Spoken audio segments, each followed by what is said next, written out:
Rusame reader, Crowsong! And today I'm giving you the binge compilation for Stars and Moonflowers in Our Garden by RainbowStar_772. That's me! Anyway, at the end there's a little surprise. I hope you'll enjoy that. Now, let's get into it. Chapter 1, Gentle Hands and Flowers.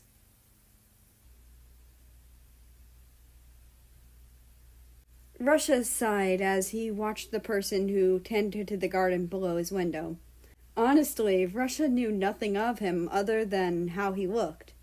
He wore something akin to a cape. It buttoned up on one side and covered up the shoulders of the outfit. It had a symbol on it. He believed it was one of the medicine symbols, so he wasn't sure why he had the patch. He'd never done anything with medicine, as far as he knew. He had a formal-looking long sleeve on, and some black gloves. His pants went a little past his knees and flared out. His hair looked fluffy, but it hid his ears. He couldn't help but want to see how it felt. He'd never seen his eyes, but he was sure they were purple from what he'd heard from people speaking around the castle. He'd never seen the other tending to the garden during the day, though he'd seen him walking with a girl a few times. The other did not seem happy in her presence.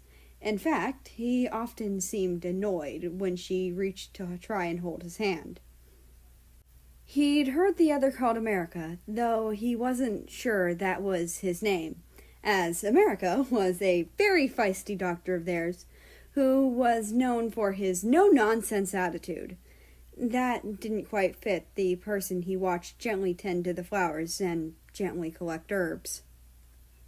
That was neither here nor there, as the person was gently tending to the chamomile flower bed below his window.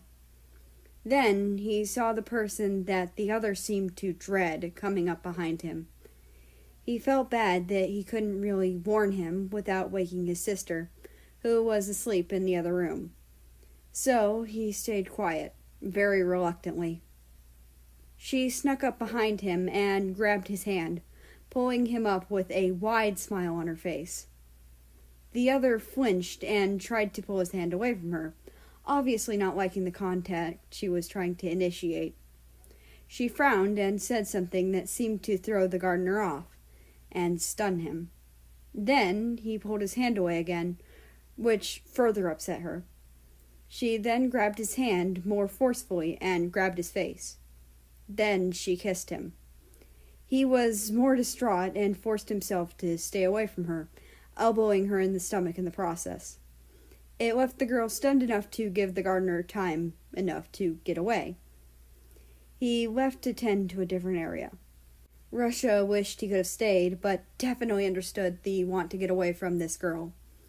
He didn't know where the gardener had gone, but it was probably better if he went to bed instead of dwelling on it. He'd see the gardener the next day, even if he never talked to him. Maybe he could write him letters. Honestly, being royalty sucked a little because of how people were less honest with you. Bonds tended to be less genuine because of it.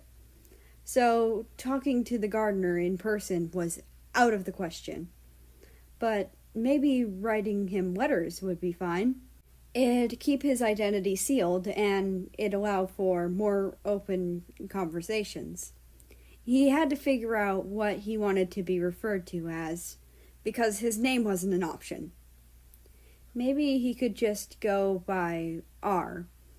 It wouldn't give away his name, but it would definitely be suspicious. He didn't care if the other knew that he didn't want to share his name, but he did care to make it easier for him. An actual name would help with that. Maybe Neeks would work, as he did only see the gardener at night. The night always made him think of the gardener, so it'd work. It was a pretty name that meant night, so he'd do good to use it. He would explain it in the letter. He owed the gardener that much. He still felt bad for not warning him the night before, but he'd keep it out of the letter, because it may give away his identity. He'd start writing tonight. Honestly, he couldn't wait for the morning. He never woke up early enough for him to not be woken by his father. It was probably because of him staying up to see the gardener. The first time he'd seen the gardener was about a year ago. He was unable to sleep. He was restless. Then he saw the gardener, bathed in the light of the full moon. He was captivating, and the way he checked the flowers beneath his window was gentle. Seeing him put his mind to rest. Only did he see him a second time 2 months prior, as he had another restless night. He was again bathed in the moonlight. Though the moon was not full that night, it was waxing and would be full the next night. He saw him walk to the flowers and treat them with such gentle aid. He made sure none were too overgrown and none had broken stems. This time he watched a little longer, then headed to bed. He couldn't help himself and had stayed up later at night to watch the gardener be so gentle with the flowers the next night. Then he kept doing it. It was relaxing and nice to see someone be so gentle. Maybe he should stop, but honestly, the gentle disposition was nice, so he'd rather not stop staying up to see him, especially since it didn't cause him to miss much or take him off a proper sleep schedule. There really wasn't much of a reason for him to stop, especially considering the lack of effect it had on his day-to-day life. If anything, it had a positive effect. His sleep had been more restful in the past 2 months. He was pretty sure his siblings had noticed, though none had asked. Of course, his father had asked, but had accepted him mentioning how pretty and calming the night was. He wasn't sure why he hadn't said the full reason, but felt it a bit embarrassing and exposing of himself to answer it with all of it. So he kept him watching the gardener to himself. Chapter 2: Discomfort and Dumb Decisions.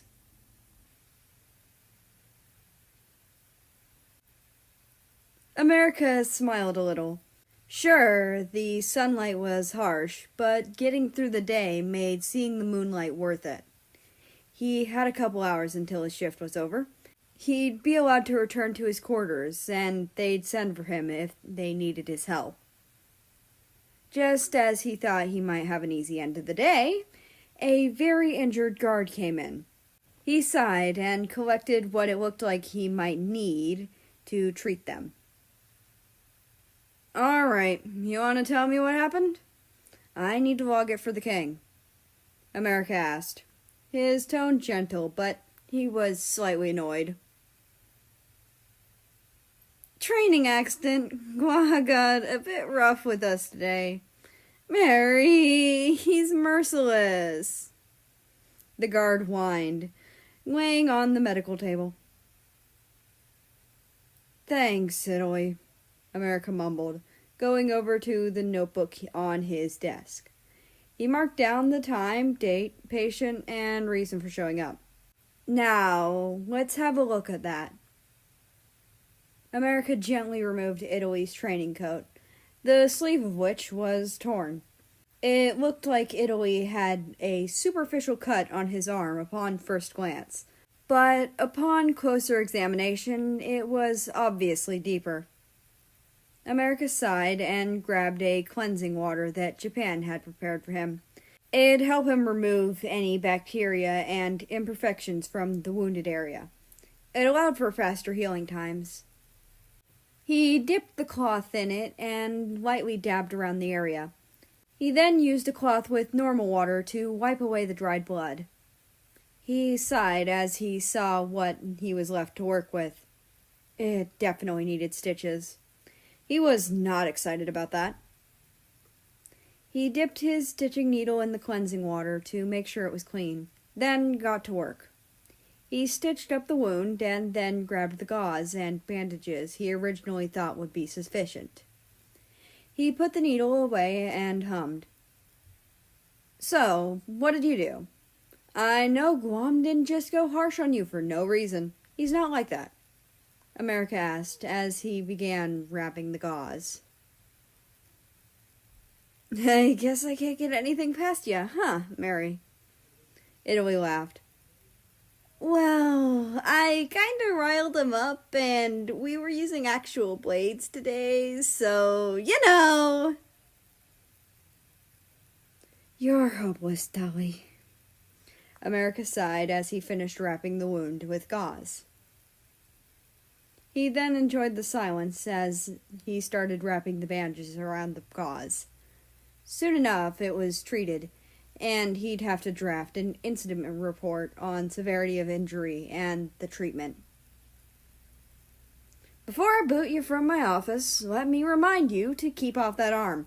No using it. Come back to me tomorrow so I can replace your bandages, America said, slightly frustrated with his friend. If I found out you used it... America was cut off with a laugh from his friend and an, or you'll beat my ass. I know. I won't use it, I swear.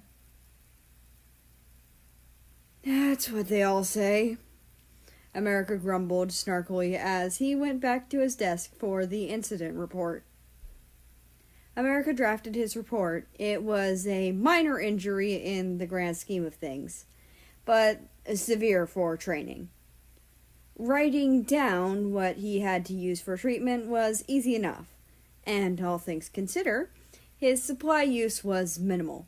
Incident reports sucked, but this was his job. The rest of his day went without incident. No one else showed up in his office requiring treatment. He smiled, finally able to finish his reorganization of his herbs and magical treatment items.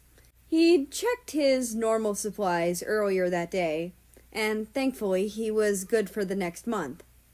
Unless half the guards got horribly injured, or everyone got sick. And if that happened, he would make sure he got an assistant. If he had to treat that all on his own, he'd quit and become a wandering healer or something. He didn't want to think of going back to wandering, but he'd live if he had to. Honestly, he'd been a little frazzled by the day, but overall it was fine. He was just glad it was sunset, meaning he could spend a while with his friends before he went off to tend to the flowers. Brazil, Mexico, Canada, Poland, Germany, North Korea, South Korea, Japan, and China were hanging around outside his room. Well, he preferred calling it his quarters. Once he got there, they all went in and hung out in his room. Bean played with Japan's hair because she refused to stop the little gremlin when he was a kit and doing it. Now he was a large cat and refused to stop playing with her hair when she was around.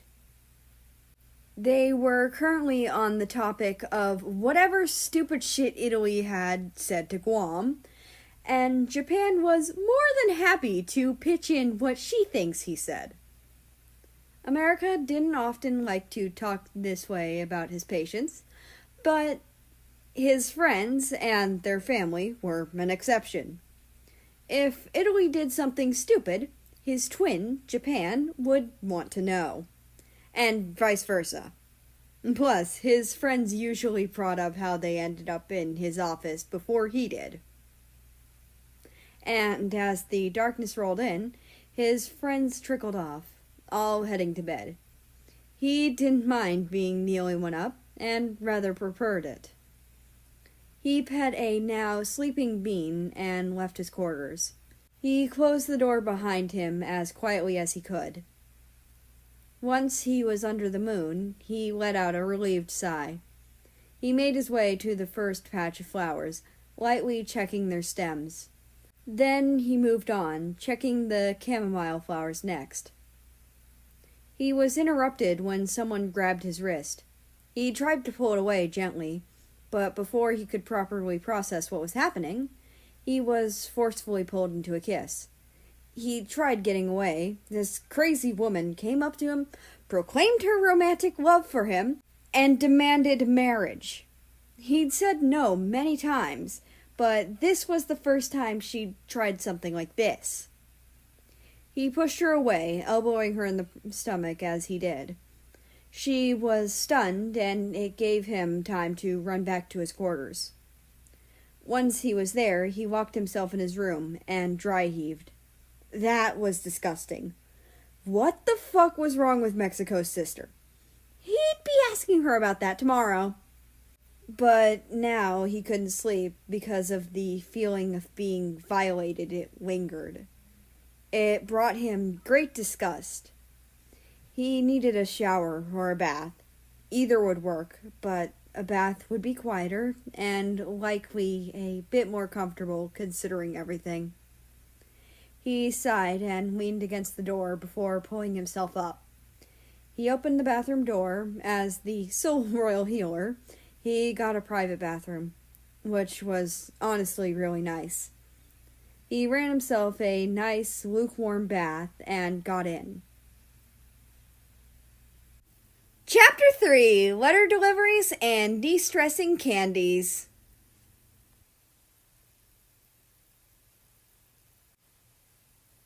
Russia woke up. His father had pulled the blanket off him and was trying to get him up.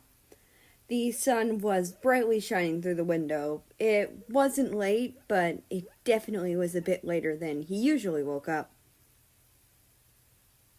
I'm up, Dad, he said as he held tight to the pillow his dad was about to take from him. Good morning. Why are you so tired? Usually I don't have to come in and wake you on your free day. Russia stayed quiet, trying to think of an excuse. He didn't want to say that he'd stayed up to write a letter. He'd forgotten it was his free day today, and that he could do what he wanted. He really could have written the letter today and not last night. He groaned a little. Dad, I'm just stupid. Leave me be, he grumbled. His dad hummed and left. Before he did, he spoke. Just tell me about this later. You missed the breakfast.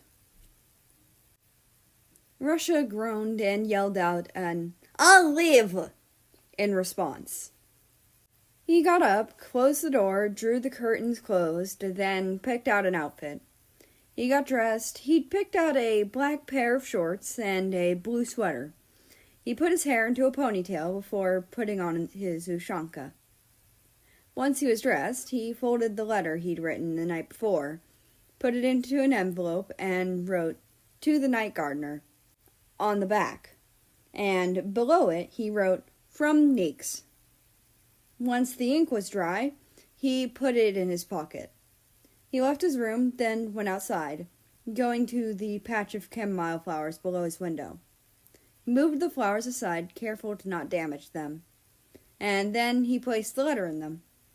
He knew the gardener had already watered them, as the soil was damp. He made sure that he positioned the letter so it'd be visible to the other. Then he moved away, walking around the palace for a while. Eventually, he found himself in America's office. America looked up when he heard him walk in. His expression went unreadable. Then he spoke. It was a softer tone than he'd ever heard from him before. "You're not injured, are you?" "I'm not," Russia confirmed. "Why are you here?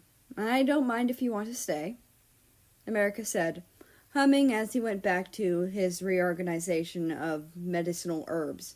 Or, at least, that's what Russia thought they were. Russia took this as an invitation to stay around. Seeing America like this was conflicting to what he'd heard from others. It was conflicting, but nice to see the other was a bit relaxed. He'd been sick once, and America had been called to come treat him. America had been newly hired at the time, but carried himself as if he'd been there forever. America had soothed him and checked his fever, then gone to asking about symptoms. He hadn't been so no-nonsense in his earlier days, but he guessed the guards coming in with such odd injuries might do that. He'd only been working at the castle for 2 years, but it felt like he'd been there longer. America was looking at him strangely, and lightly waved. Russia realized he'd been staring at him, and got embarrassed. His cheeks flushed as he apologized.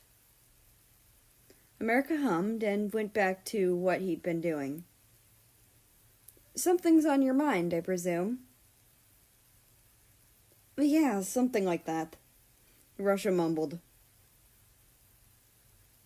America nodded and grabbed something, tossing it to him. "That should help. It's a candy I worked on with Japan," he loosely explained. "Thank you," Russia said, confused. "It's a de-stressor. Whatever's on your mind seems to be a source of stress, so that should make you feel better," America said with a hum. Russia nodded and popped it into his mouth. It tasted nice. It was quite calming. America seemed to pause at something, then turned to face Russia. "Have you eaten today?" he asked. "Why do you ask?" Russia asked in return. America sighed and went behind his desk, opening a drawer. "Here, I keep little snacks like these back here," America said, handing Russia a bag of sunflower seeds. They seemed to be roasted and looked quite appetizing.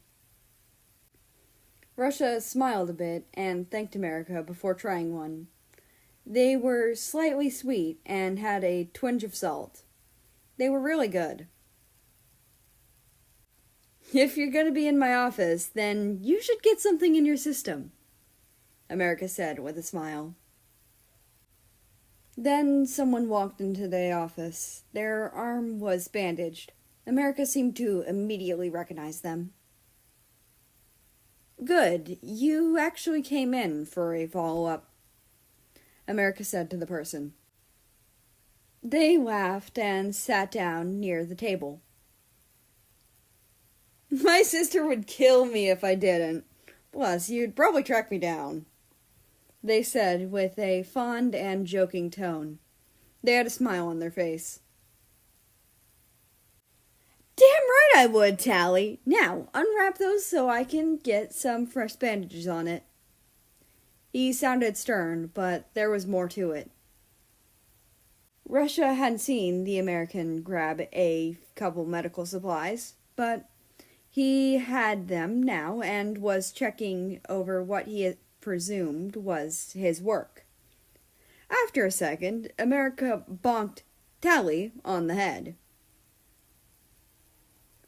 "I told you not to use that arm, you little shit. And what'd you do? Fesisti ut squam." America sounded frustrated by the other. The Latin roughly translates to, "You did it anyway." "Ask for forgiveness, not permission?" the person tried.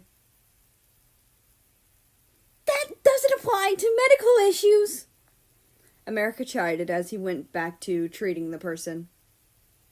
Soon the person left America's office, leaving it to just be the two of them again. "My shift is ending here pretty soon, and you shouldn't miss another meal," America said softly.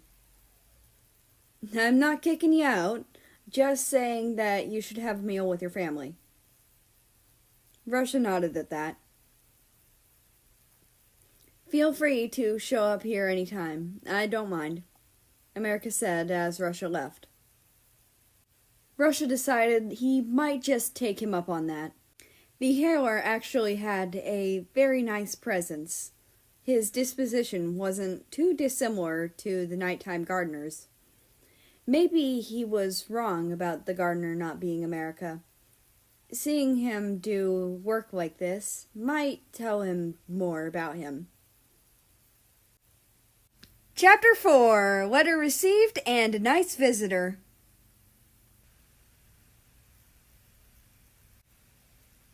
America got up out of bed. He'd been unable to sleep last night. Honestly, Argentina had spooked him quite badly. He really enjoyed sleep, even if he didn't need it.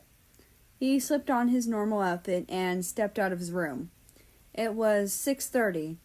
He was sure he had enough time to eat something for breakfast and take the long way to his office. Maybe he could catch Mexico before he hopped off to his job. Mexico was a member of the Guard, and had said he'd keep an eye on Italy for him. For that, America was thankful. He could probably keep Italy from doing something stupid while his arm was healing. He walked into the kitchen and made himself a plate of eggs and bacon someone had made the day before. He was a little surprised there was still some left, everything considered. After he ate, he cleaned up behind himself, leaving the plate he'd eaten off in the drying rack. He went back to his room and checked the time. It was now 6:53. Still too early to leave. Though Mexico should be up and dressed by now. America hummed to himself and made his way to Mexico's room. Before he got there, he ran into him in the hall. Literally. "Sorry, didn't mean to run into you." America apologized, helping his friend up. Nah, it's all right, mi amigo," Mexico said with a smile. He dusted himself off with a small laugh. "Something seems to be on your mind. Care to tell?" The Spanish is obviously my friend. America laughed nervously and rubbed the back of his neck with a gloved hand. "I was actually going to go find you. It's about your sister." "Dios mío! What'd she do this time? Pray tell, Rosa." Mexico seemed frustrated. It wasn't the first time America had told him about his sister doing things. The Spanish translates to "my God" and "Rose." America paused. He didn't want to say everything, but Mexico could tell when he didn't say everything. "She pulled me into a kiss that I did not want. She is still convinced that she can fix me," he said. He decided to leave out the demand for marriage. He was certain that Argentina would tell Mexico about that herself. "I elbowed her in the stomach. Sorry." "Good, you finally defended yourself. About time. Anyway, I have to go.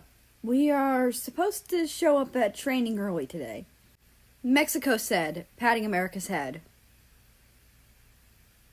"Don't forget to keep Italy from being dumb," America yelled after his friend. I won't, Rosa." Content, America followed, ready to head to his office the long way. The long way was more scenic, and had him walking by the flowers he liked to care for at night. He passed by the patch of chamomile flowers that were under Prince Russia's window. They looked good, even though he hadn't had the time to care for them properly the night before.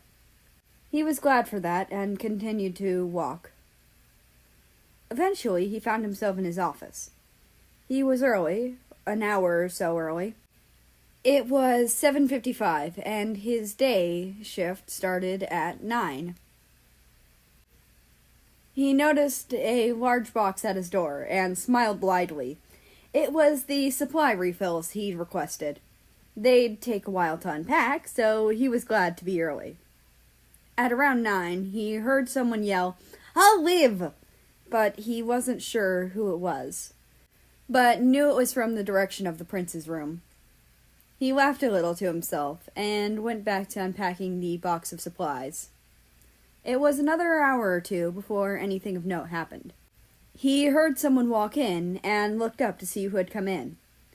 It was the prince. He was surprised that the prince was here. He scanned his gaze over him, and hummed a bit to himself. "You're not injured, are you?" he asked, his tone a lot softer than he intended. He had meant to use a more professional tone, but his tone was not working with him. "I'm not," Russia confirmed. He had a small smile on his face.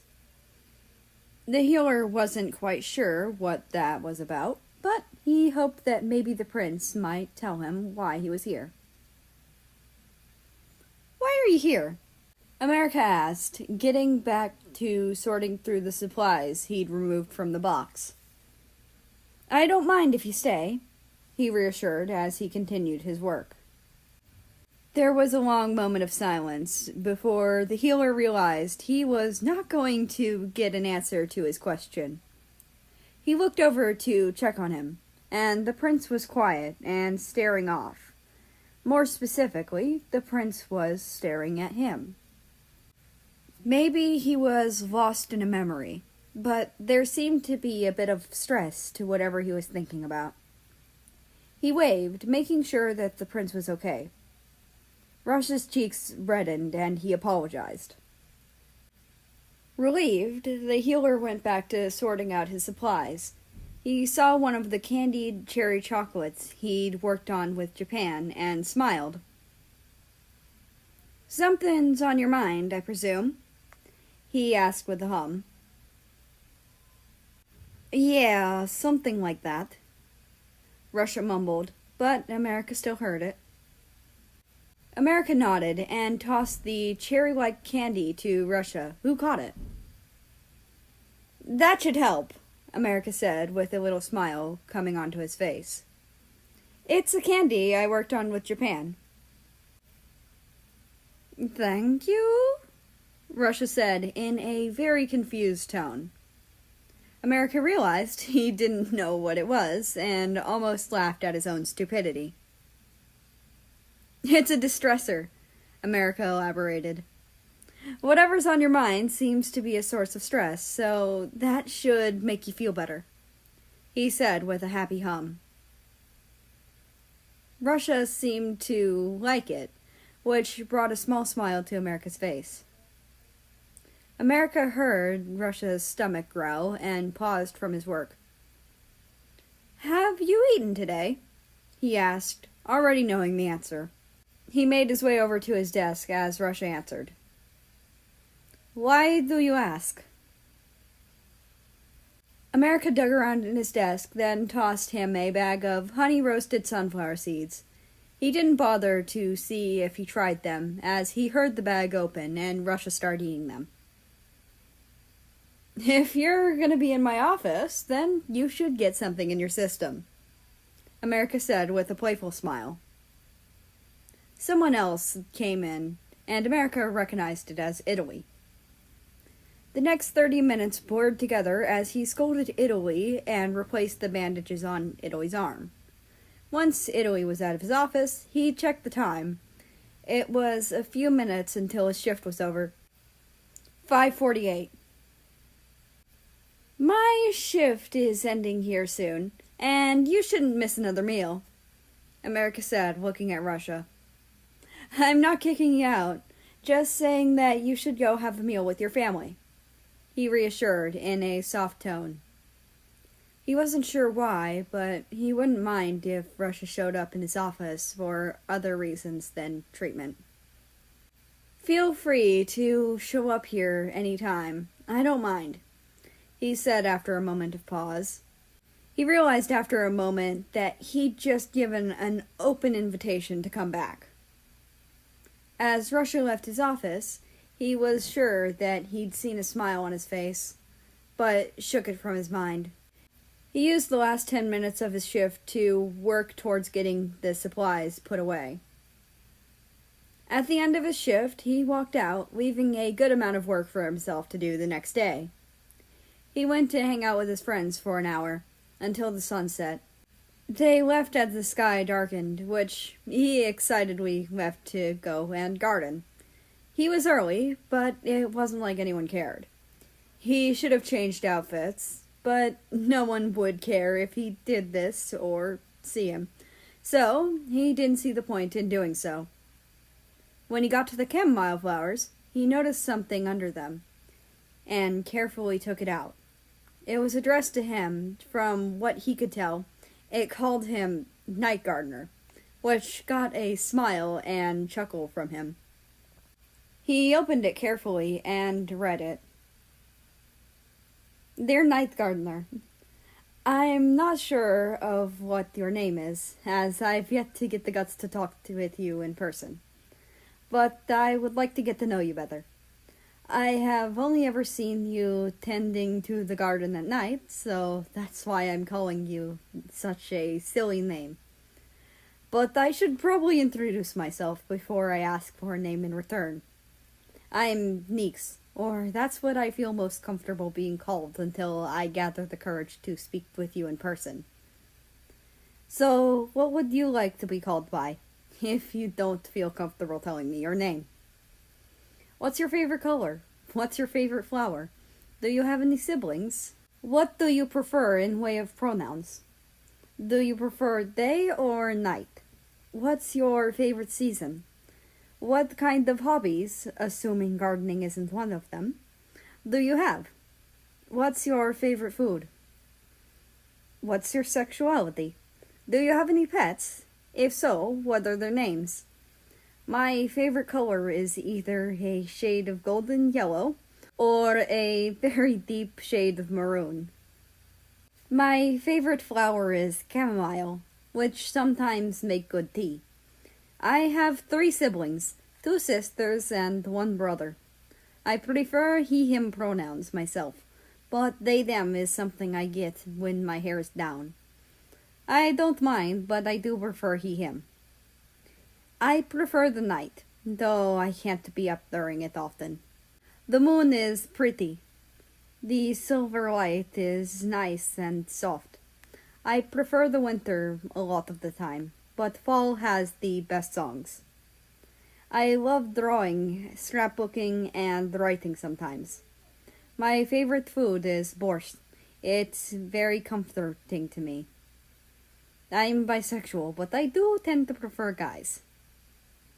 I have a kitten that my dad let me keep. His name is Natalie. I wrote today as some girls seem to really annoy you. I didn't see what she did, but whatever she did got you to elbow her in the stomach. I wanted to ask you why you did that, as well as who she is, unless sharing that is something that makes you uncomfortable. If you want to write back, leave your response under the chamomile flowers where you found mine. It's an odd place, I know, but I go over and sit there whenever I can. Chamomile does smell nice. Sincerely, Neeks. The handwriting was neat and well put together. He decided that he may as well respond to this Neeks. He smiled as he gently folded the letter back up, putting it in its envelope. He put it in his messenger bag before tending to the flowers a little more. He ran back to his quarters to start writing a response to Neeks.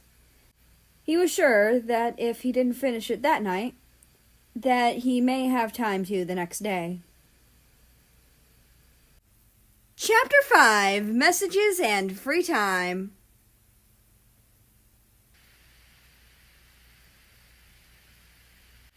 Russia smiled, sitting by the window as his cat, Anatoly, batted the hair covering his eyes.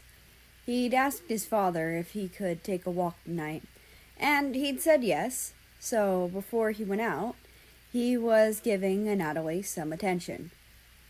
Anatoly was preening at the attention and purring quite loudly. Soon the cat purred himself into sleep. So Russia moved away slowly. Soon he had left his room and was walking to a spot near the chamomile flowers.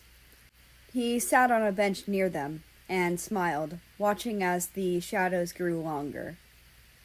Soon he saw someone walk over to the chamomile flowers. The gardener was earlier than usual. It was not even an hour after sunset. Not that he minded. It meant he'd be able to get more sleep. He then watched as they went to check the chamomile flowers, and they picked up the letter. He heard them chuckle. He assumed they had read how he had addressed them. He heard them slowly open the envelope and unfold the letter. They didn't speak, but quietly read for a few minutes. He heard them fold it back up, then put it in the envelope. He saw them put it into their bag and finish checking the flowers. He hoped this meant they'd respond. He smiled at the thought and got up, quietly walking up to his room. He was careful to quietly open and close the door to his room. He fell asleep quickly after getting in bed. He woke up early. The sun was slowly rising, and he was up. It was 6:46. Father didn't have to wake him today. He chuckled to himself and got out of bed. He got dressed, throwing on his ushanka, a pair of black shorts, and a yellow sweater. He didn't bother with his hair today, leaving it down. He hummed to himself as he walked out of his room. Today was another free day. He had a couple hours until he could pop into America's office, as he didn't feel like hanging out in the library today.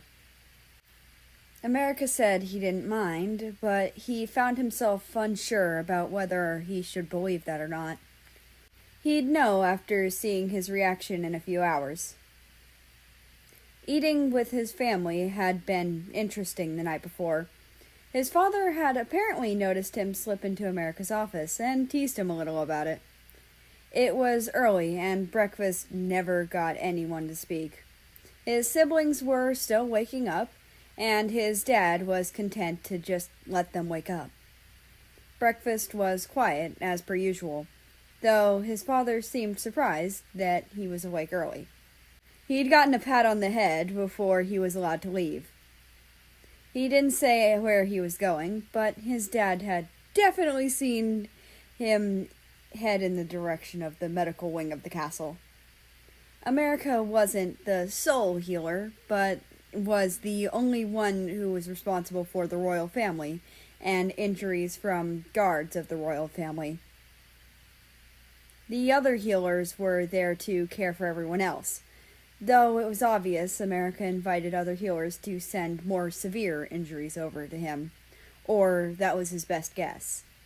Maybe other patients he saw were friends? Russia shook those thoughts from his head. It wasn't his business, so he shouldn't question it. He walked into America's office, careful to be quiet. America still heard him and looked up, then smiled. Russia smiled a bit in return, happy to see that maybe America had meant it and that the invitation was genuine. "So, what are you up to?" Russia asked. He couldn't help it. America was writing pretty quickly. "Someone wrote me a letter. I wanted to finish my response to him. I didn't get to last night, so I'm going to now. I wanted to send it on my way here this morning, but I didn't finish it last night," America responded, dipping his quill back into the inkwell. Russia hummed, finding himself curious of who'd written the healer a letter, though he'd decided he'd leave America to finish writing before he tried to start a conversation. After a few minutes, he heard America put the cap on his inkwell, then put the quill down. A minute after that, he heard America fold up the paper and put it in an envelope. Then America came back out and went back to what he was doing before. What he was doing, Russia wasn't sure. However, it was nice to watch him do it, even if he didn't know what it was. America started to hum to himself a bit. "You ate breakfast this morning, right?" America asked, looking up from his sorting. "Yeah, I did," he said, smiling. "I was actually up early this morning." "That's good to hear. I was worried about that yesterday. I hope you are in the habit of getting proper rest and eating properly," America said as he took a few things over to a drawer. America seemed to not mind his presence, and he seemed happy to talk to him. He smiled at that thought, then watched as America grabbed more things from the table to sort through. "Oh, if you don't mind, pass a message on to your father. Soviet. Tell him to drop by. I have a couple status reports to hand over," America said. That thought seemed to come out of nowhere. Russia shrugged and smiled. "I will. Anything else?" "Please tell him to leave me and my gay panic alone. He probably won't listen, but it's still worth a shot," America said, lightly shrugging. He held a vial of purple liquid in his right hand and a package of something else in the other.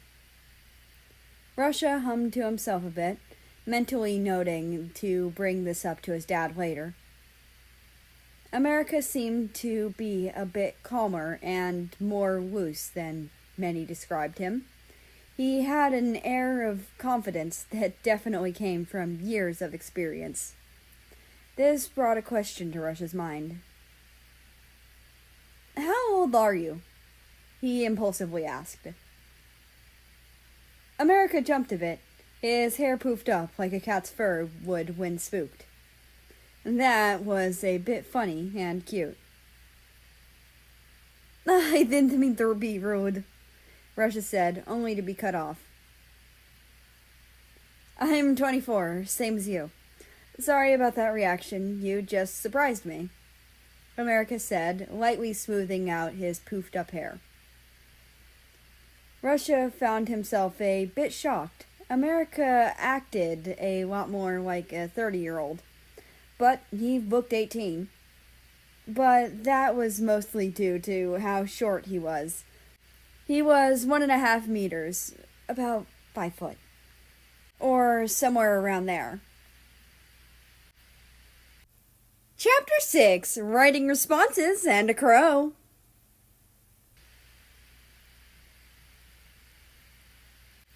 America yawned a bit as he got up. He'd fallen asleep an hour after midnight. It was now 6:30, and the sun was still low in the sky. He had gotten most of the way through his response letter before deciding to rest.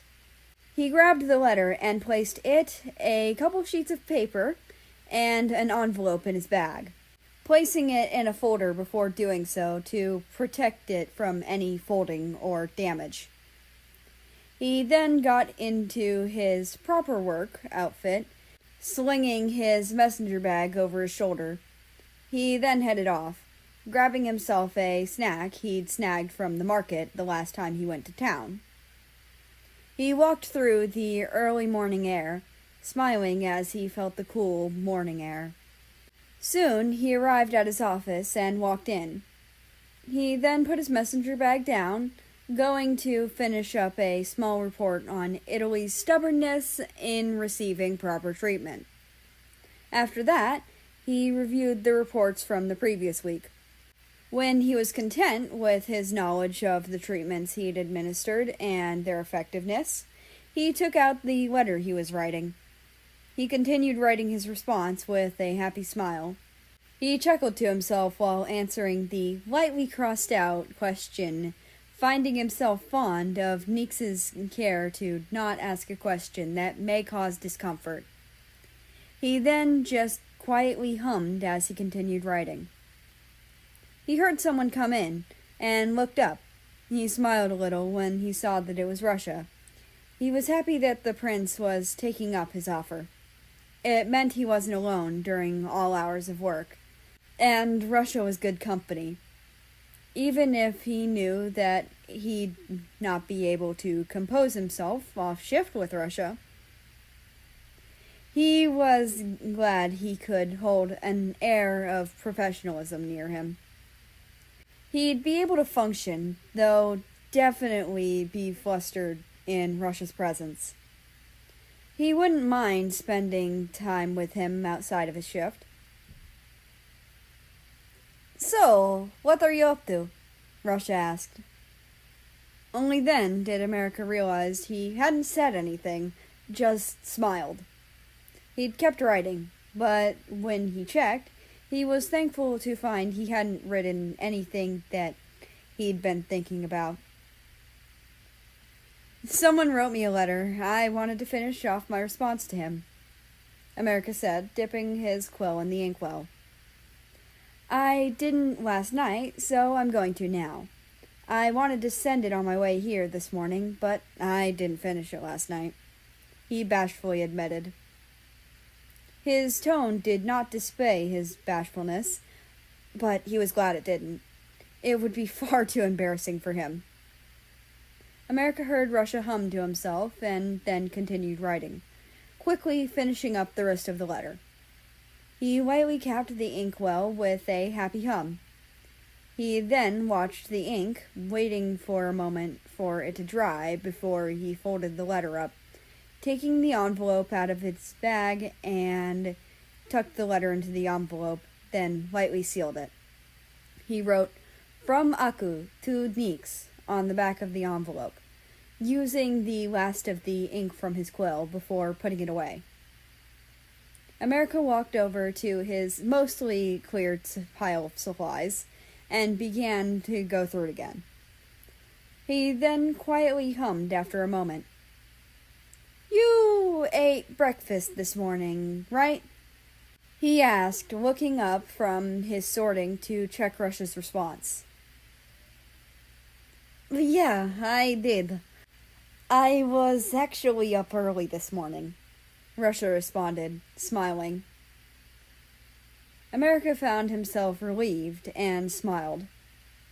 "That's good to hear. I was worried about that yesterday," America admitted.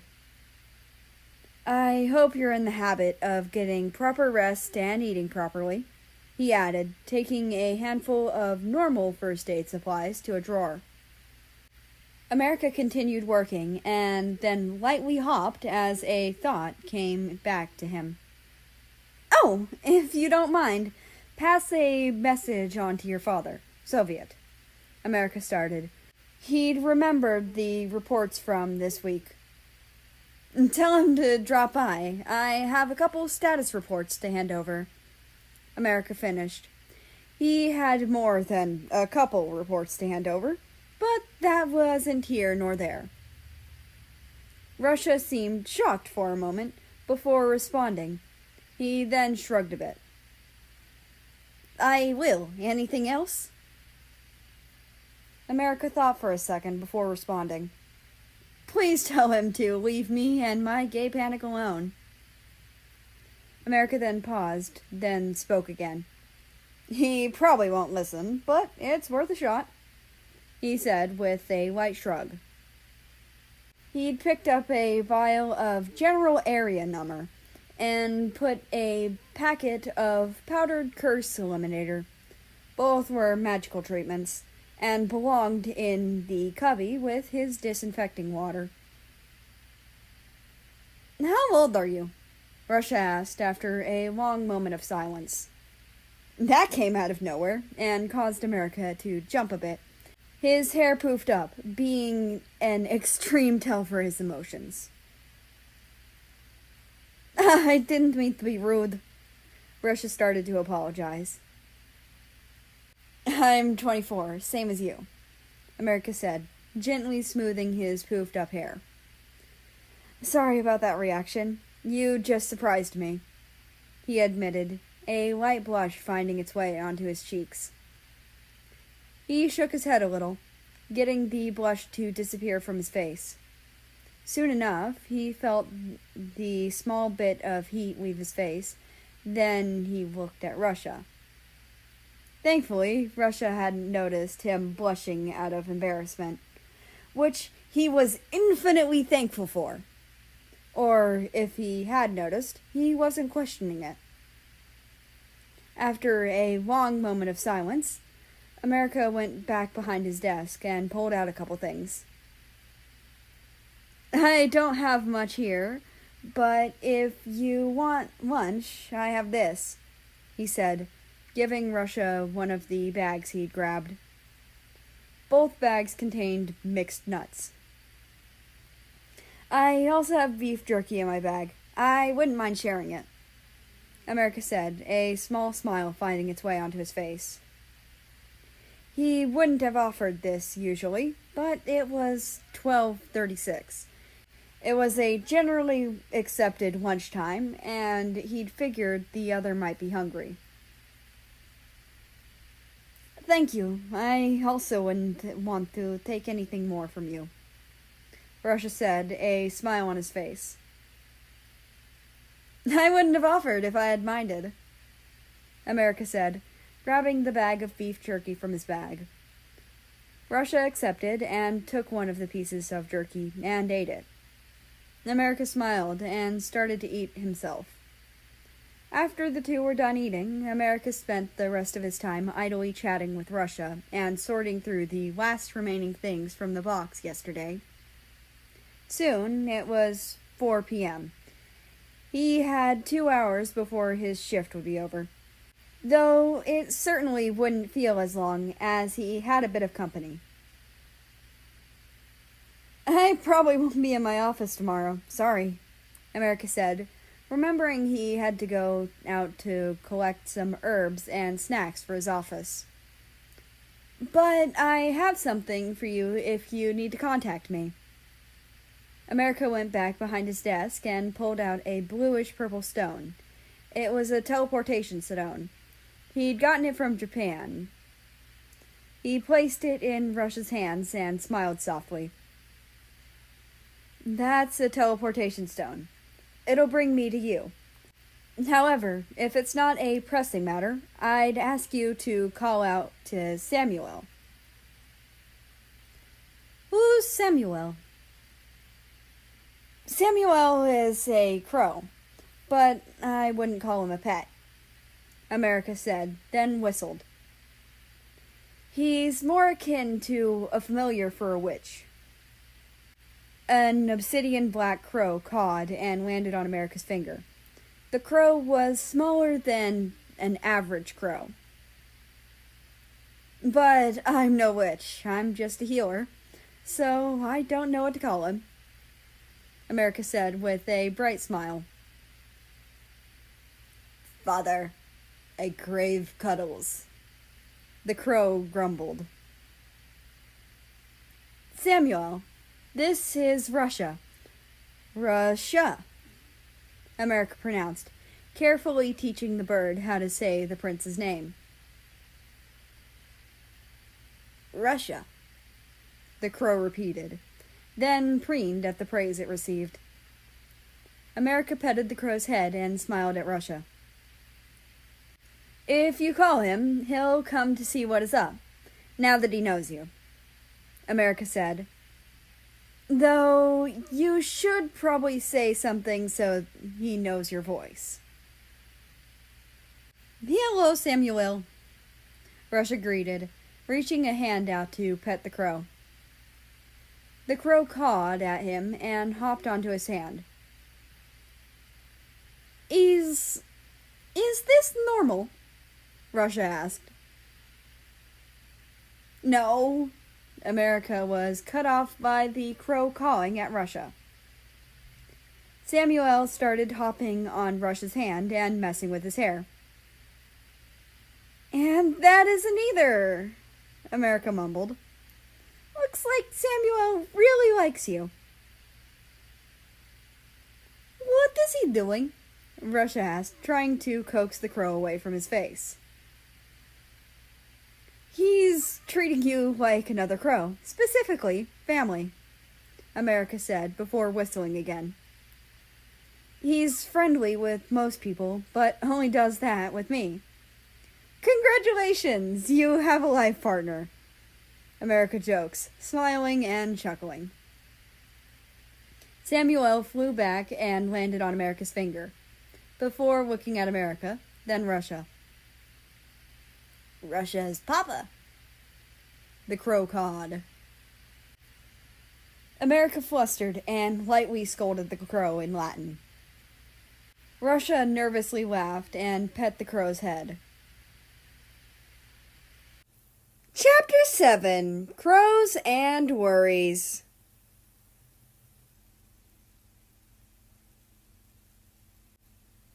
Russia found himself lightly flustered by the obsidian black crow cawing.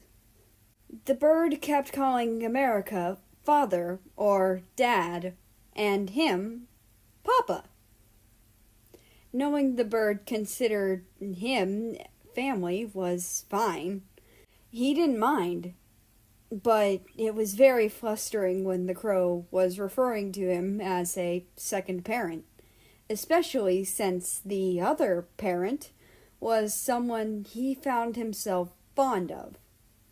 It was flustering to have a crow just go and decide that he's now a second parent. America was also very flustered. His face was bright red. He was speaking in a language Russia couldn't understand. It was odd, but the language was pretty. He could tell it wasn't gibberish, as there were things that he repeated. He just couldn't understand, which was fine. He could ask to learn later. After a good while, the crow cawed one last time before flying away. America got up, face still bright red, and grabbed a bucket. He then poured cold water in it. He then dunked his head in the bucket. After a couple seconds, he pulled his head out and dried his hair and face. He seemed to have calmed down. Sorry, I just really wasn't expecting that. Samuel has never done that before, America said, sounding nervous. Russia pulled his Ushanka down by its ear flaps. No, it's fine, Russia said, trying to calm himself down. That was just very flustering. The door opened from behind Russia, causing America to snap his attention to the door. I feel like I'm interrupting something, someone mumbled, taking a step away from the door.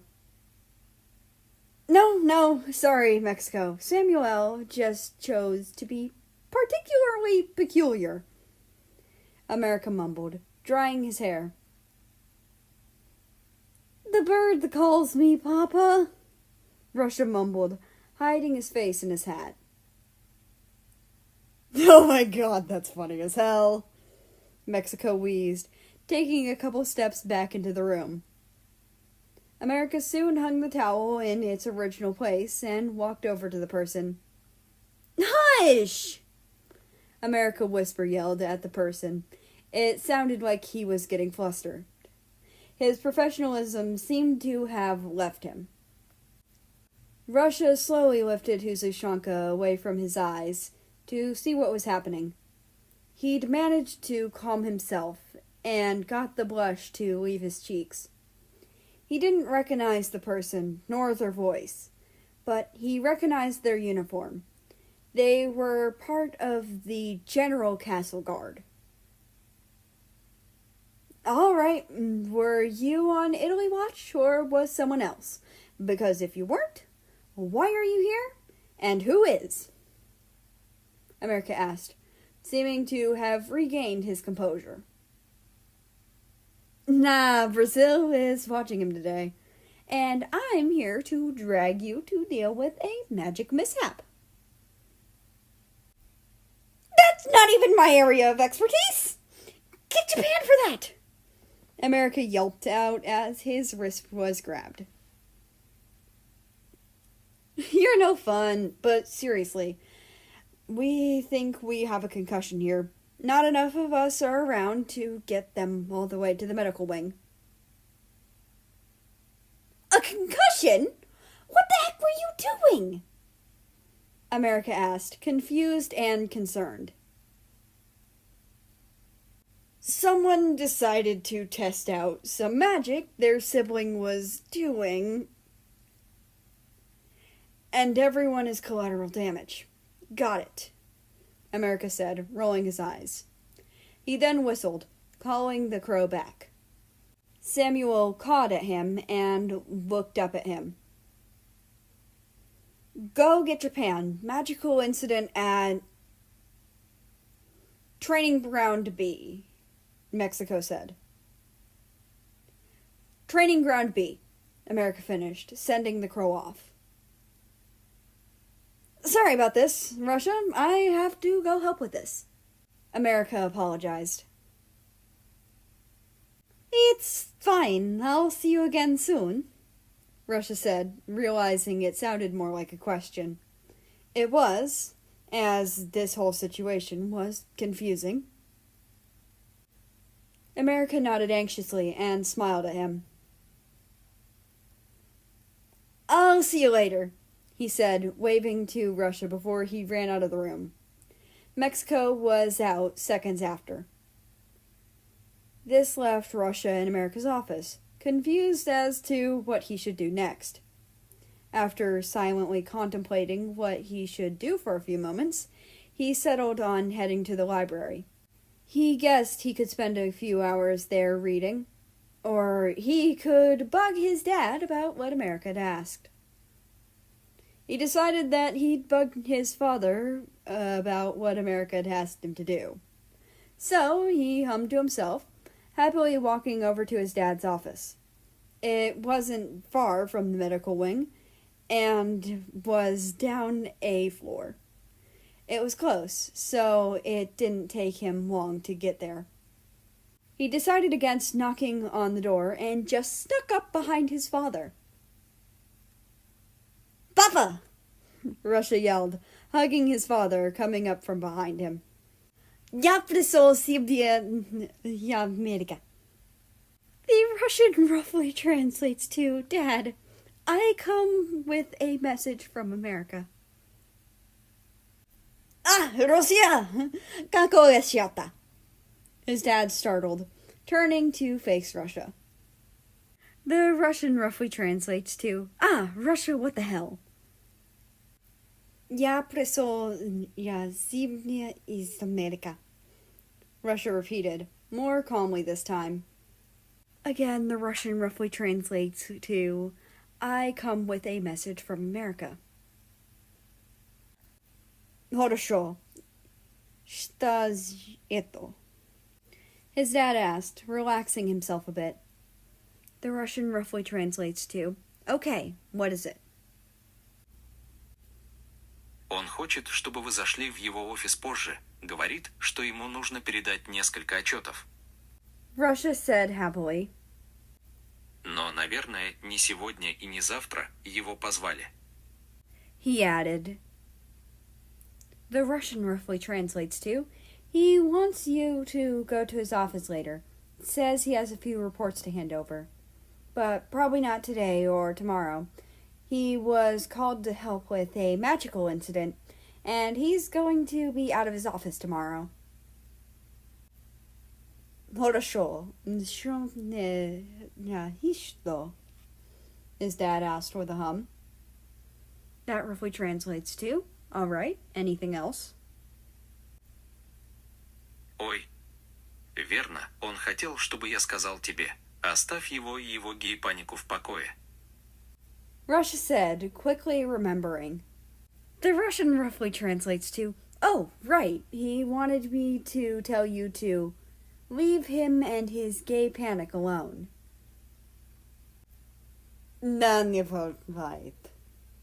His dad said with a laugh. The Russian roughly translates to, yeah, not happening. Он сказал, что вы, вероятно, не будете слушать. Russia said, smiling a little. The Russian roughly translates to, he said you probably wouldn't listen. After that conversation was over, Russia walked back to the library and picked up a new book. He started reading, finding it hard to focus on the actual plot of the book. He found himself worried for America, who was dealing with who knows what at Training Ground B. After a while of trying and failing to focus on the book he'd picked up, soon enough, it was time for dinner. It went as it usually did, though Russia couldn't bring himself to eat much of his food, mainly worried about America. His dad definitely noticed and asked, but after not getting an answer, decided not to press on the matter. After dinner, Russia went up to his room and sat in front of the window. He just watched as the shadows grew longer. Eventually, he saw the gardener and walked over to the chamomile flowers below his window. He checked them over before pulling something out of a messenger bag. Then he put whatever it was under the chamomile flowers. He watched as they walked off, processing what they'd done. A smile spread across his face as he realized that he'd gotten a response. He hopped out of his chair and walked over to his door. He carefully opened the door as quietly as he could. He did his best to keep his footsteps as quiet as possible as he ran off to get the response. He looked out to make sure no one was watching as he went over the chamomile flowers. He then carefully and gently got the letter out of the flowers, checking to make sure it was for him. On the back, he saw it said, "From Aku to Nix," which brought a smile to his face. He tucked the letter in his pocket and ran into the castle and up to his room. He quietly closed the door to his room as he entered. He sat back at his desk and pulled the letter from his pocket. He opened it and carefully unfolded it. He smoothed out the letter and started reading. "Dear Neeks, a name that means night? Really? Adorable. Well, my name is America, but since you're using a code name, I feel I should give you one to refer to me by, if you like. Call me Aku. Aku is a moon god, if you're at all curious. Don't think I didn't see what you lightly crossed out, you cheeky you. I'll be responding to that question, as you did keep your own response to it pretty visible. My favorite color is a silvery blue, whitish color. But maroon and golden yellow are pretty too. Roses are my favorite flower, whether they be yellow, red, white, or any other color. I also have 3 siblings, 2 brothers and a sister.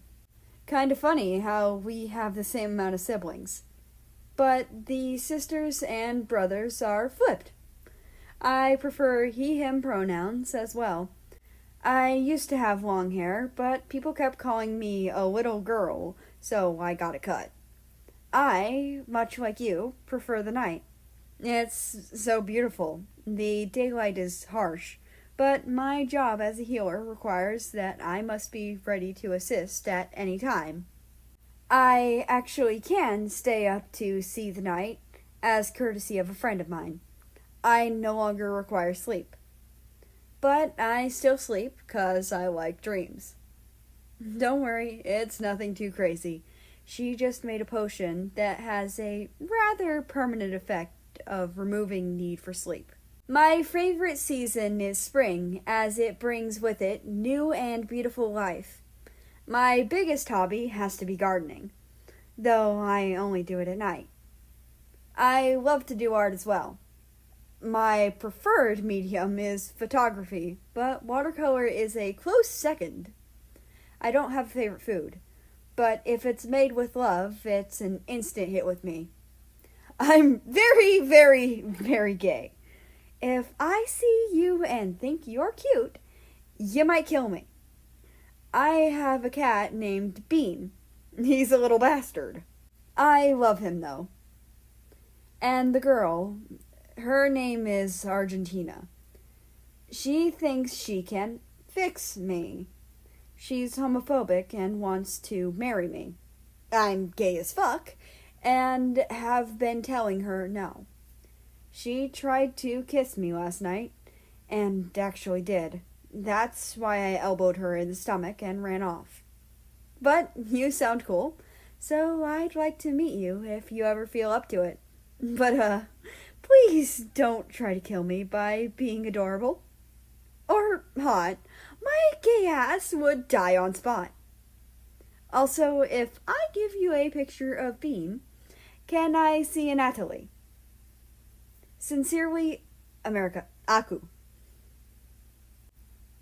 Russia found himself smiling at that.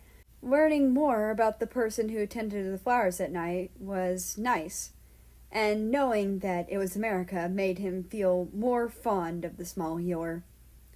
He frowned a bit as he found out more about the girl. He already didn't like her, but now he disliked her even more. He decided that he'd write a letter response later. Chapter 8: Magical Incidents and Notes.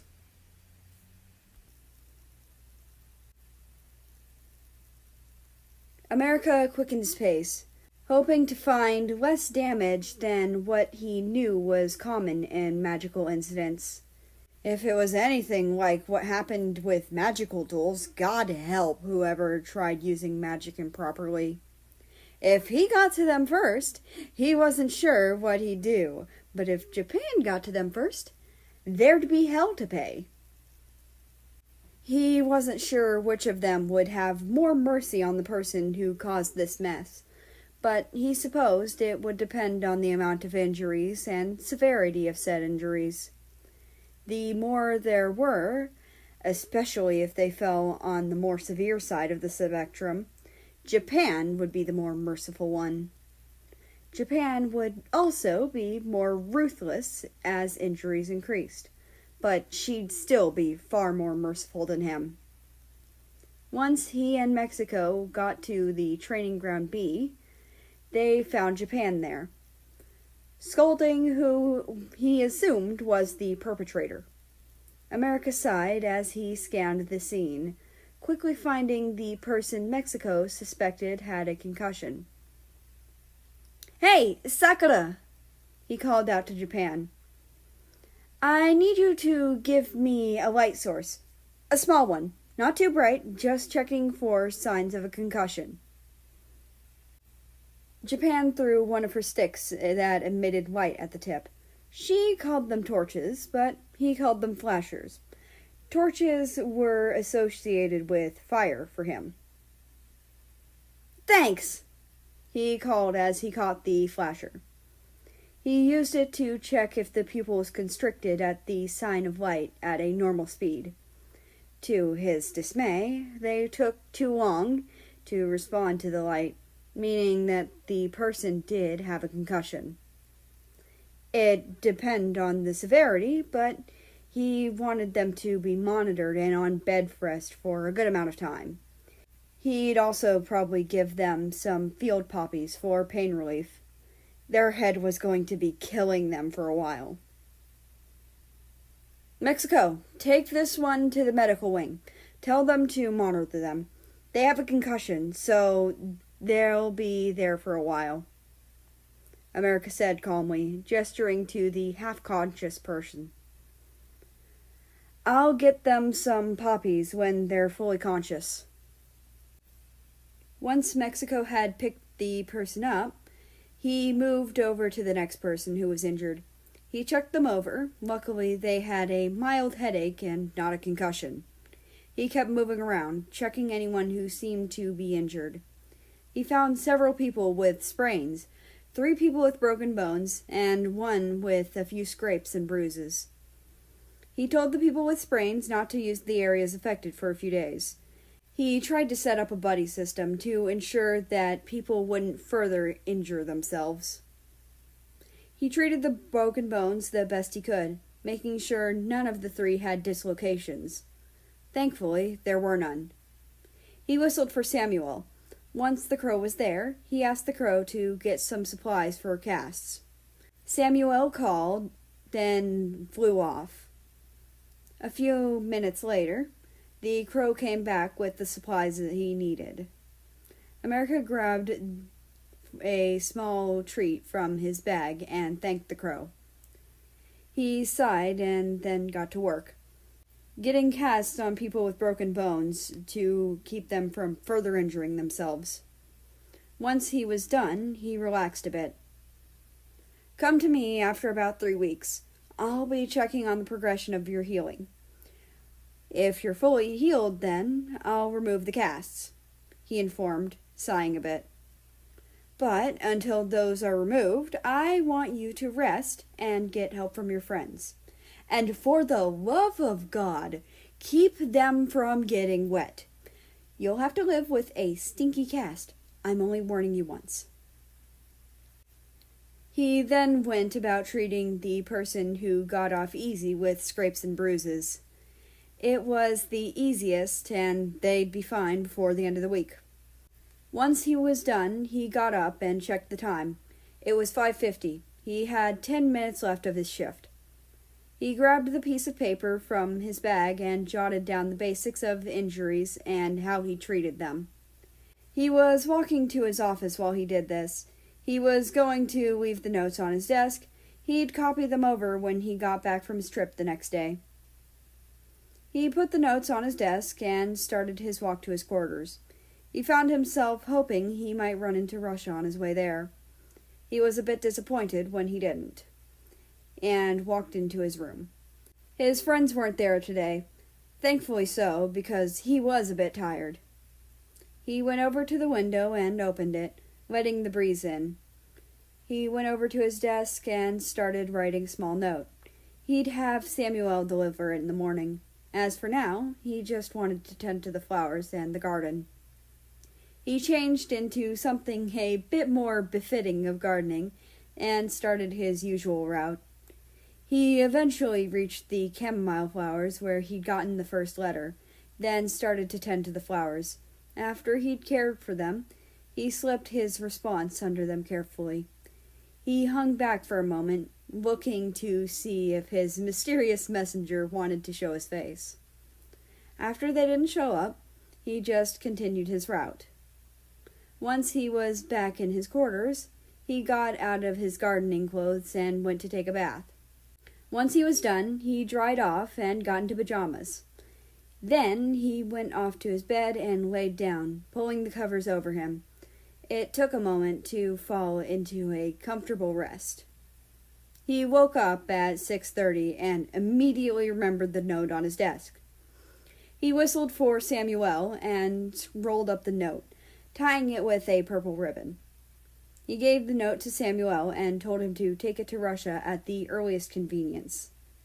He then watched as the bird flew off in the morning air, smiling a little. Then he got his clothes to the day together, quickly getting dressed. Chapter 9, A Note and Lessons.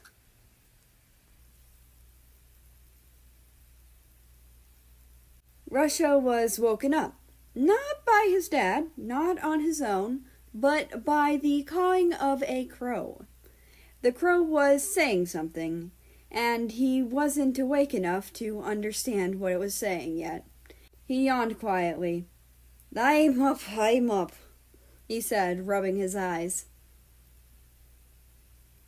Papa, wake up, Papa, the crow cawed. I'm up, Samuel, he said, still flustered by the bird calling him Papa.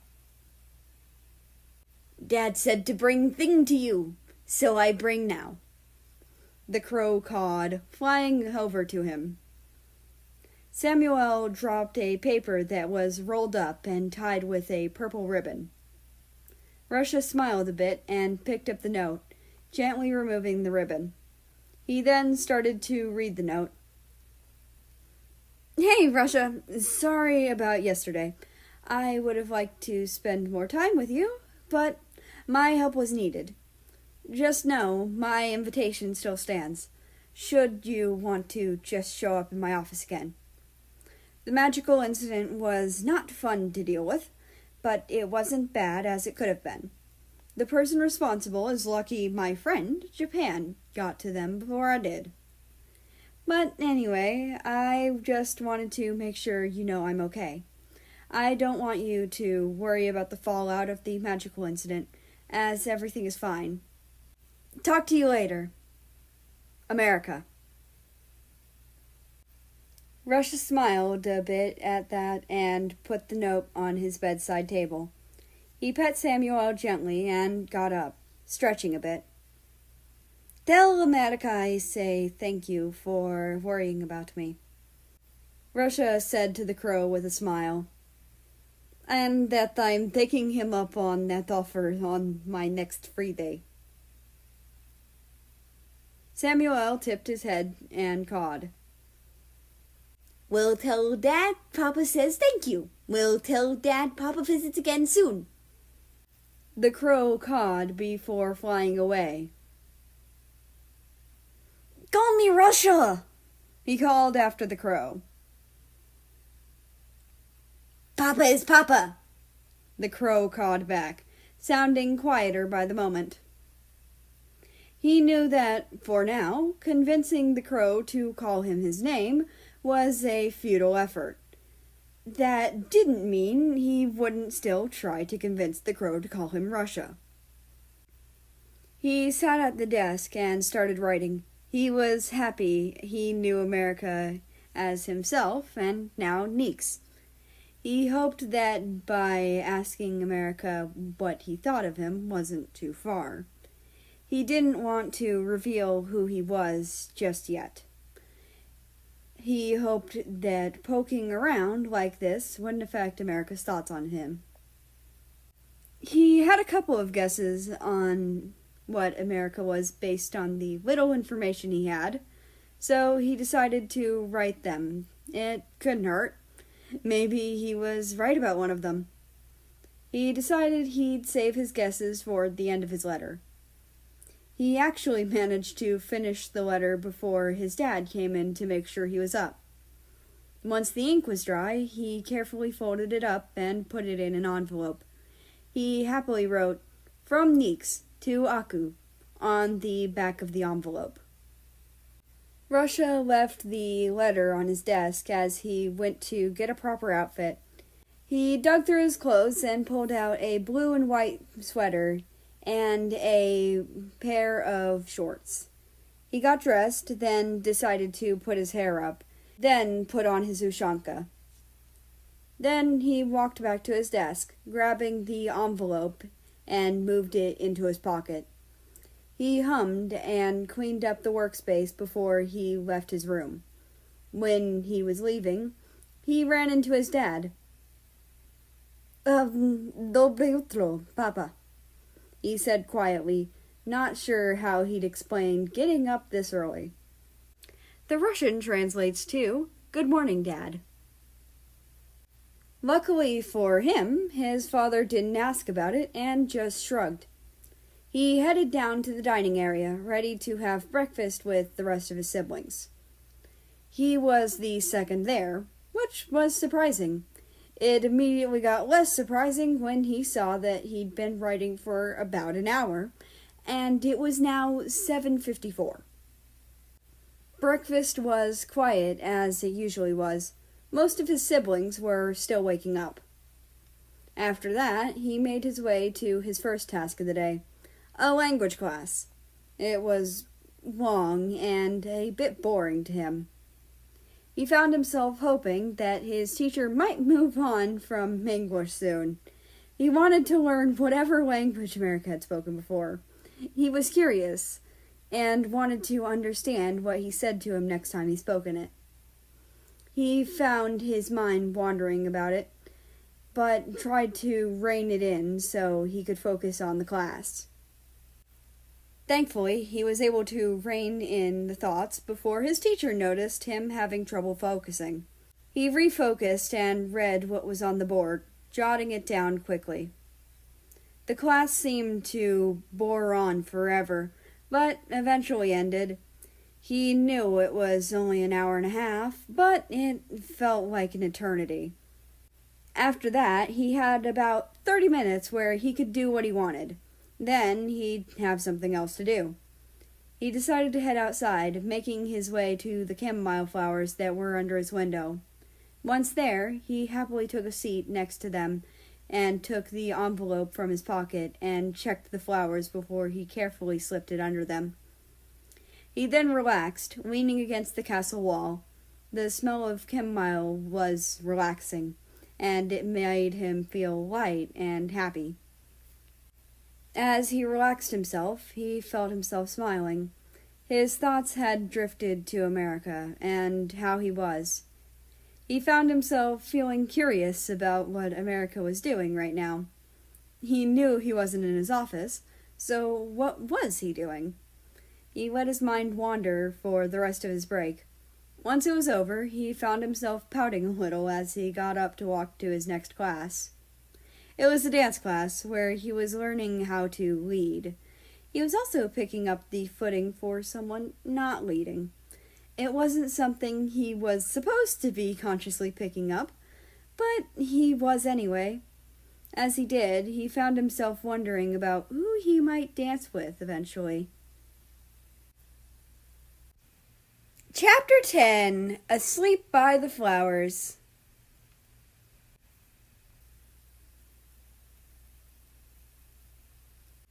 America smiled to himself as he walked around the small market. He'd seen a few things he'd be coming back for later, but for now he was looking for general snacks to give to patients. He wouldn't let himself be a crow and collect shiny things yet. He could do that when he'd gotten what he required for his office. He needed to find the stalls with small, non-perishable foods, which were quite spread out to his dismay. He couldn't bring himself to mind it much. It kept him outside of his office for longer. Sure, his office was nice, but he liked being outside quite a bit more. It was freeing to him. It was perfect weather, really. The sky was slightly cloudy, meaning that the sun wasn't in his eyes at all times. It was a cool temperature today, but not too cold. It was the most comfortable type of weather for him. If it was colder, he wouldn't mind much, as he was a shifter for a more winter-faring cat species. He quite liked the current temperature, though. It was part of why he'd been so willing to settle and become a healer here. He reminded himself of why he was out here, at the market, and continued his search for foods that would help restore energy to his patients. He smiled at a sweet old lady who was selling dried fruit slices. He walked over to her stall and checked the prices she had written down on the sign. He happily ordered a good amount of them, exchanging the money he had on himself for enough dried fruit slices to keep him from coming out for at least another month. He actually got more than he usually would have, remembering what Samuel had told him before he left the castle grounds. He found himself hoping that the prince would like them. He shrugged off the thought with a, "If not, more for me and my patients." He walked to another stall and got some more sunflower seeds from the other vendors. The person was tall and had brown hair. They had a calm disposition and seemed sweet but standoffish. But he was here for sunflower seeds, not to analyze the vendors. He laughed softly to himself and bought the sunflower seeds before walking off to get more non-perishable snacks for his office. Luckily, the rest of the snacks he usually grabbed were easy to find. Of course, he got a couple new things that he found himself excited about, but those were few and far between. Once he collected the snacks for his office, he started going for medicinal herbs, so he'd start off with what he was out of first. He was out of the dried opium poppies, so he'd start there. He was going to be walking for that for a while. The market was large and very spread out. Luckily, he found some of the other herbs he needed during his wandering. Valerian, cloves, aloe, witch hazel, comfrey, ginger, and ground ivy. Once he got his hands on the dried opium poppies, he could start to look for a few amenities for his office that weren't a requirement, but were nice. He smiled, finally spotting the tan bulbs of the opium poppies. He ran over and quickly went through, paying for some.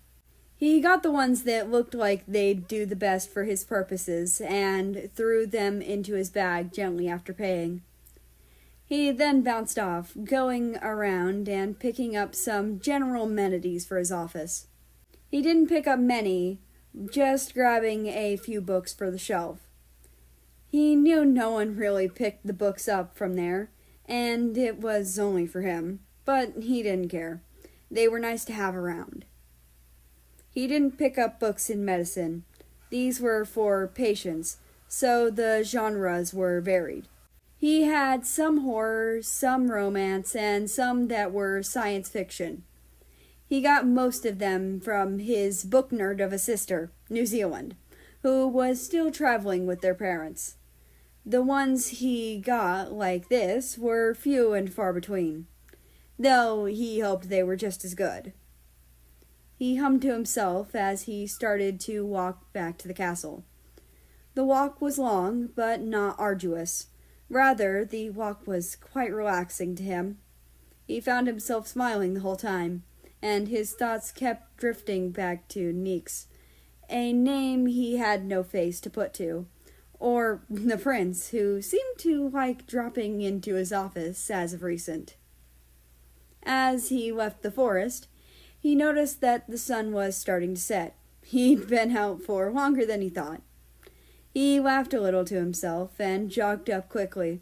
On his way to his office, he noticed the prince was asleep next to the patch of chamomile flowers, leaning back on the castle wall. He paused and checked his pocket watch. It was 6:36. He could stay a little late if it meant that he got Prince Russia to rest somewhere that was more comfortable. "Hey," he said softly as he approached the sleeping prince. He really didn't want to startle him awake. Russia didn't wake at that. He seemed too peaceful to disturb, so America kneeled down and started to gently pick him up.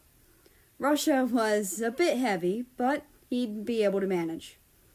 It kind of surprised him that the prince didn't wake up or shift when he did this. He shrugged it off and lightly carried Russia back into the castle.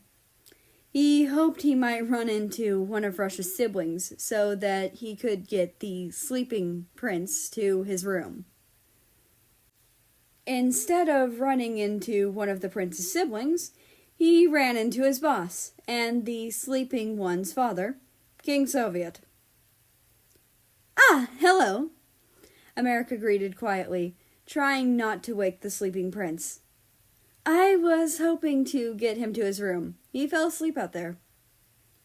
The king seemed to consider it, and then started to lead the way to Russia's room. "I take it your time at the market went well?" Soviet questioned, seeming to have decided to not tease America on his attraction to the prince. America would have bounced in place if he weren't trying not to wake the sleeping prince. "Yep, I got everything I needed," he said, smiling a little.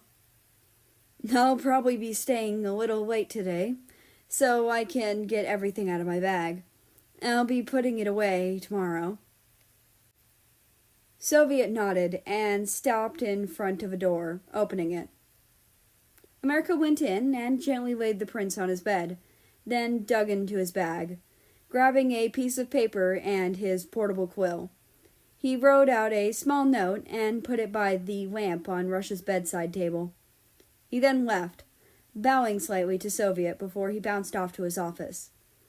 Once in his office, he unpacked everything he'd gotten at the market from his bag, leaving it on the coffee table he had in his office. Everything but a few books he'd picked up.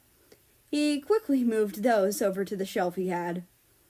He jogged back to his barracks, smiling sadly when he noticed that the sun was almost at the bottom of the sky.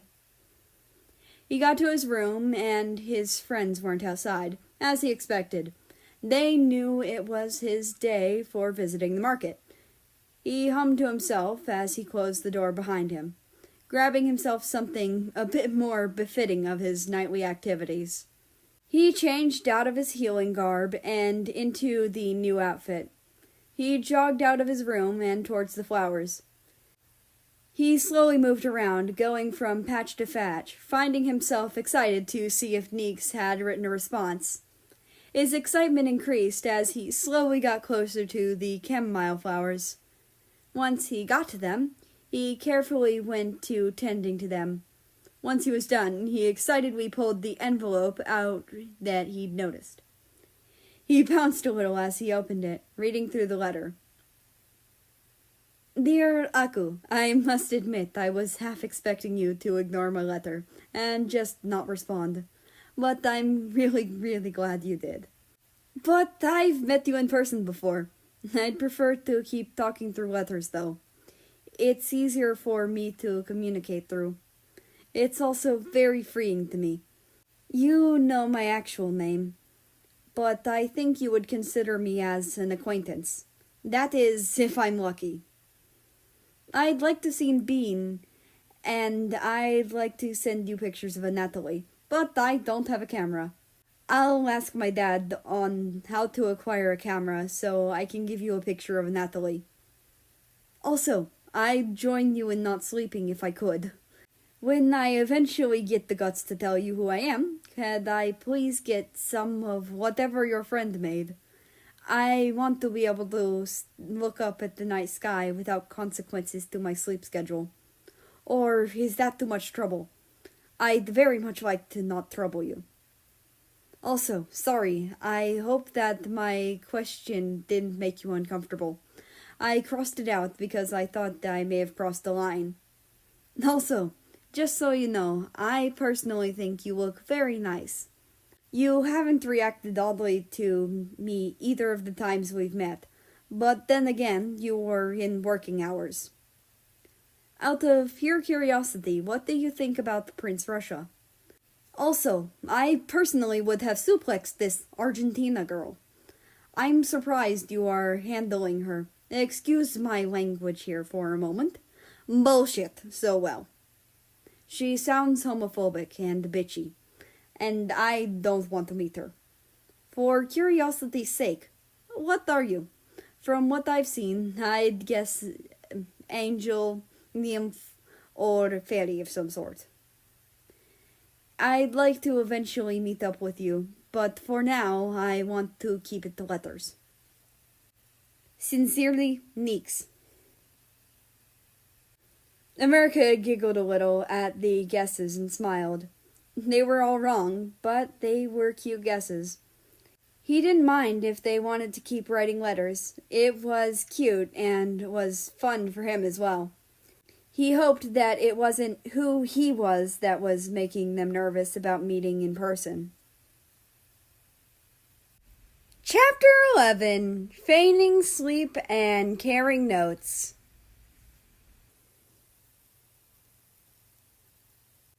Russia smiled to himself as his last lesson ended, jogging out of the room quickly.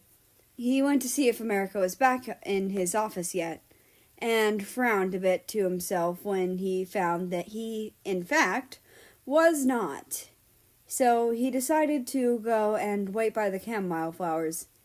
He'd already hidden the letter, but he hoped that he might be able to catch him before his shift was over. So there he found himself by the chamomile flowers, leaning on the castle wall, the sun keeping him warm, but not hot. He felt himself relax, his eyes closing as he slowly started to drift to sleep. He moved slightly to wake up when he heard someone who sounded a lot like America say, "Hey." Their voice had sounded soft and gentle, as if they didn't want to startle him. The tone was kind, and it was something he'd like to hear more often. He found himself a bit too relaxed and didn't want to get up. He opened one of his eyes slightly when he felt himself being picked up. He noticed that he was being held against someone's chest. His back was supported by one arm, while another arm was under his knees. He gazed a little higher to see who was holding him. It was America. The small healer didn't notice that he was awake and started to walk. He closed his eyes again, hoping that America wouldn't notice that he wasn't asleep. He found himself flustered by the fact that America was just holding him like this. He actually liked that America was strong enough to do that. He found himself slowly becoming a bit more than just fond of the small healer. He wasn't sure of what he felt for the healer now, but it definitely wasn't just fondness. Fondness didn't make one want to do what he wanted to do. He was shaken from his thoughts when he felt America come to a stop. Ah, hello. I was hoping to get him to his room. He fell asleep out there. America spoke softly, staying fairly quiet. Russia felt himself relax a little at that. The healer definitely thought he was asleep. There was a pause before he heard someone else. It was his dad. He quickly realized that they started speaking. His dad definitely would know he was faking sleep. Hopefully he wouldn't say anything, though. I take it your time at the market went well? His dad asked, thankfully not mentioning that Russia was most definitely awake. Yep, got everything I needed. I'll probably be staying a bit late today so I can get everything out of my bag. I'll be putting it away tomorrow, America responded. After that, he didn't hear anything else for a while. He only heard the footsteps of his dad and America. He assumed that his dad was showing America the way to his room. He felt himself be put on a bed, then heard America pause for a moment and rustle through his bag. Then he heard the sounds of writing. He then heard a little more rustling, then someone leaving the room. After a couple moments had passed, he heard his dad come in. He heard the quiet chuckle and opened his eyes, looking over to see his dad. So, want to tell me what that was about? He picked me up. It would have been embarrassing if I'd done anything, Russia said, trying to keep himself from blushing. His dad chuckled and knowingly smiled. Just be careful, will you? His dad said before leaving him alone. Once he heard his dad leave the room, he grabbed a pillow and buried his face into it, screaming into it. That was extremely embarrassing. He hoped America wasn't nearby enough to hear that. That'd just make the situation even more embarrassing. He removed his face from the pillow and looked over, seeing a note. Hey, Russia. Sorry, I couldn't just let you sleep in that position. Please be careful. If you do that too much, you might hurt your back. I tried to wake you up, but you didn't. So I carried you to your room. Your dad helped me find it. I hope you've been getting proper sleep. If not, I have a few herbs that might be able to help. I could make them into a tea if you like. Just drop by at some point tomorrow. I want to make sure you are okay. Sincerely, America. He smiled a bit. America was too kind. He was also really thoughtful. America had been really kind to him and had been okay with him being in his office. He would definitely be showing up there more often. Even though he'd already been planning on doing that, he now had a written invitation to show up more. So he was going to take advantage of that. He checked the time before he went over to his window, watching to see when America would show up. He noticed that America looked a little more excited when he got over to the chamomile flowers. He watched as America cared for the flowers before getting the letter from its place in the flowers. He saw how America lit up and excitedly opened it. He watched the long pause as America read it. Then he saw as America folded it up and put it in the envelope. Then he put the envelope in his bag and continued on, leaving Russia's line of sight. His thoughts were filled by America's earlier actions and the gentleness as he laid back. He shook his head furiously, trying to convince himself that America was someone he was still just only fond of, not someone he'd like to cuddle, kiss, pick up, or do one of many other things. Russia found himself smiling at those thoughts and went back to bed, laying down. Soon enough, he fell asleep, the flustering thoughts refusing to leave him. The smile didn't leave his face as he fell asleep either. Chapter 12, Letters and Reports.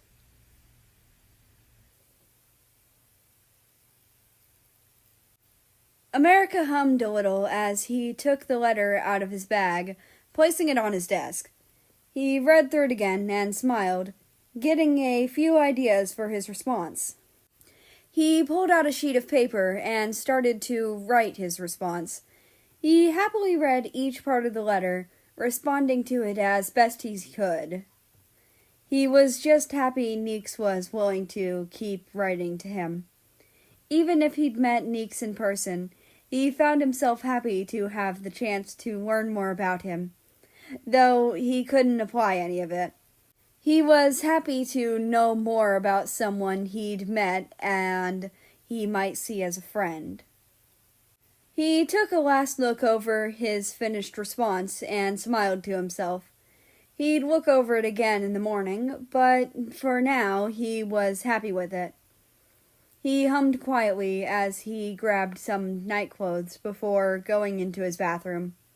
He undressed after putting his clothes on the sink's counter. He ran himself a lukewarm bath and watched carefully as the tub filled up.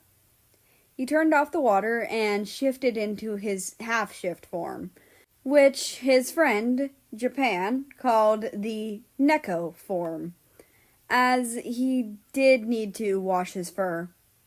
He hated how heavy his fur got and how cold he felt when he did this, but using his normal cat bathing methods never worked for him because of how dense and fluffy his fur was. He sighed. He dreaded doing this, but the sooner it was over with, the sooner he'd feel better. So he dunked his head first, starting off with the easy part.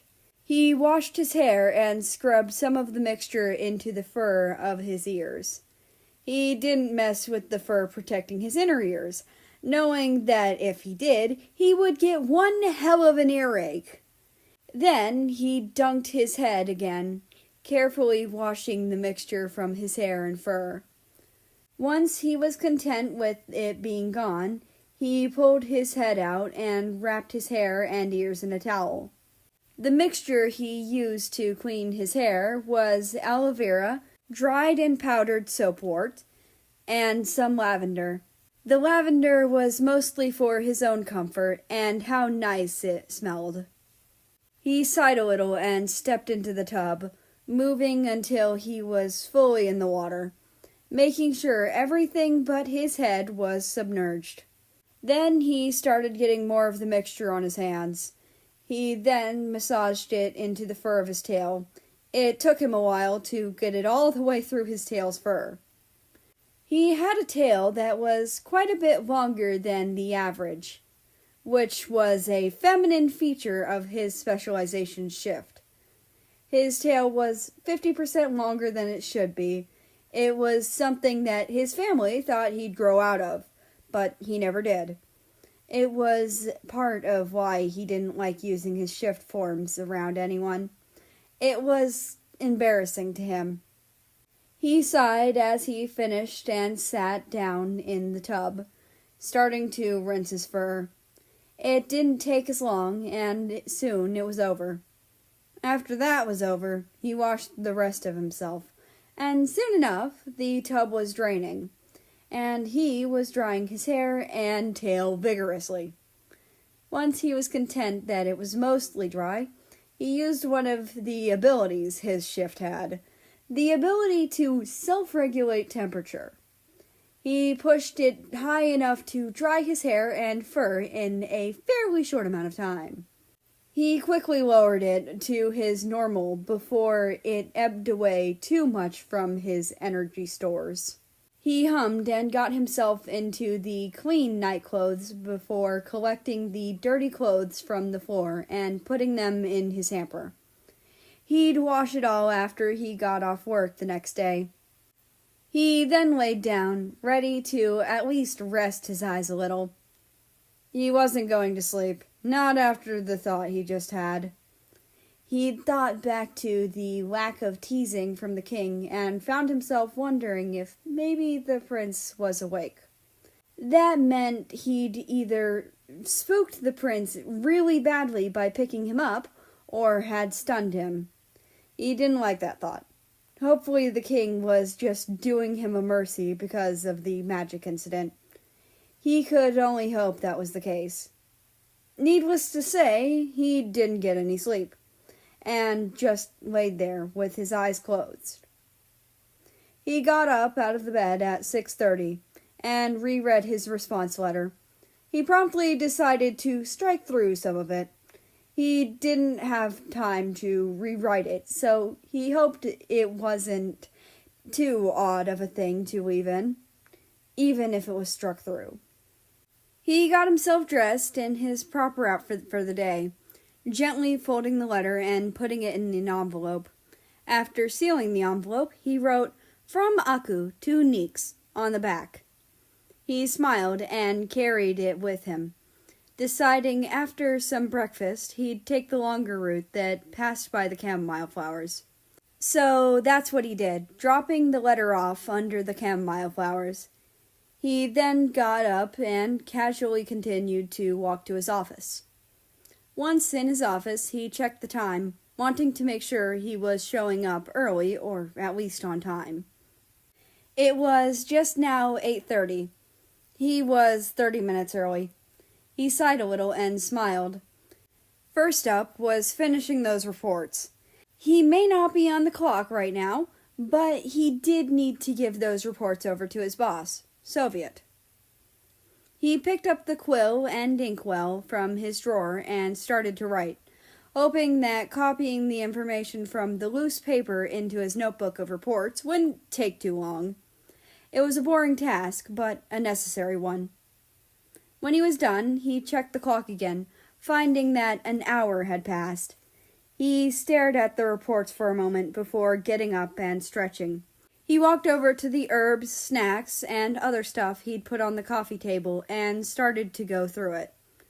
It was going to take a while for him to organize it, let alone get it all put away.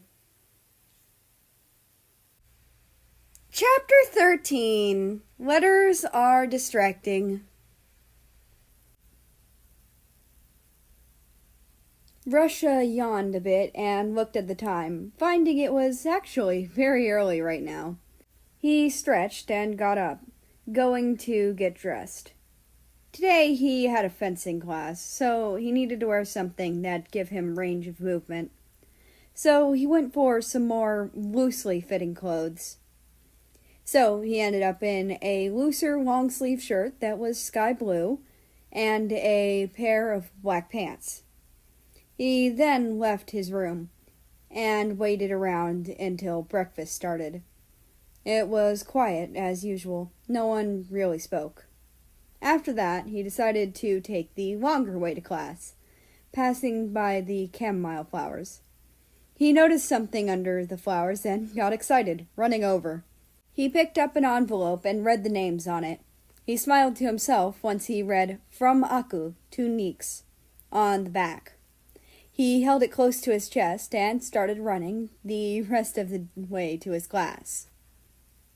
Once he was in the building, he started walking normally, a smile on his face. He couldn't help it, finding himself excited to get somewhere where he could read it. Sadly, class started before he could even open the envelope, so he did his best to pay attention. Thankfully, his first class wasn't fencing, but that didn't make it any easier to focus. It was his literature class, and he wished he could just read the letter from America instead. He'd live, though. He'd be reading it the moment class was over. The class felt like it stretched on forever. It was one of his favorite classes, but it was currently the bane of his existence. Eventually, the class finished, and Russia happily got up, running out and back to the main castle. He only had 3 classes today. he'd be able to read the letter and at least start writing a response before his next class. Once he got to his room, he sat at the desk and excitedly opened the letter, careful to not damage the letter or envelope. Dear Neeks, I would not ignore a letter directed at me. Also, you calling me Night Gardener was adorable. Seeing as letters are more comfortable for you, I'm happy to continue writing. Whatever makes you comfortable. If you don't feel comfortable sharing your name, then that's fine with me. Tell me when you're ready. As for the potion that takes away the need for sleep, I'll ask. I could probably put some in a vial. I'll leave it with one of the letters. I, however, would suggest getting yourself a proper sleep schedule so that you have an ingrained sleep schedule. It helps make sure you wake up at necessary times. But if you have that, then you're golden. Also, I'm flattered that you think I look nice. I wish I knew what you looked like, but I'm sure you look great. Also, you'd be right to guess that me in work hours doesn't react how I would outside of them. I'm a disaster gay, according to my brother. He swears up and down that if someone who is my type were to even flirt with me in jest, that I'd die. He's right, and I hate it.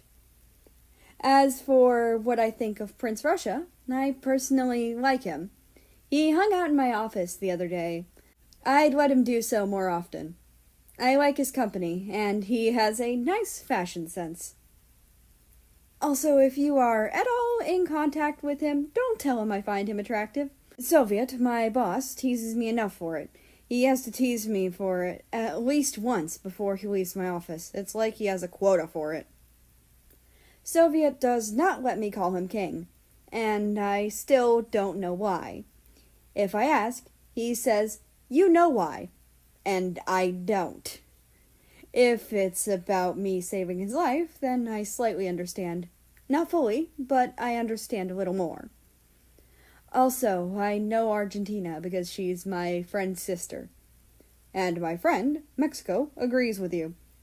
He's glad I finally defended myself and has since told me I should have done more. None of your guesses are correct on what I am, but I would like to implore you to keep guessing. Please don't accidentally kill me when we meet up. I'd very much like to not collapse into a pile of extremely flustered person. As for the camera, I have an extra. I could leave it with my next letter. I'll give you a picture of Bean. He's a color point and a ragdoll Siamese mix. Sincerely, Aku. A little piece of paper fell out of the envelope with the letter. He read what it said on the back and chuckled. It said, "This is Bean. He is a bastard. A lovable bastard, but a bastard nonetheless." He flipped it over and found a color point cat with long hair.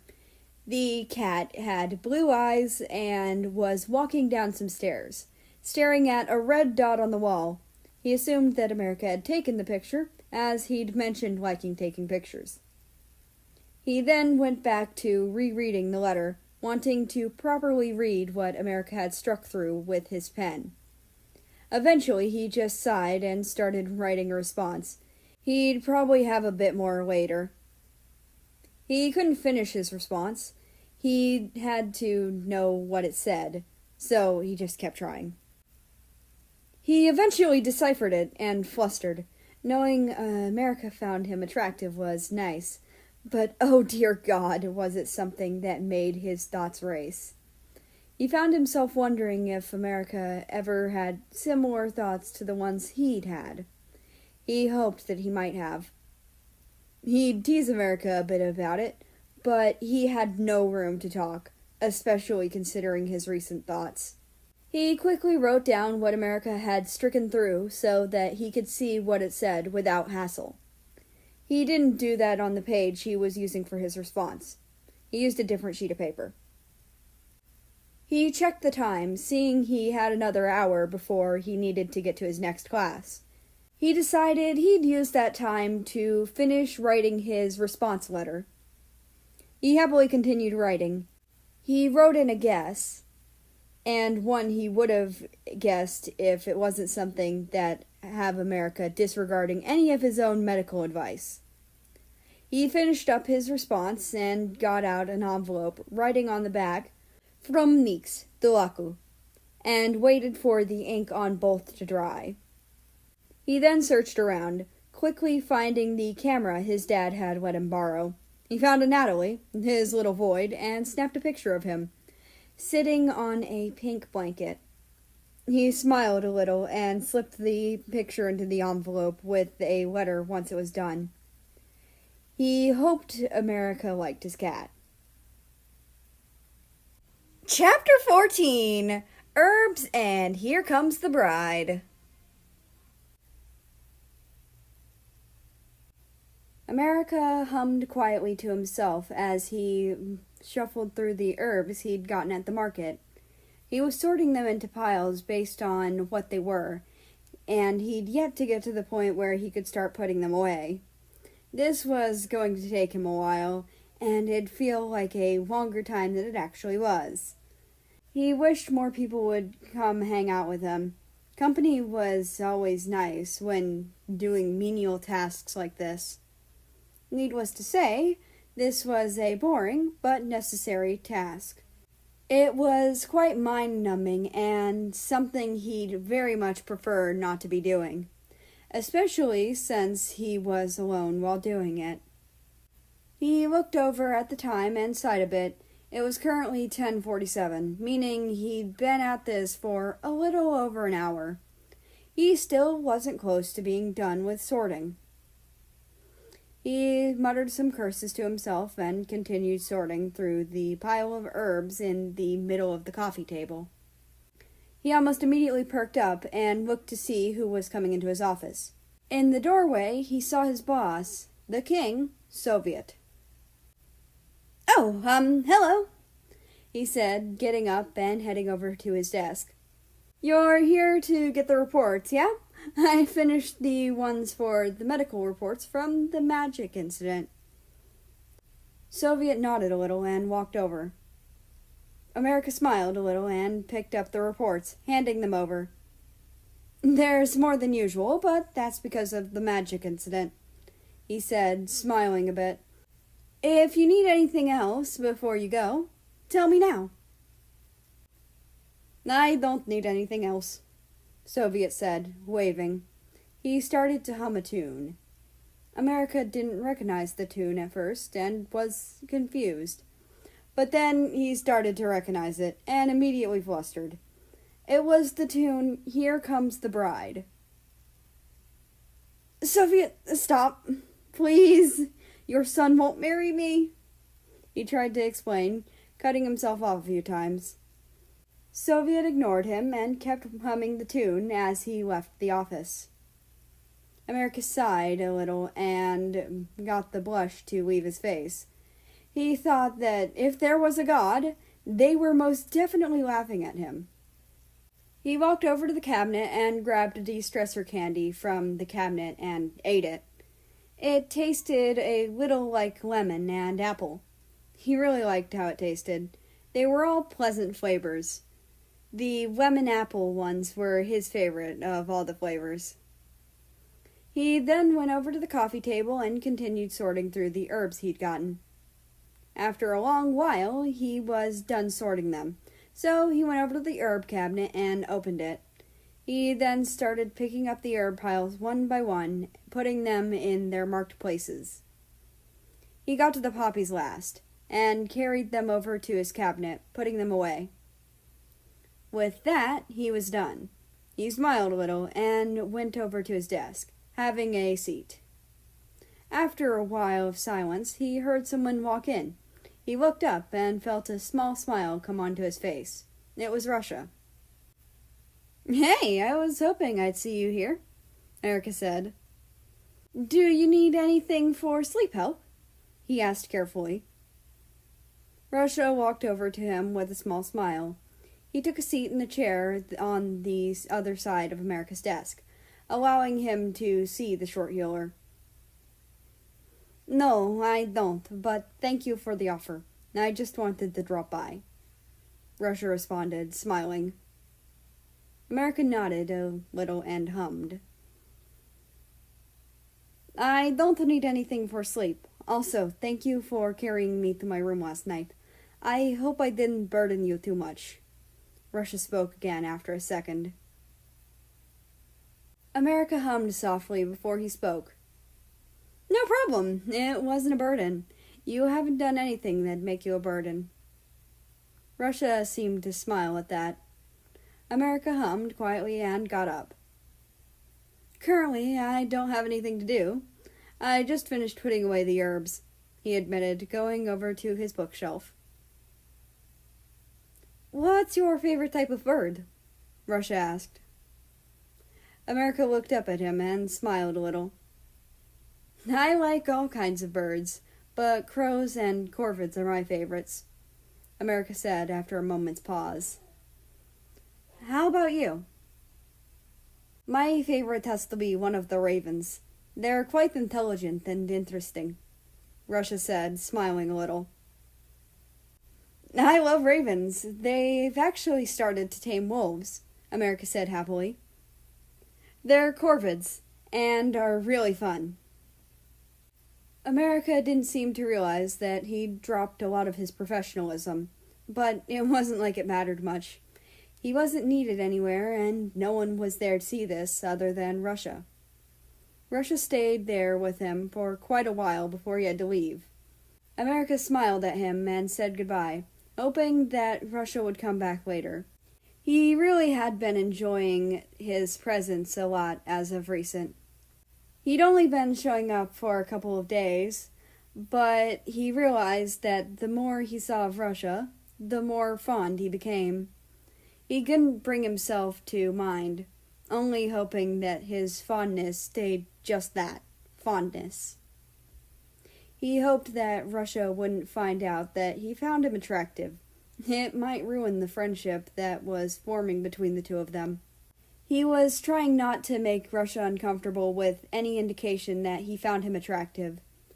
He also tried to keep his thoughts away from anything that put him beyond fondness or friendship. But he found it hard outside of his office hours, so he was glad Russia only visited him during office hours. He'd be happy to see him outside of office hours, but he's not sure if he'd be able to keep himself together. The more he thought about it, the more he thought he'd be able to, as long as Russia didn't flirt, or God forbid, Samuel started calling him Papa again. He hoped that maybe he could see Russia after his office hours at some point. Maybe not that day or the next, but sometime soon. Chapter 15. Time Runs Slow Without You.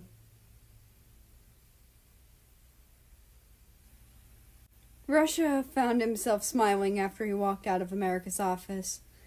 The talk he'd had with America had been short, but he enjoyed every moment of it. He wished he had more time, but he had another class to run to. He'd only had a couple minutes to stop by, but a second class to get to. After spending most of his break in between classes writing, and running down to his office to spend some time with him, he'd be a little later than usual. Hopefully his teacher wouldn't notice. If his teacher did, he could just say he lost track of time. It's not like he hadn't done so several times before. As he walked, he couldn't help but wonder how he'd never noticed how attractive America was, from his small smiles to his gentle aura. He wasn't sure how he'd never noticed it, but now he couldn't help but notice it. He had also noticed America's black sclera. It was odd, but something that was unique around the castle. It made America's face more memorable to those around the castle. Soon enough, he was where he was supposed to be. He was in front of the room he'd come to associate with his history lessons. History was fun to him most of the time, but currently his teacher was covering a particularly boring era of it. He took a seat and checked the time, thankful when he noticed he wasn't late, and actually a couple minutes early instead. He relaxed at that and sighed, hoping that this class would just be over with sooner. The sooner it was over, the sooner he could get fencing class over with.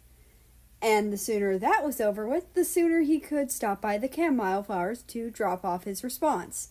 And the sooner he may have a chance to visit America again. The history class started, and time crawled at less than a snail's pace. It was maddening how time drew itself out so much. It seemed like today was just going to draw itself on for weeks. It felt longer than it did usually. Part of the blame of that being laid on a particular area of history that was being covered. And the other was definitely his excitement's fault. Rusha sighed to himself and repeated the year of one of the events. His teacher was making sure he was still there and engaged. He was engaged, just very bored and wishing that the class would end. After what felt like a good few hours, which in reality was more like 30 minutes, the class was over.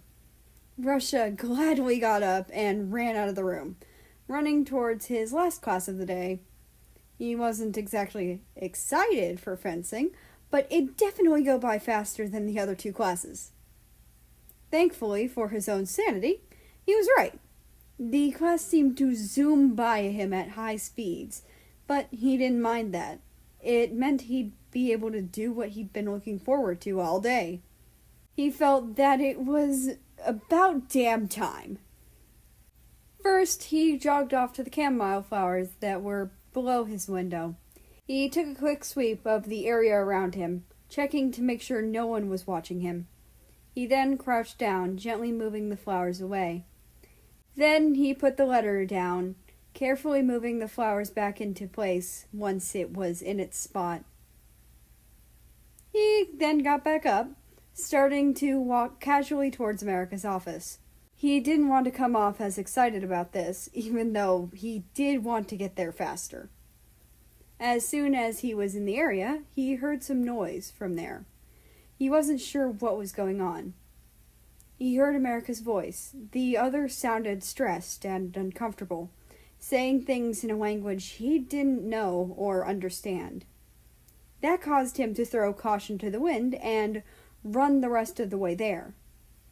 When he got there, he found America pushed into a corner by the same person from before. Argentina, as he learned in America's letter, was currently cornering a very stressed America. But wanting to be with a guy is... America ducked down, trying to get away from her.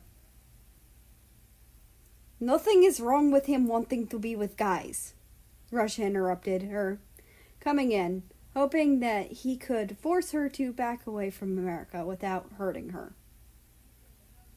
America looked over at him and gave him a pleading look. He looked uncomfortable. Rusha ran over, pulled her back away from America, and pulled the small healer up, holding him.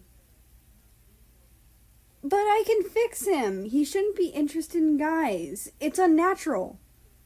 The homophobe, Argentina, continued to speak, ignoring what Rusha had just said.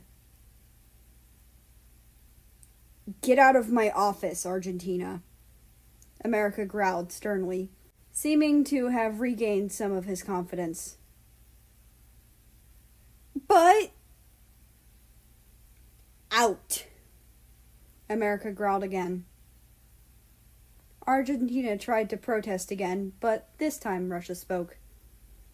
He said he wants you out, so I suggest you listen. The homophobe grumbled something and stormed off. Once she was out, America relaxed and let out a sigh of what seemed to be relief. Rusha smiled and looked at America, and then flustered a little when he noticed the way he was holding the healer. He had picked the healer up as if he were a princess. America didn't seem to realize how he was being held until Rusha put him down. Even then, he showed no signs of being even slightly embarrassed. Thank you, Russia, America said softly, smiling. Russia smiled a little and hugged America gently. No problem, he said, trying not to sound as flustered as he was. America hugged Russia back, making a sound that sounded oddly like a purr. Russia shrugged it off and kept hugging America for a little longer. He thought that maybe he had more of a chance than he'd previously thought. He certainly hoped he did. He knew America was attracted to him, but he wasn't sure if that meant he had a chance with him romantically. He certainly hoped it did. Chapter 16: Letters and Alone Time.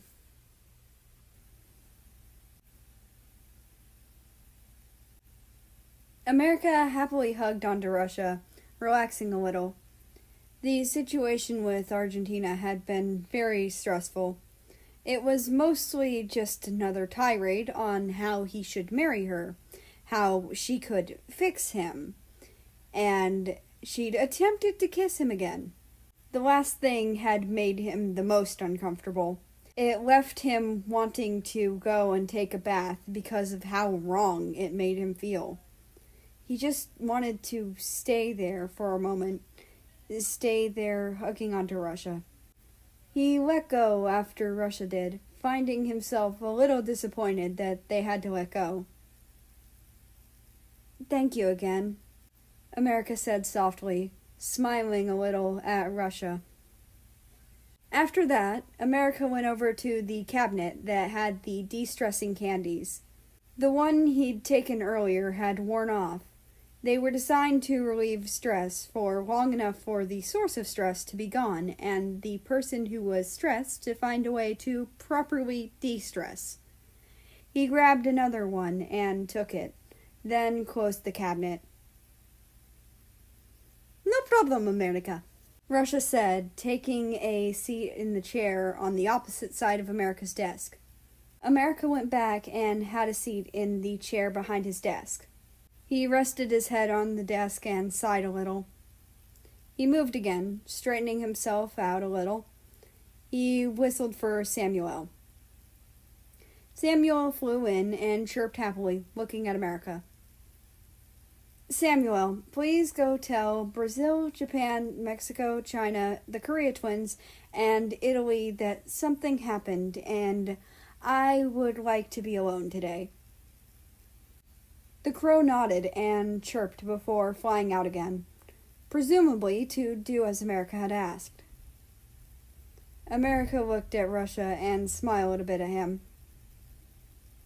I know my own limits. I love my friends, but honestly, I think I might get too stressed if I see them after what happened, America said, looking over at Russia. Russia nodded a little and started to get up. America shook his head and reached out a little to stop him from doing so. No, I'd like to hang out with you. Please stay. Russia seemed to buffer for a moment before sitting back down. Okay then, I'll stay, he said, sitting back down where he'd been before. America smiled a little.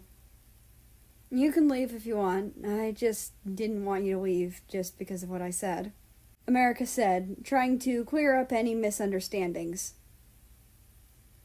I thought that you might want to be alone and thought that you might want me to leave, Russia responded. America sighed a little and looked at him. I don't want you to leave. If I implied that, I didn't mean to, America said, blushing a little.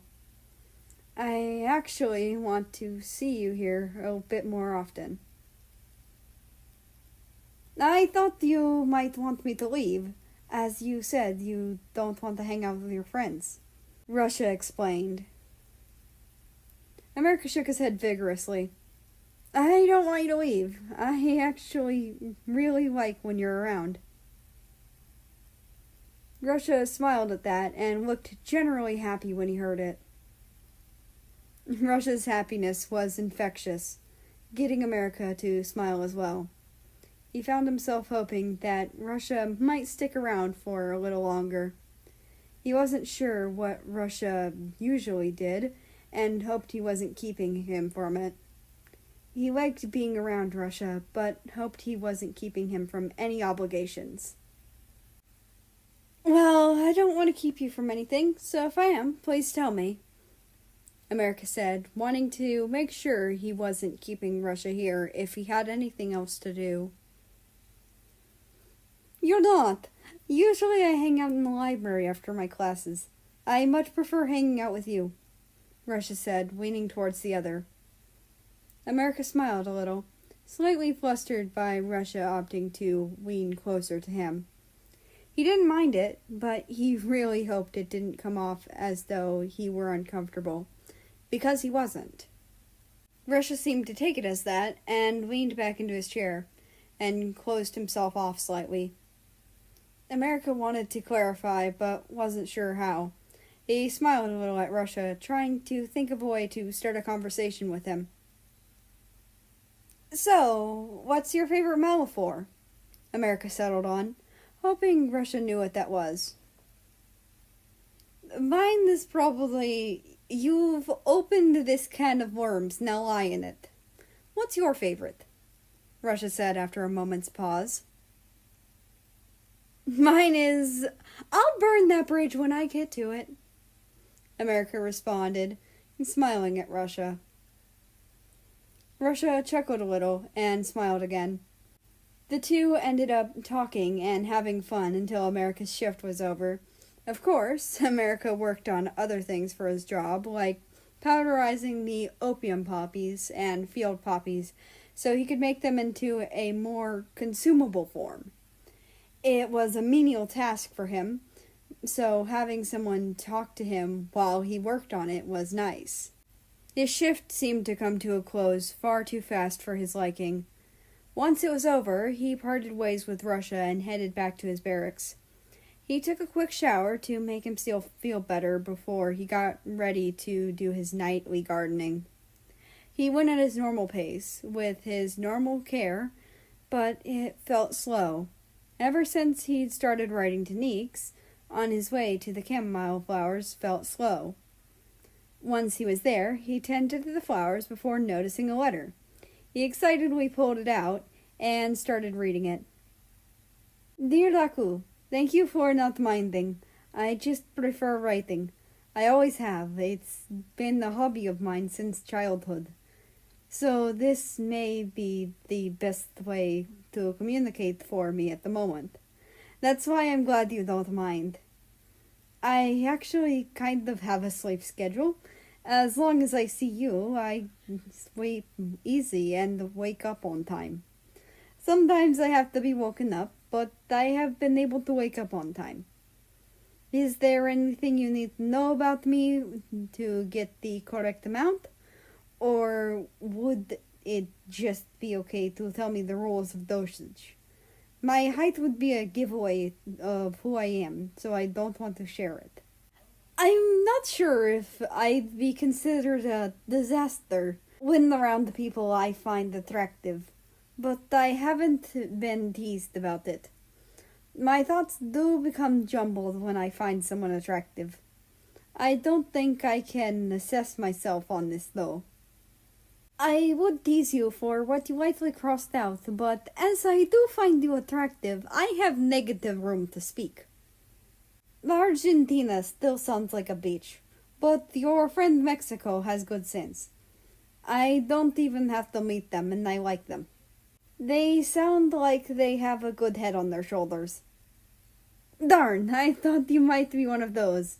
Angel, nymph, and fairy are all convincing because of the affinity to plants and or healing.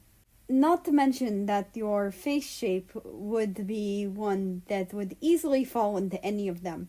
I would guess Keleon, but that'd require you to wing bind, tail tuck, and do God knows what with your ears.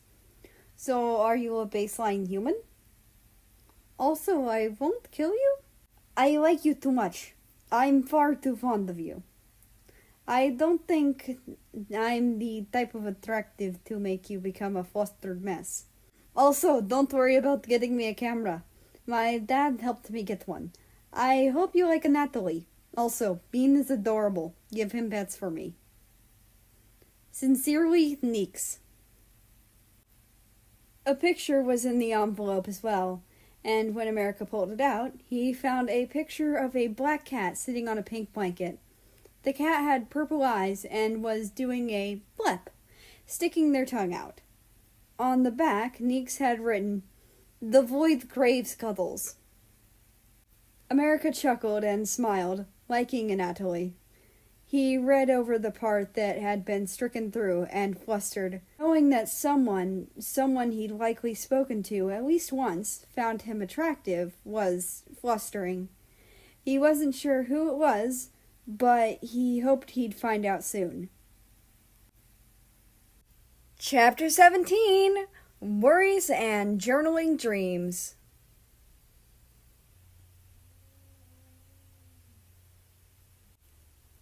Russia walked back to his room after dinner, finding himself dwelling on what had happened with America earlier. He was worried, though he knew America had been fine when he'd left. The worry just sank further into his chest. He looked over and found himself smiling when his cat, Anathalie, ran over to him. Hopefully, America's cat, Bean, was giving him a similar comfort. Or maybe America was doing something to relax. Whatever the case may be, he hoped America was doing well or feeling better. He waited for the time to pass, watching the sun slowly set. About an hour after he had seen the moon rise, he saw America slowly walk over to the chamomile flowers below his window. He let out a sigh of relief. Thankfully, America was feeling well enough to do his nightly gardening. That made him feel better. Seeing the other out and gardening put his worries to rest.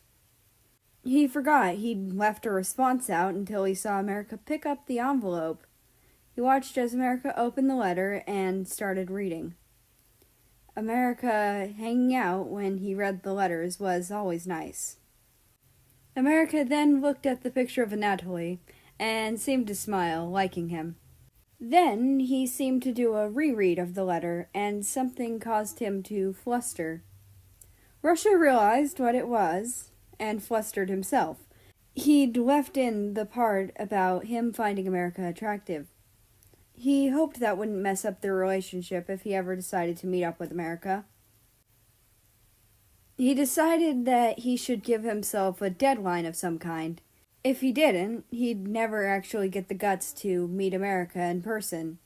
So maybe he could use this guessing game he'd started to set the deadline.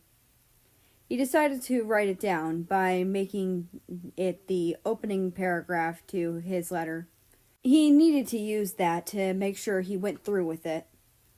After that, he got himself into some sleepwear and got into bed. Luckily, sleep came semi-easily to him. He had a few thoughts that flustered him, but for the most part, sleep came easy. His dreams, however, got extremely flustering for him. One of the dreams had him and America on his bed, cuddling. In the dream, America had made the exact noise he'd heard from earlier, then said, "I love you." The noise had sounded adorable, both in the dream and out. In the same dream, America had pulled him into a kiss and then gone to relaxing. The next dream had gone a different route.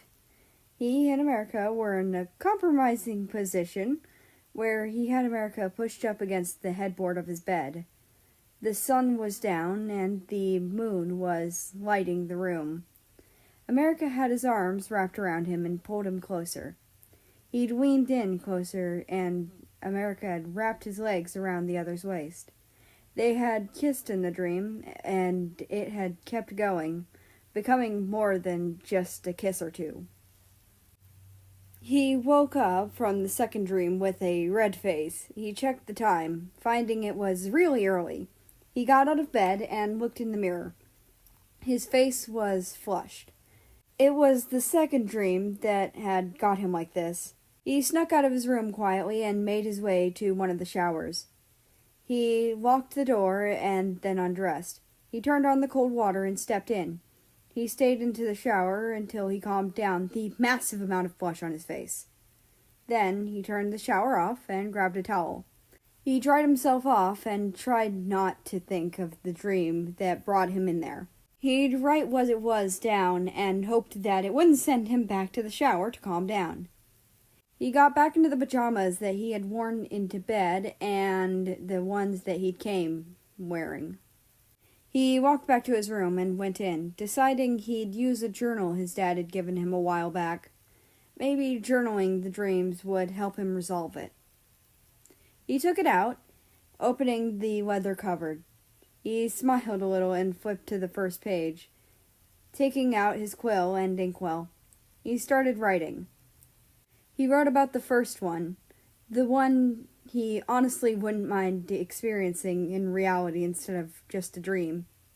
As he suspected, the second dream had caused him to need another cold shower. The dream would have been flustering if it'd been anyone else, but America being the one in the dream was something that made it more so.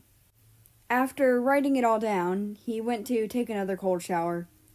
He came back out after it and went back to his room after redressing. He tried to go back to sleep, but found himself unable. After a while of not being able to sleep, he got up and decided that maybe a walk around the palace would help. He walked downstairs and then started to walk around the castle, finding it relaxing. Eventually, he decided to walk outside. As he walked, he eventually came across America, who was tending to some morning glories that were also known as moonflowers. He paused for a moment, debating on if he should approach him and talk to him. He decided to approach him and just stay quiet. If America wanted to talk to him, then he'd respond. "Hello?" America called out, looking around. He spotted Russia and went from slightly worried to calmer, with a small smile. Russia waved a little and took a seat on the ground next to America. "So, what are you doing up this late? Want to talk about it?" America asked softly as he went back to tending to the flowers. "I'd prefer not to talk about the specifics," Russia started, remembering a little of the dreams before he spoke again.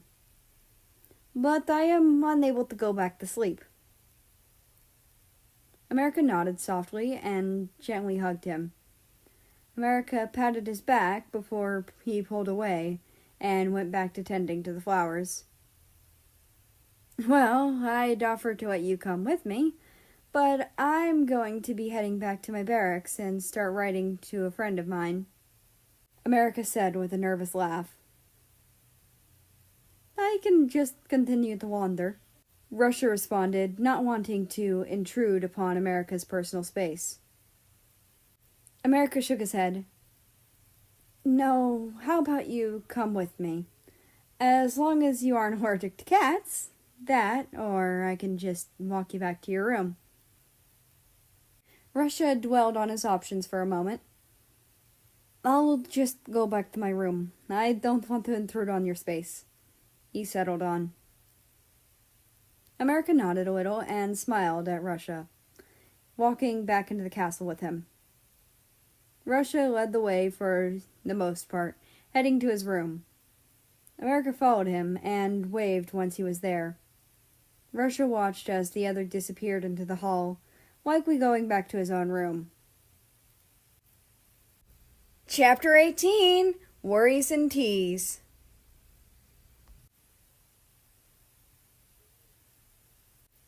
America walked away from Russia's room, finding himself hoping Russia might come to visit his office later.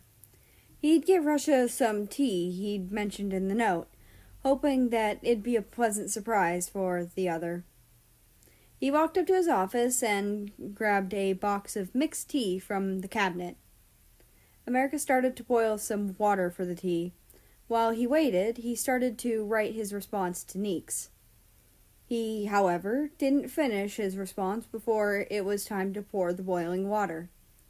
He took out a couple of tea bags, pouring a cup for himself and one for Russia.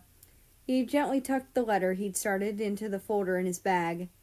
He also put the box of tea in there. It was a chamomile lavender blend. He hoped Russia would like it. He grabbed the cups of tea and snuck back out of his office, making his way to Russia's room. Once he got there, he used his foot to lightly tap on the door as a way of knocking. Russia opened the door and seemed a bit surprised to see America there. "You said you were having trouble falling asleep, so I figured this might help," America said, offering Russia one of the cups. "It's a blend of lavender and chamomile. It's supposed to keep your mind from stressing and help you fall asleep." Russia took the cup from America and smiled at him. "Thank you. That is very thoughtful," Russia said. "I didn't add any sweetener, just because this is supposed to help you relax, not give you more energy," America noted, knowing that may be upsetting to some people. Russia nodded and lightly blew on the tea, getting slightly steamed by the still fairly hot tea. America smiled a little at Russia and used his now free hand to get the box of tea from his bag. "If you like it enough, and in case you ever have trouble falling asleep again, I wanted to give you this," America said, slightly smiling as he offered Russia the box of tea. "Thank you, America," Russia said, taking the box from the other. "No problem. I'll see you later," America said, waving goodbye to Russia before he headed back to his barracks. Once he got back, he put his tea on the desk and put the folder on his desk. He took out his sealed inkwell and put it back on the desk, walking away to get himself into something more comfortable for the next few hours. He came back, finding Bean looking guiltily at a knocked-over inkwell.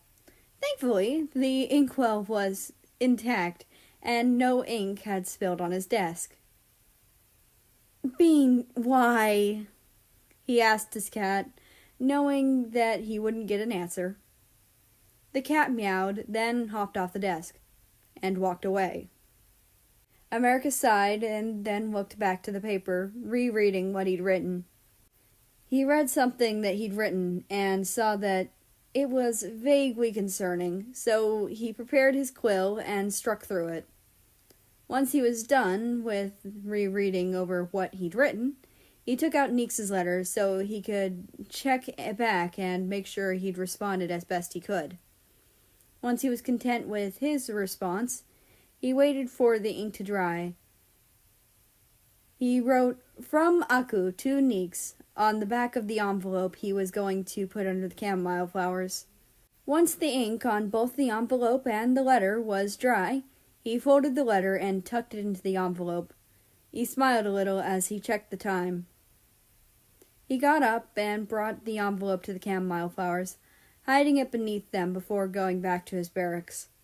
It was far too early to go to work, but far too late to get any sleep. He ended up finishing his tea while he waited for a proper time to start heading to his job. While he waited, he decided to pull out his watercolors and play around with them. He wasn't making a piece to display, just something for fun. He ended up creating a galaxy cat and left it out on his desk, getting up to stretch. He hoped Russia was doing better. He hoped he'd manage to get back to sleep. He checked the time and decided to get something for breakfast, then head to his office. He'd be really early, as per usual. He opted to just make himself a sandwich. It was enough to sustain him until lunch. He started his walk to his office as he ate, humming happily to himself. He had to admit, the night before did have him worried about the prince, but he hoped the tea blend did help and that he liked it, as it was a blend he'd personally been using for a while now. If not, and the prince had another night like that, he had different blends that he may like. He'd ask when he saw the prince next, which would hopefully be soon. As he watched the clock on the wall, he found himself zoning out a bit, wondering what had caused the prince to have a sleepless night. Whatever was the cause, he hoped that the tea helped. After a while of wondering, he decided to make himself some more tea. He put some water on to boil, going to his cabinet to look through it. He pulled out a mug, a tea bag, and a little sugar. Today was a lavender mint day, so that's the blend he went with. It'd throw some energy into his system and calm his nerves a bit. Once the water was at a boil, he pulled it off and poured it into his mug. He then put the tea bag and sugar into the mug, leaving the tea to steep for a bit. Once he'd felt it'd been long enough, he stirred it. He then put his tea on his desk and grabbed some of the stuff he had to make into little treatment pills. It was a menial task, but he could do it until he had something to do that was important. He'd finished all the painkillers the day before, so was now making the powder into little pills. That always took the longest. He reached over and took a sip of his tea, hoping it wouldn't burn his tongue, before going back to making the pills. Chapter 19. More Than Just Fond.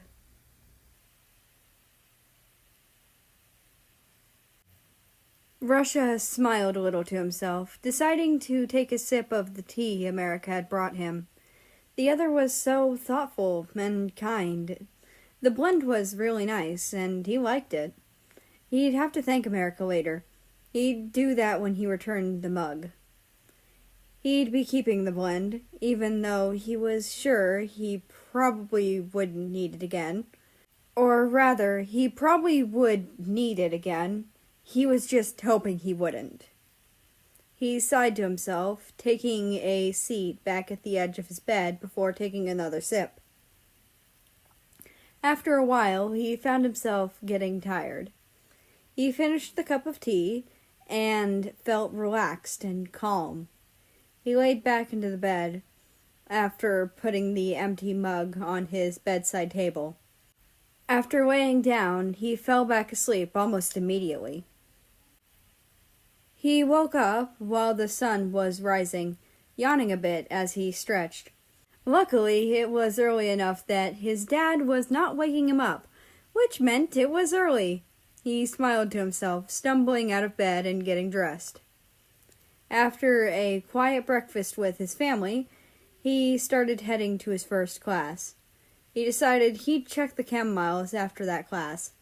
Specifically after his second class, because he'd have about an hour of buffer time before his third class. His anticipation to go check the chem miles for a response made time feel slower. But he managed, paying attention to the classes to the best of his ability. Once the first two were over, he ran over to the small patch of chamomile flowers. He spotted a response in an envelope and excitedly grabbed it, hopping off to his room to go read it. Once he was in his room, he gently opened the letter. He was excited about what America had replied to him with. He unfolded the letter and began to read it. Dear Neeks, writing is a good hobby to have. I find myself enjoying it as well, even when it pertains to reports I need to write for my job. Honestly, writing these feels like passing notes in class, but in a fun way. It's not like we feel like we're going to get caught. It's more like we have conflicting schedules. Anyway, my friend, Japan, says she needs your height and weight, as well as race. So, being awake at night without consequences may have to wait, or it'll have to until you're comfortable with meeting up and or sharing your height and race. The dosage rules aren't exactly incremental, apparently, which is unusual for potions, according to her.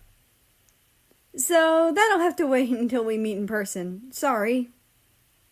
If you're a disaster, you'd know, especially when around someone you find attractive.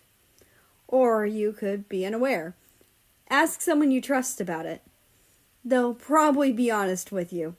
And oh dear, I'm very flattered, knowing that someone finds me attractive. I don't see it myself, but I'm flattered, thank you. My friend Mexico has a pretty good head on his shoulders, so I agree with you there. Also, Argentina cornered me in my office. I crave death. I was lucky that Russia got there and stopped her before she tried to kiss me again. I will eventually find a way to thank him for that. As for your guess of me being a baseline human, no, I wish. But that's an interesting guess. As for Kalion, I'm not one.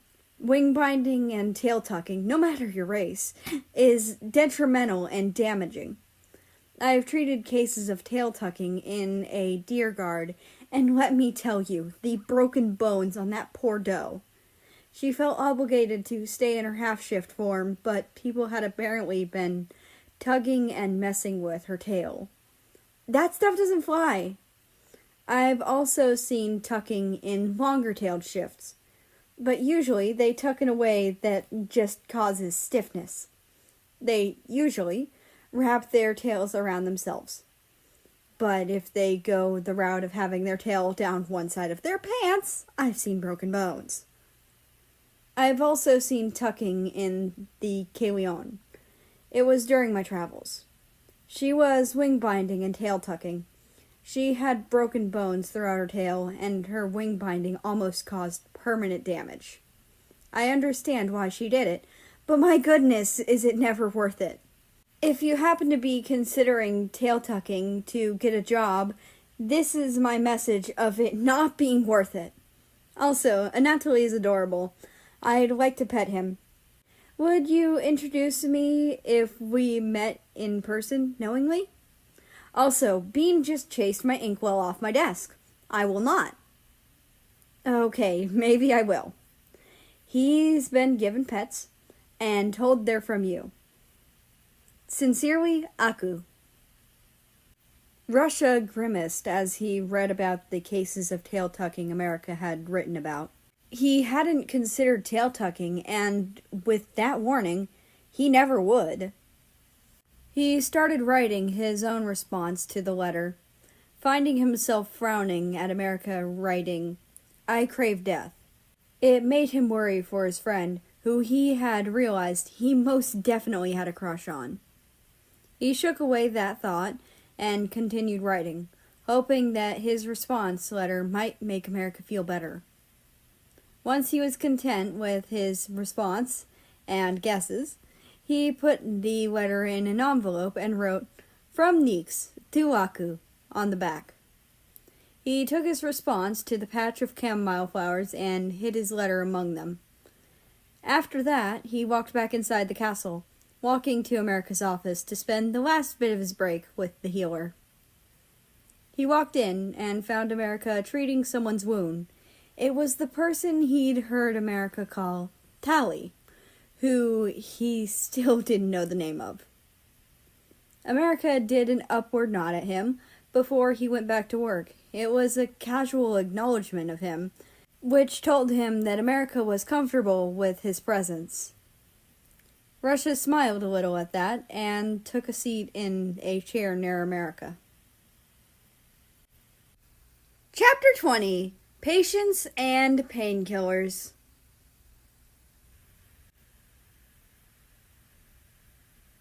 America sighed to himself as he looked at the mixture he was making. He then remembered that he needed to get some medicine for a couple of people. The magic incident and all. He knew that the other healers kept up with them, but it wouldn't hurt if he did a check-in on them. Packing away a couple painkillers he'd made from the opium poppies, and a couple of pills he'd made to deal with headaches. He wrote a little note, sticking it to the door before walking off to deal with a few of the patients from the magical incident. Once he was done with his check-ins on them, he returned to his office and removed the note from his door, Luckily, they were okay, as well as any of the other people he found while checking on those in the infirmary. America wrote down the updates and what he'd done to aid in their continued recovery. He noted the progressions of their healing as well. After a while, he heard someone getting close to his office, so he looked up before they came in. Once the door was opened, he saw Italy standing there in the doorway to his office. He quickly invited the other in, almost certain he'd be treating something. He didn't know what it was yet, but was eager to get this over with. "I'm here for another follow-up, and I burnt my hand this morning," Italy said before America even asked. America nodded and grabbed what he thought he needed. A wound-soothing salve he'd formulated himself, a burn cream he'd picked up some time ago, and some bandages. He was feeling optimistic about Italy right now. He walked over and started to unwrap the bandages, and hummed happily when he found that nothing had gone wrong and that the healing was going smoothly. He applied some of the wound-soothing salve before reapplying the bandages. He heard someone else walk in as he was going over to treat the burn on Italy's hand. He looked over to see Prince Russia and smiled at him. He also did a nod to show that he knew the other was there and that he was welcome to stay. He noticed that Russia took a seat in the chair that was closest to him, but didn't pay any mind to that, going to treating the burn on Italy's hand. "Deus meus! What did you do, Italy?" he asked as he got a closer look at the burn. "I got too close to the stove while someone was cooking and got burned as a result," Italy said, sounding bashful. "Good, you know this is stupid and something not to do again," America mumbled as he continued applying the burn cream. The burn cream had a cooling agent in it. He figured it'd do what he needed it to. Once he was content with the application of the burn cream, he applied some clean bandages to Italy's hand. "Now, you stay here a while I get someone to babysit you," he mumbled, walking over to the window. He whistled for Samuel, calling the crow over. He considered a bit who he should ask to look over the dumbass for the day. By the time he'd decided this, the crow was already there and messing with Russia's hair. "Samuel, I need you to get Japan. Tell her she's on tally watch," he said, going over to get the crow to leave the prince alone. The crow did something akin to a pout. "Okay, Dad," the crow cawed, sounding grumpy. The crow then flew out of the window. America sighed a little and smiled anxiously at Russia. "Sorry about Samuel, and for taking so long to get him to quit. I needed to figure out who could keep an eye on Italy," America said as he went back to his desk. He then started to write down a few notes on the healing process of Italy's first injury, and what he'd done in accordance to that. He heard Russia hum, and the footsteps coming closer to his desk. He assumed that was Russia coming over to sit in front of his desk. He smiled a little to himself and continued writing, now having moved to writing about Italy's burn. "I'm here to collect my dumbass of a brother," the very distinct voice of Japan chimed as she entered the room. He didn't look up to see what was happening, already knowing that she'd grabbed her twin and was dragging him out of the room. "The crow calls Prince Russia Papa!" he heard Italy yell as he was dragged out. He never was going to hear the end of that, and was not excited. He hadn't heard Samuel calling Russia Papa this time, but he believed it, especially since when the crow had relayed the message Russia had given him, the crow had called him Papa. I'm sorry about that. I swear I'm trying to get Samuel to stop doing that, he said anxiously, rubbing the back of his neck. Bah, it's fine. Don't worry about it, Russia said, smiling at him. America smiled a little and tried to relax himself. He picked up the quill and started to write again. He wanted to finish his reports, hoping that it'd give him some more time to talk with Russia. After a moment, he heard Russia move to get up, so he looked up. I have to go to class. I'll see you later, Russia said, getting up from his spot across from America. He then waved before walking away. See you later, America said softly, sighing as he looked down. He didn't have anything else that required his attention, but he'd have to stay in his office until his shift ended, which would be for a while. He decided that he may as well sketch something, so he grabbed a sheet of paper and a pencil. He started humming to himself a little, finding himself lost in thoughts as he sketched. When he looked to see what he ended up with, he flustered a little, finding that he'd ended up drawing Russia. Before anyone else could see the sketch, he quickly hid it away, putting the sketch in his bag. He'd decide what to do with it later. He didn't have it in him to do so now. Chapter 21, Crushes and Closed Doors.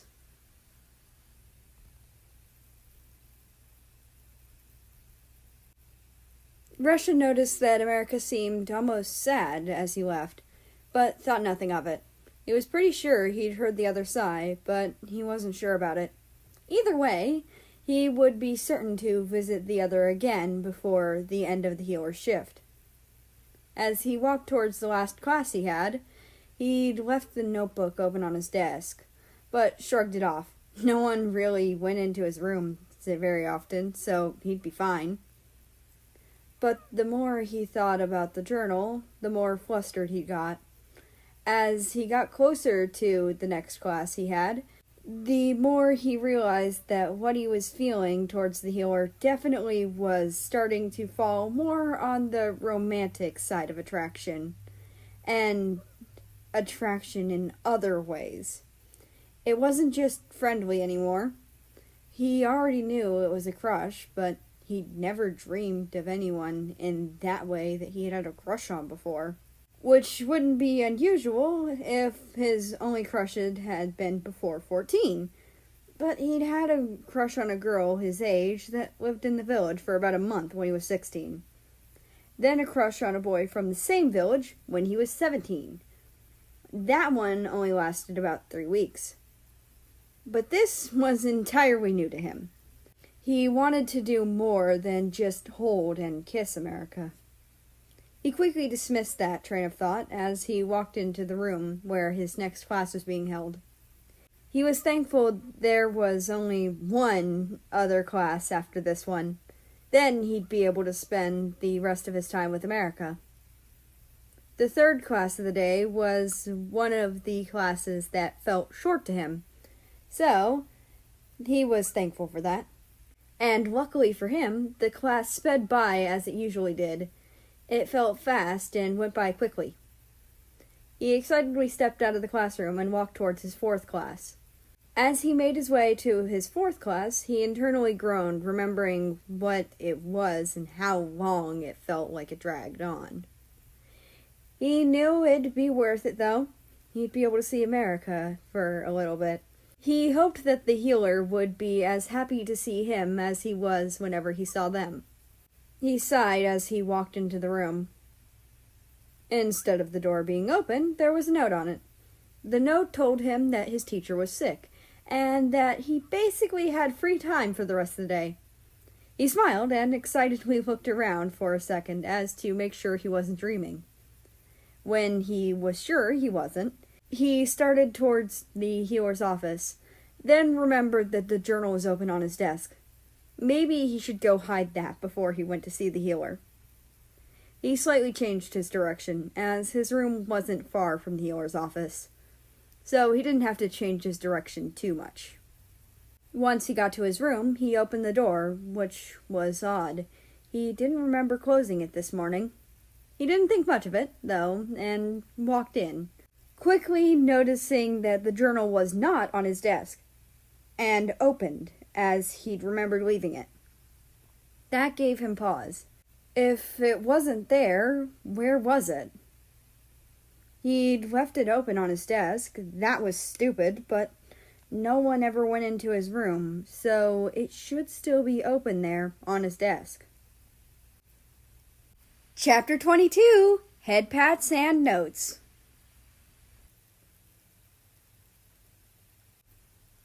America sighed, not really sure what to do at the moment.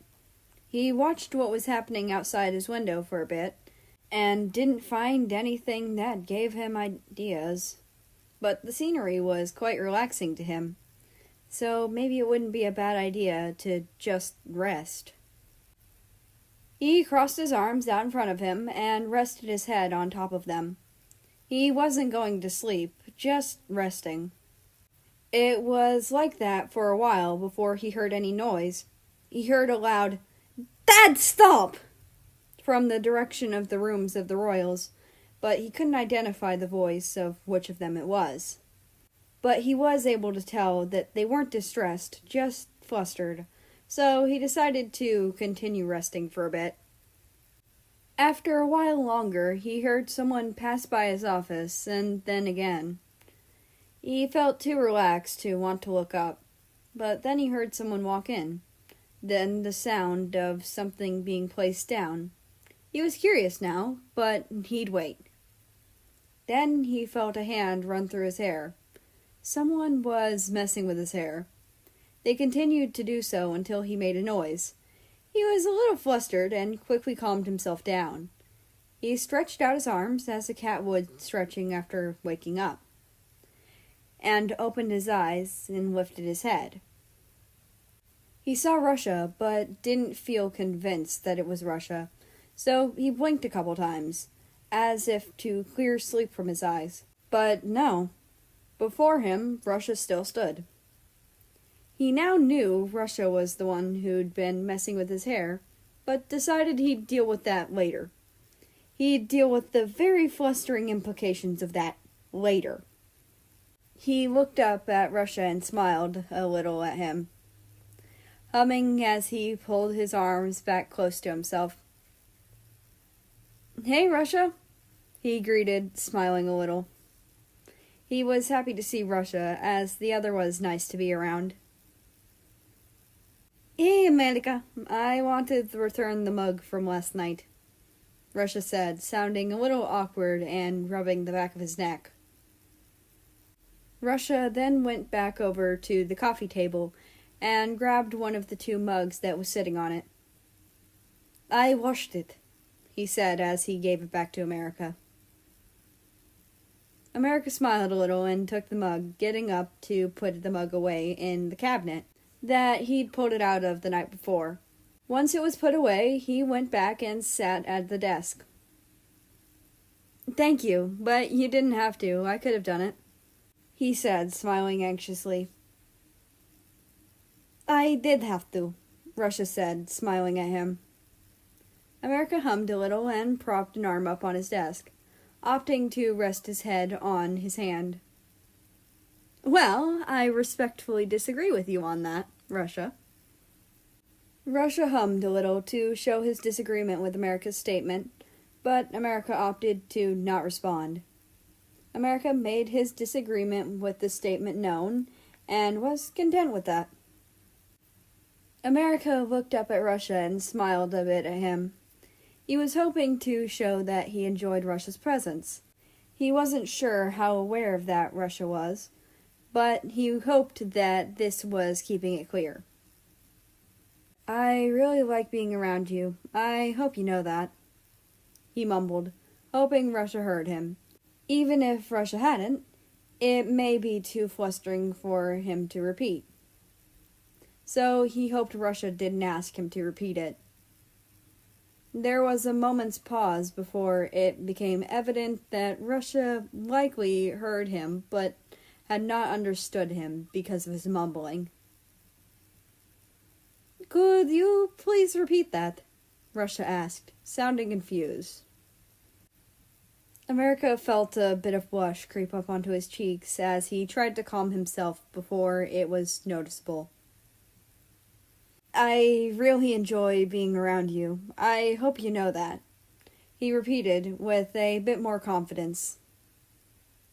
Russia paused as if to process what America had just said, before pulling his Ushanka over his face.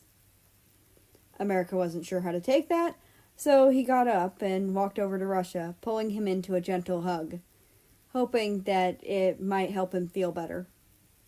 After a second, he felt Russia slowly return the hug. He smiled a little. This let him know that Russia was okay and likely enjoyed the hug as well. America wasn't sure how long they stayed like that, but when he pulled away, he noticed that it was a bit past the time his shift was over. Ah, Russia, I'm sorry, America said as he noticed the time. Russia shook his head and smiled at him, which confused America. He wasn't sure what that meant, but hoped Russia might clarify. But he didn't, just said goodbye and patted his head before leaving. That left America blushing and confused, trying to process what the hell had just happened. By the time he realized he needed to get back to his quarters, he noticed that the sun was farther down in the sky than usual. His friends would likely have already left. He sighed and started his walk back to his room. And, as he'd thought, when he got there, there was a note on his door. He picked it up and read it.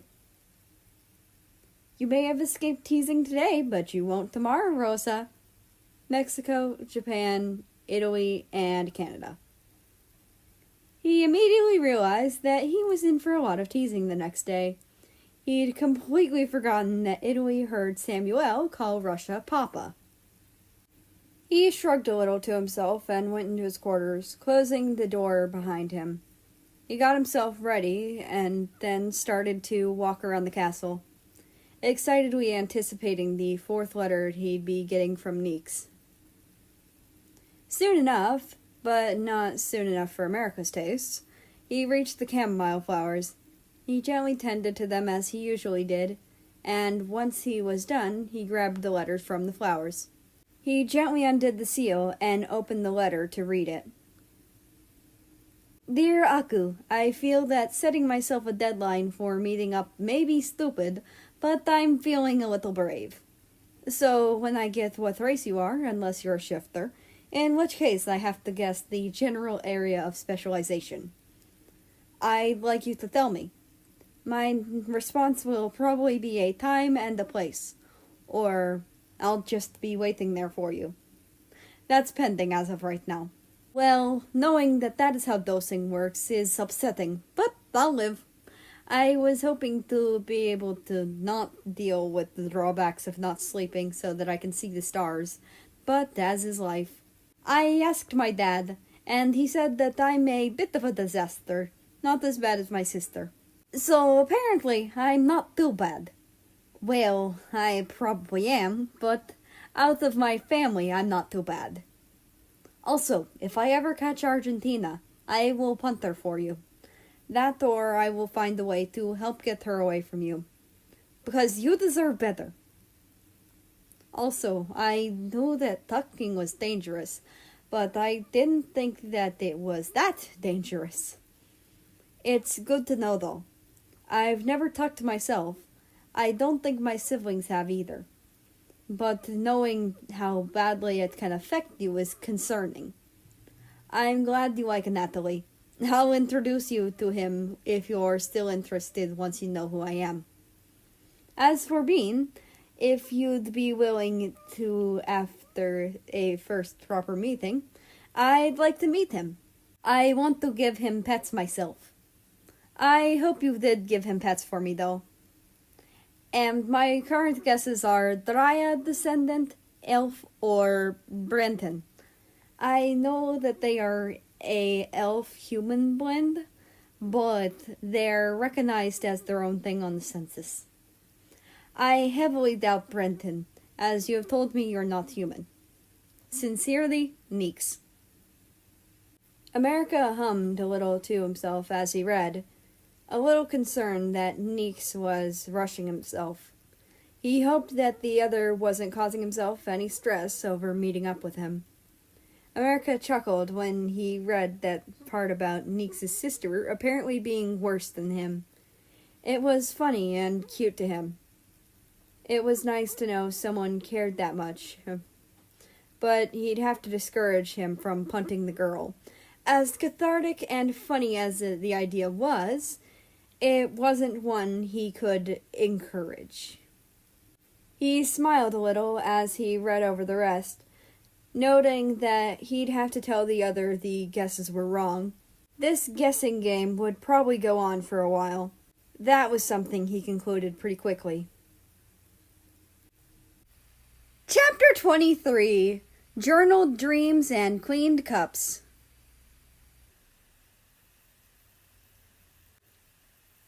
Looking for this?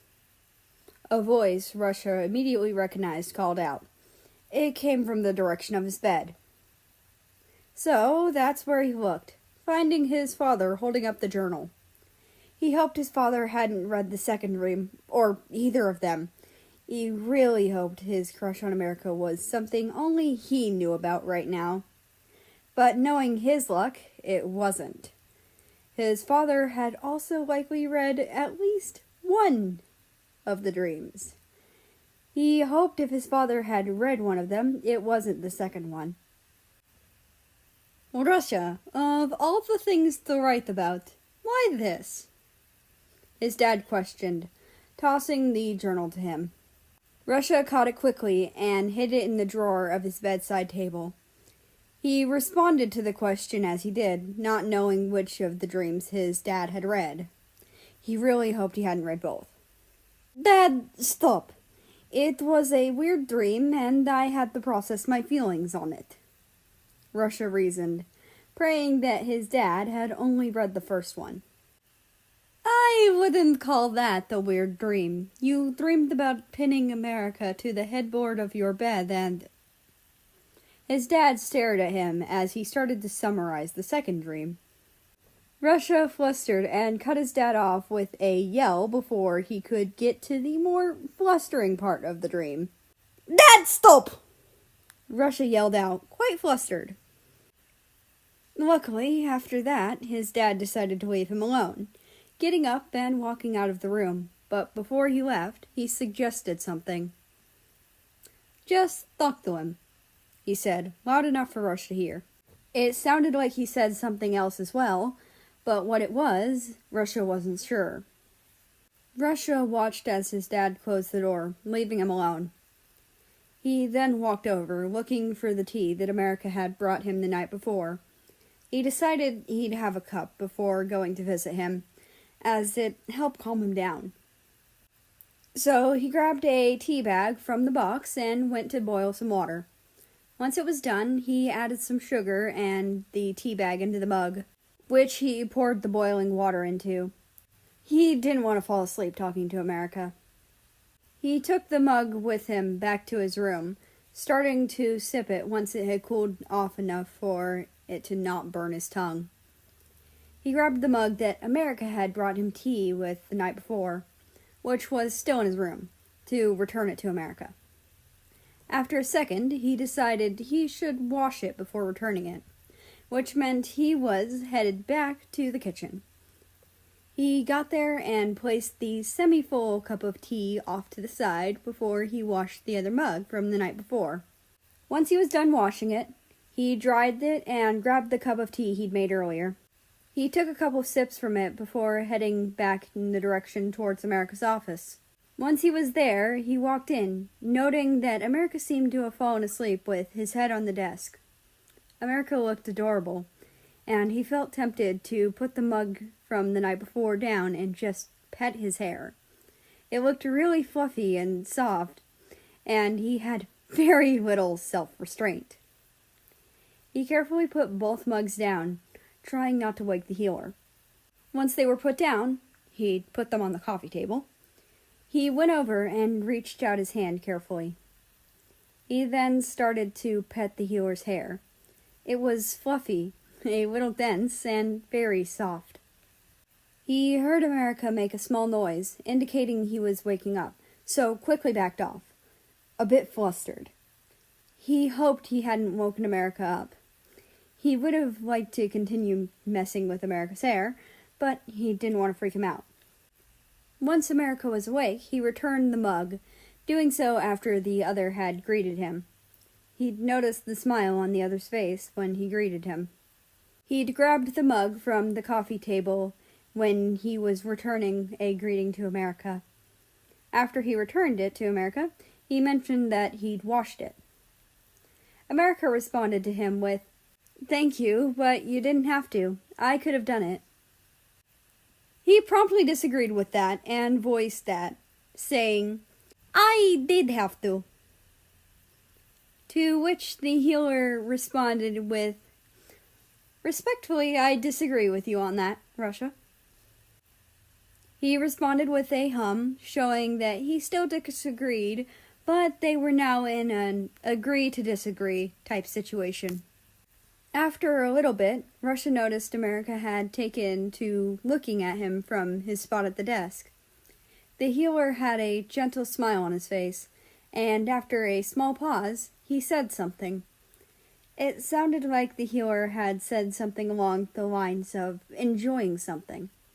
So, a bit confused, Russia tilted his head, unsure if the other had wanted him to understand. He assumed that if America didn't want him to understand, he wouldn't repeat it. So, he asked the other to say it again, so that he may understand. "I really enjoy being around you. I hope you know that." Russia paused, almost unsure if he'd heard that correctly, and when he realized he had, his face started to grow hotter and he covered it with his hat. He hoped America hadn't seen that he was blushing. Suddenly, he felt two arms wrap around him. Soon, he recognized that it was America, hugging him. He slowly uncovered his face, noticing that America wasn't looking up at him after he'd uncovered his face and eyes. He blushed a little and wrapped his arms around America, returning the hug. They stayed like that for a while, not a word spoken.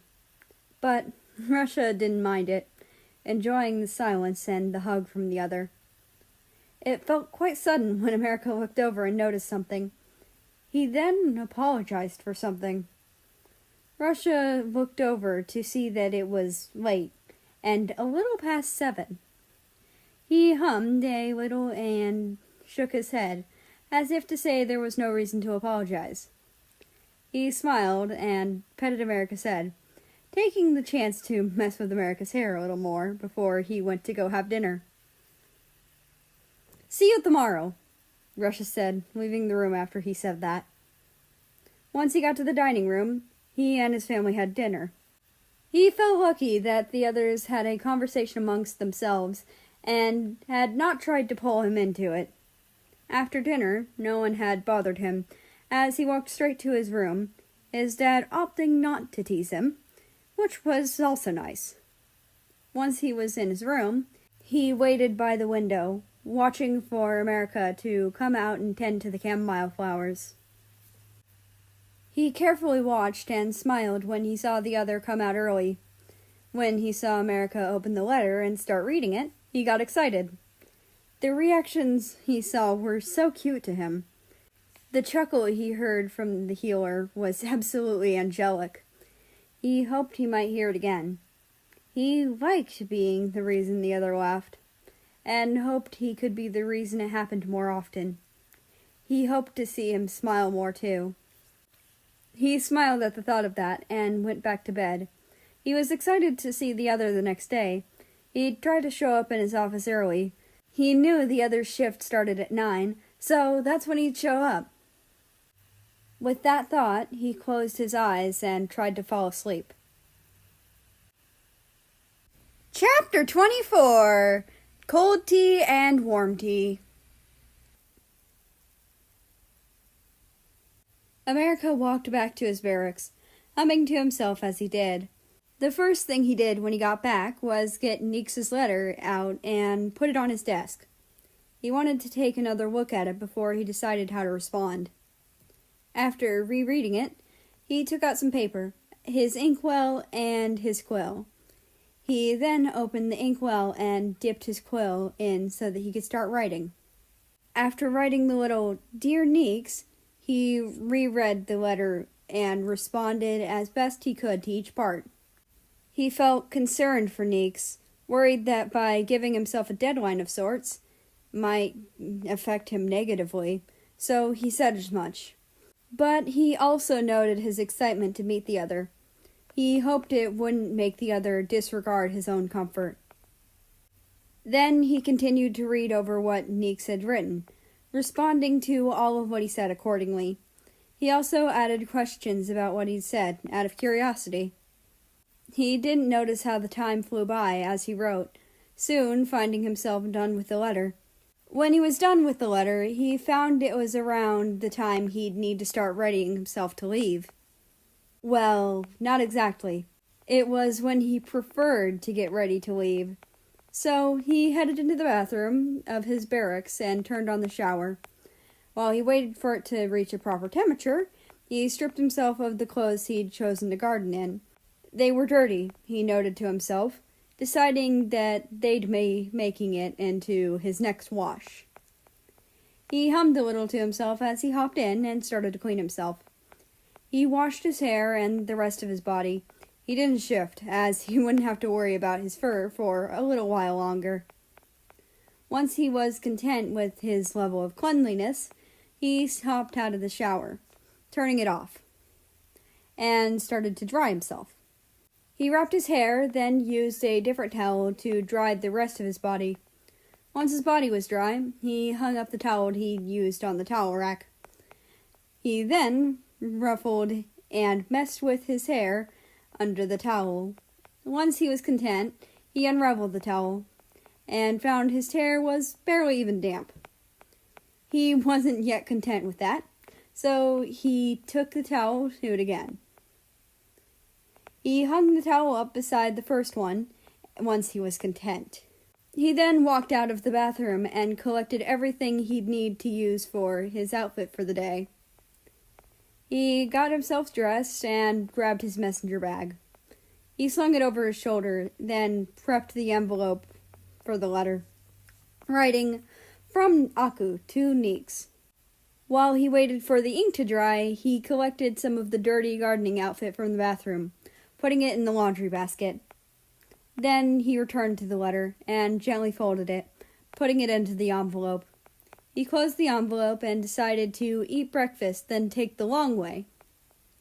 He made himself some breakfast, ate, then left. During this, the letter never left his sight, always within his reach. It made him feel better about it. Sure, he'd never lost a letter, but he didn't want to make this the first time he did. He almost laughed at himself, holding on to and keeping a close eye on the letter made him feel, admittedly, a little childish. Once he was done with his meal, he started the walk to his office. He stopped by the camomiles, crouched down so that he could put the letter in the flowers. He then carefully moved them aside so that he could slip the envelope into them. Once it was in the flowers, he moved the flowers back to their original positions, healing the stems of any minor damage he may have caused. Then he got back to standing and trotted off, continuing to his office happily. He quite enjoyed these letters and enjoyed getting to know whoever went by the alias Neeks. Whoever it was, he would be happy to have them as a close friend, someone he'd like to be closer to. But for now, he was content with the letters. He hoped that Neeks was as well. He shook off the thoughts and continued his walk. Now that he'd refocused his thoughts, he realized that he was moving faster and growing closer to his office faster. Soon he found himself in front of his office. He opened the door and almost immediately noticed the mug on his coffee table. So he walked over to investigate. He noticed that it was the tea of the variety he'd recently given to Russia. The mug looked mostly full, but it had definitely been drank from. He thought for a moment, then remembered the sound of something being placed down the other day. This must have been what Russia set down before messing with his hair. As he remembered that, he felt his face grow hot. He tried to calm himself and fanned his face as if trying to cool down. It took him a bit to completely compose himself, but he did it eventually. He then started to think about what to do with it. He settled on deciding when Russia got there. Soon enough, he heard someone come into his office, and looked to see who it was. It was Russia, which was pleasant. He was always happy to see the prince around. So he happily greeted the other with a smile on his face. "Good morning, Russia. How are you?" Russia smiled a little before speaking. "I'm doing well. How about you?" "I'm doing great. Thanks for asking," he said with a purr rolling off his tongue. It was almost instinctual when he was happy. He immediately felt himself fluster, but kept the blush off his face. He just hoped Russia hadn't heard it, as it'd be a bit embarrassing. Thankfully, Russia didn't mention it if he'd noticed, though America didn't think he'd heard it, as it seemed like something Russia would ask about. "Did you leave a cup of tea in here yesterday?" America asked after a moment, loosely gesturing to the cup on the coffee table. Yeah, sorry, I didn't realize I did." America hummed a little before he spoke again. "If you want, I can use some of my abilities to warm it back up." "That'd be nice, but don't waste your resources on it." Russia was cut off, assumedly because America had ignored that, and already had reheated the tea, and was handing him the cup. "Thank you, but you really didn't have to," Russia said, taking the mug gently before taking a sip. "Maybe not, but I wanted to," America happily replied, with a smile as he walked back over to his desk. This was something he didn't do often. His heating magic was extremely weak. He couldn't even produce fire. It also took quite a bit out of him, admittedly. So he reached into his drawer and pulled out a small tray of snacks. He grabbed one of the more energizing ones from the bunch and started to eat. He knew that it'd keep him from feeling tired. When he saw that Russia was enjoying the tea, and had a smile on his face, he felt the temporary loss of energy was well worth it. He watched as the prince took a seat across from him, in the chair in front of his desk. America hummed a little and thought for a moment. Admittedly, he also wanted some tea. So, instead of taking a seat, he went to making some for himself. He went with black tea, and found himself comfortable with the silence that filled the room. It wasn't awkward. It was comfortable. As he thought, the more he realized that he'd failed in not catching feelings for the other in the room. He almost laughed at himself, but he didn't. He felt a little pathetic for hoping that he may have a chance with the other man. Chapter 25, Interrupted Letters and Chances. Russia sighed a little as he left the office of the healer. He'd waved and said goodbye to him, and he decided to leave a little earlier than he would have liked, so that he could see if there was a response in the flowers. He knew he probably shouldn't expect one, but he was hopeful. As he approached the flowers, he saw an envelope, nicely placed among them, and ran over to get it. He gently removed it from the flowers and fiddled with the envelope for a bit as he continued to his next class. He got in the room, and his teacher wasn't there yet, so he opened the envelope and began reading the contents excitedly. He felt giddy like a little kid. Dear Neeks, Don't make yourself uncomfortable with a deadline. You don't have to meet up with me too soon. But I do feel excited to meet you, I must admit. As for Argentina, don't do anything that'll get you hurt. I hope you just help keep her away from me. I don't like her, but she's my friend's sister. How much of a disaster is your sister? Also, I'm very glad to hear that you've never talked, and I hope you plan to keep it that way. If, for whatever reason, you decide to talk, I'll be there to scold and treat you. I may not have met you knowingly yet, but I care deeply for you. Also, that'd be wonderful. I'd love to meet an athlete. I don't think who you are would ever shift my perspective of you and make me uncomfortable. You could be anyone, and I'd still be interested in hanging out with you. And I did say I'd give Bean pats for you. So, I did. But after meeting up, if you still want to pet him, feel free to pet him. As for your guesses, all of them are out. Dryads are spore spirits, and their descendants usually have fully white eyes or greenish irises. They also have an affinity for plant magic. I have next to no magic affinity, but I can use a little healing magic. I can use magic on plants to grow and heal them, but it's not high enough of a level for me to even be considered as a candidate for being a descendant of a dryad. As for Elf or Brenton, I just don't have any of the hallmarks of them. I also don't have any of the proper magic affinities, and none of my family are either of the two. I wish you luck on figuring out what I am. Sincerely, Aku.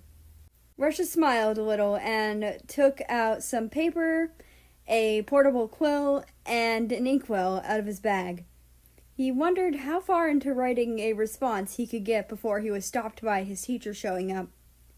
He uncapped his inkwell and dipped his quill into it, ready to find out. He was able to get roughly halfway done with his response before his teacher showed up and stopped him to start class. So Rusha capped his inkwell and put it and his quill away. Once he was done with that, he checked the ink on the paper, wanting to make sure it was dry before he put it somewhere. The class started, and it felt a bit boring to him. It felt long, but he was anxious to finish his next letter to America, so it definitely wasn't as long and drawn out as it felt. He knew that, but that information didn't stop it from feeling that way. Once class was over, he had a 30-minute break before his next class, so he walked to his room as quickly as he could, so that he could finish his response letter. Once he was in his room, he unfolded the half-finished response and placed it on his desk. He took out the inkwell from his bag and uncapped it, putting it beside the letter. The sound it made earned him a half-assed glare from his cat, Anatoly. He laughed a little at that and took out his portable quill. He dipped it into the inkwell and started writing. Soon he felt himself content with his response, so he got out an envelope. He wrote, "From Nix, to Aku," on the back. He waited for the ink on both to dry before he gently folded the letter and put it in the envelope. After that, he got up and walked out of his room. Down the stairs, then out of the castle. He went over the chamomile flowers, then placed his response in them. As he walked to his next class, he remembered what America had done earlier. He remembered that America had heated up the tea with magic. This either meant that part of the letter was a lie, or that he used a lot of energy to do it. And based on what he knew, it was the latter. He was sure of this because he'd seen him get something to restore his energy. He thought it was cute he'd do something like that, but it was worrying. That gave him hope that he may have a shot and may be able to get her into a relationship with him. But he'd have to wait until at least the little game he'd started was over. if he was to be in a relationship with him, he wanted the other to know that was him. This reinvigorated his hope to get his guess on what America was correct. He settled on that he'd keep a closer eye on how the other acted and such. That definitely helped him get closer to a proper guess. Before he knew it, he was in front of the classroom where his next class was to be held. The class was one of the more interesting ones that he had, and now that he didn't feel urged to read or write, he knew he'd be able to enjoy it. Chapter 26. Cleaned Cups and Cleaning Supplies. America looked at the now empty cup of tea beside his hand and hummed to himself. Russia had left for his classes not too long ago. He enjoyed Russia's presence quite a bit, and he realized that having him around more often would not allow for his crush on the other to go away. But he couldn't bring himself to really mind. The other's presence was nice and calming to him, so he felt he could learn to live with the feelings, as trying to distance himself from the other would hurt a lot more. And it wouldn't just hurt him. It'd probably hurt Russia just as much, if not more. So he'd find a way to cope with the feelings and crush, and he'd hope the feelings wouldn't get more intense. He could learn to live with them if they stayed the way they were, though it would be a lot easier for him if those feelings died down or calmed, but he would likely not be getting any such mercy. Getting such mercy was almost impossible, as the feelings dying down would only happen if they separated. He found himself unwilling to do that because of how much it hurt Russia, especially since he wouldn't be able to explain to the other why he was choosing to avoid him. It would probably hurt him even more because he'd be asking Russia to not come and without any explanation. So he'd learn to live with them. It was the less painful option for both himself and Russia. He cared too much about the other to do that. He couldn't hurt Russia like that and be okay with it. If he did, he wouldn't be able to live with himself. He shook his head of the thought and grabbed the empty mug Russia had left in there earlier. It'd probably do him good to leave his office for a bit. As he left, he put a little note to say that he was out and then closed the door. So he navigated slowly, finding his way to the kitchen of the castle. Once he was there, he went to the sink. He cleaned the mug happily, humming a little. Once it was properly cleaned, he dried it before setting to search for the cabinet which it should be put in. It took him a couple minutes to find the cabinet that it belonged in, as he almost never found himself in the area. He'd been told he was welcome to do as he pleased there by Soviet, but didn't feel comfortable doing so. Thus, he didn't really know the layout that well. But he didn't exactly have time to linger on that, as he really should get back to his office so that he could work out what to do next. He was on the clock for a few more hours after all. As he made his way back to his office, he tried to consider what he could do when he got there. Reorganization? Not necessary. He could easily access all of the things necessary for any treatments he regularly needed to do, and those that were rarer were also easily accessible. Plus, he knew where everything was and how to reach things he needed now. So changing it wouldn't be beneficial. He'd cleaned earlier, but doing so a second time wouldn't hurt. So, unless he could think of something better to do, he'd be cleaning up his office again. He wished he could think of something more productive to do with his time, but he couldn't really think of anything. He'd gone to the other healers earlier, and they were grateful for his help, but had everything handled. He sighed, deciding he'd check in with them again, and see if he could help. It'd be more productive and a good use of his time, so he figured why not.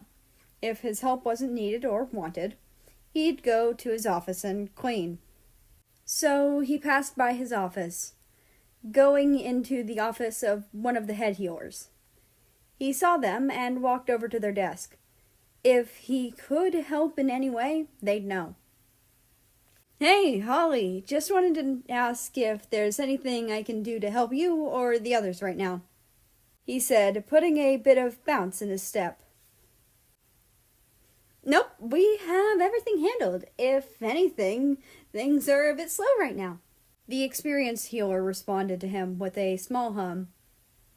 America felt sufficiently deflated at hearing this, as it meant that he'd be cleaning the office again, which was redundant.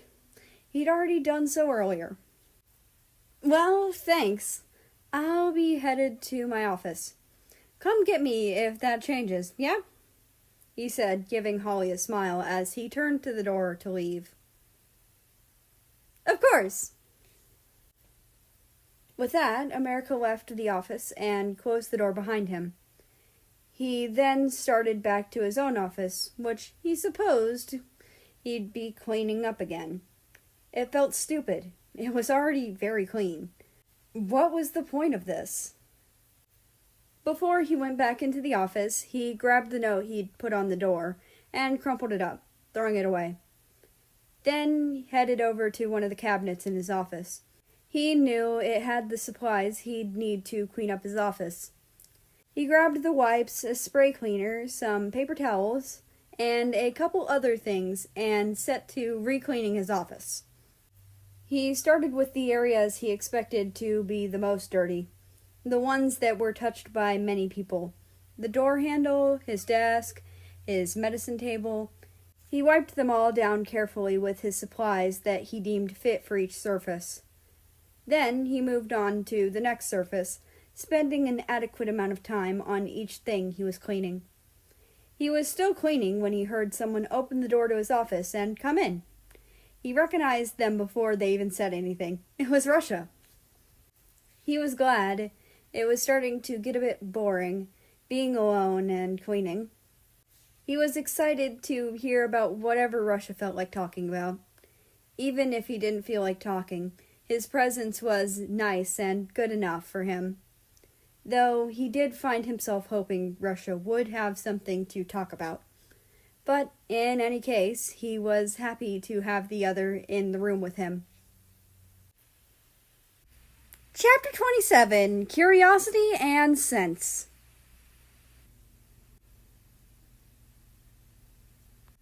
Russia found himself smiling as he headed towards the medical wing. In all honesty, the class he'd just gotten out of was quite fun, but it was something that would be far outshone by what he was about to be doing. Or usually it was.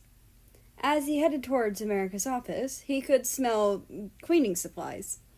That scent continued to grow stronger as he approached the office, which meant it was likely he was going to find the small, feisty healer cleaning up his office. If he was cleaning, he'd enjoy some company, or maybe a little help, and maybe someone to talk to. And if he didn't want him there, he'd leave. He figured that while he was at it, he could offer to help America. If he didn't accept, that would be fine. With that thought, he opened the door to the office and saw America over by his desk, wiping it down. It seemed as soon as the other had heard the door open, he looked up to see whoever had entered the room. It seemed that as soon as America saw that it was him, a warm smile crossed his face, and he closed his eyes for a second. That was odd. It was almost like a slow blink, not one too dissimilar from the one his cat, Anathalie, gave him. He hadn't noticed it before, but America seemed to do the same slow blink every time he'd come in recently. He shook that particular thought off and returned the smile as he went further into the office. "Would you mind if I helped you?" Russia asked, walking over to America. "Would you like if I talk as well, or should I leave?" he continued, deciding to get all of those questions out of the way. If America didn't want him there, he didn't want to be there long enough to make him uncomfortable or unhappy. While he liked being around America, he wanted the other to enjoy the time they spent together as well. I don't really need any help, but I would really enjoy it if you'd stay and talk with me, given it wouldn't interfere with your schedule or anything you're doing. With that answer, Russia moved over to one of the places to sit in the office. If America didn't want him to help clean, he'd sit and talk with him. As the other did express interest in him staying, he'd be happy to fulfill the request, even if all he could do was be silent company. But he was thankful America was interested in hearing his voice. Maybe he'd be able to hear the other's pretty laugh again, or make him smile. God, he just wanted to make the other happy. It won't. In fact, I'd be happy to stay, given you allow it. He repeated the sentiment with a smile, deciding to double-check America wanted him there before he went further into the office. He didn't want America to just say yes because of who he was. I'd be happy if you stayed, America said, continuing on to clean the area that he had been before. He would be happy if he stayed. It wasn't just him being allowed because he was the prince. It meant that the other possibly enjoyed his presence. Well, what would you like to talk about? Anything specific? He pried, making his way further into the office, opting to find a seat as close to America as he could. I don't have anything particular in mind. Anything you want to talk about is fine. Russia considered for a bit, trying to pick a topic that he could talk about with America. How about cooking? Can you cook, or are you better at other things? He settled on. I can't cook to save my life, but I do like baking. How about you? America responded with a hum, continuing to clean. I'm a pretty good cook, but I can't bake to save my life, Russia admitted with a laugh. Do you like coffee at all? I do, though I prefer tea. How about you? America hummed out the response and a return question. I don't really like coffee, admittedly. I was just curious about if you do, Russia said with a smile. Is it weird to say you smell nice? Because you do, and I'm genuinely curious of what you use to smell that nice. You're a shifter, and generally that makes the sense of smell stronger, so I don't find it too weird, America responded, moving to another area to clean it. But I made the mixture I use on myself. The scent comes from the lavender. There's a second scent in there. I can't place it. Do you know what it is? Russia asked curiously. I've been told I have a slight lemon-esque or citrusy scent. So I take it that's what you're smelling, America divulged. Though, since he wasn't able to pick up his own scent, he wasn't sure of how true the information was. Oh, thanks. I was curious about that, Russia said, finding himself smiling a bit. When you take days off, what stuff do you like to do during them? I don't take days off. During the time I have off, I like to write letters to my family that still travels and do art. America hummed. There was a smile in his tone. And how about you? One, that's concerning. You need to take a break. And two, could you show me some of your art sometime? Also, I like to spend my free time with you, but before I spent my time in the library. I'm fine as things are, America waved off with a hum. And, of course, I'll bring some in here so I can show you at some point. All right, thank you. Russia felt himself smile, happy that America would show him some of his artwork at some point in the future. What's your favorite song, or, well, favorite kind of music? A couple of my personal favorites are Curses by the Crane Wives and Gone the Rainbow by Peter, Paul, and Mary. America responded with a smile finding its way onto his face. I'd like to hear those at some point, Russia said, smiling. I'd be okay with singing either of them at some point, but I'll warn you, I don't have the best singing voice, America admitted with a laugh. Chapter 28, Friends and Good Guesses.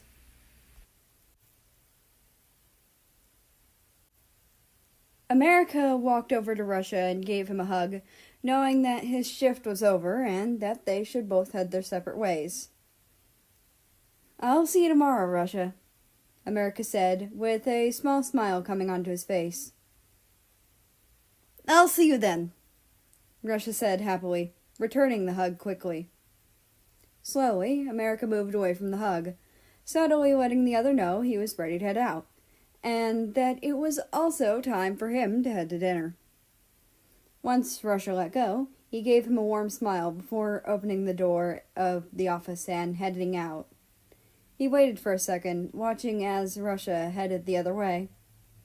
He sighed a little as the note from before came back to him. He was not looking forward to the teasing his friends were going to give him today. Honestly, it was over something so small. He really didn't see why he should be teased over it. It was neither here nor there. He just needed to get back to his room and collect himself something to eat. He stopped by the kitchen and grabbed himself some of the leftovers from the day before, warming them up with fire magic before heading over to his room. Outside the door, he saw Mexico, Japan, Italy, Canada, South Korea, North Korea, Brazil, and China, seemingly awaiting his arrival. He got closer and reached for the handle of the door. He unlocked it, then opened the door, letting his friends in before he entered himself. Once they all situated themselves, finding their preferred places in his room to sit, he went and took a seat at his desk.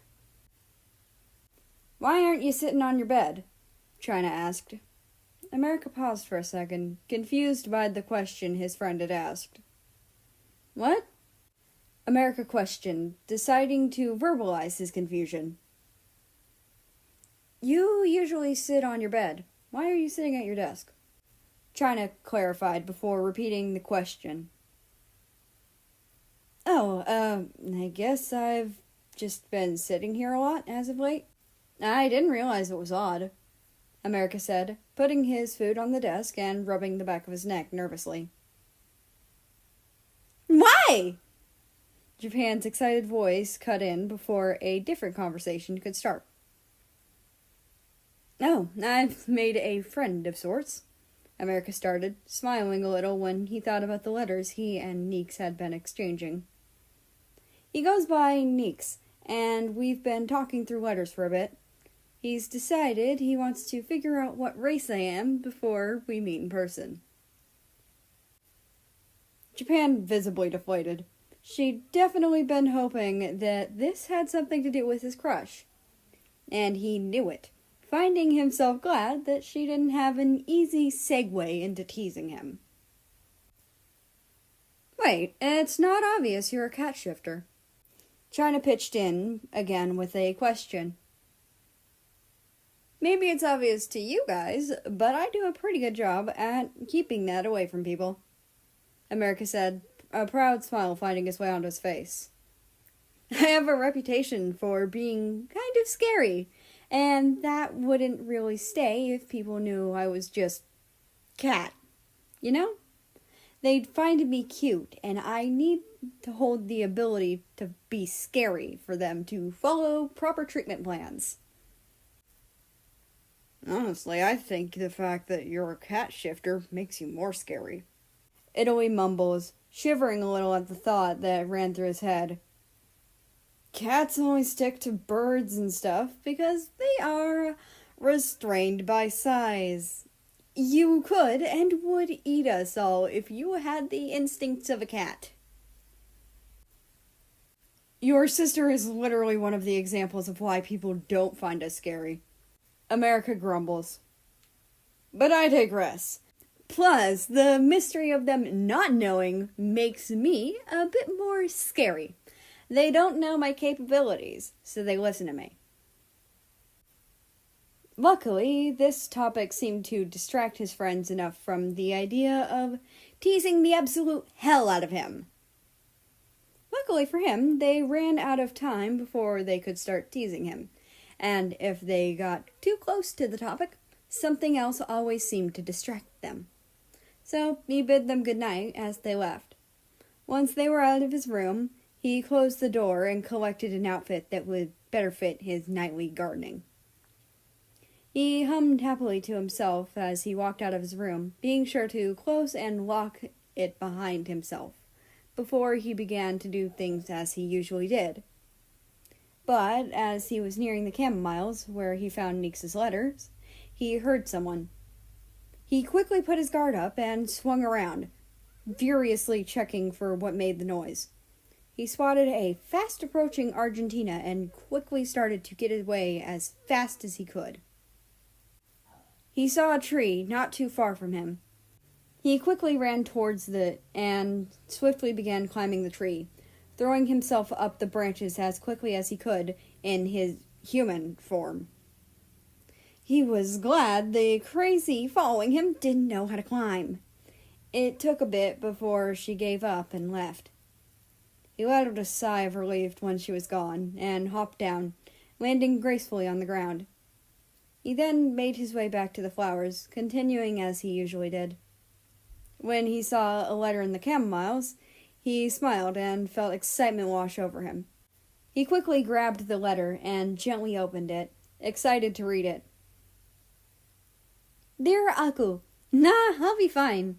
As I said, I'm feeling a bit brave. As for Argentina, I'll burn that bridge when I get to it. I just want to keep her away from you. I'm trying to figure out how I can help with her. I swear it won't be anything that has to do with injuring her. Also, my sister saw someone she was into, and apparently ran into her room and screamed for about an hour. At least that's what Dad said. As for me, I just kind of scream into a pillow if thoughts get too flustering. I usually can keep them from doing that when I'm anywhere but my room.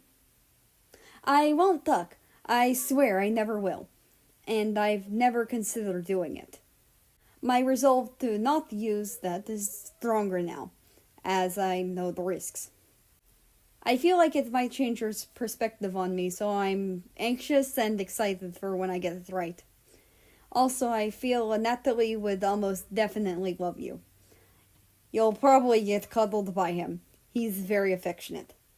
As for my new guesses, are you a shifter or drow? I'm running out of guesses, sorry.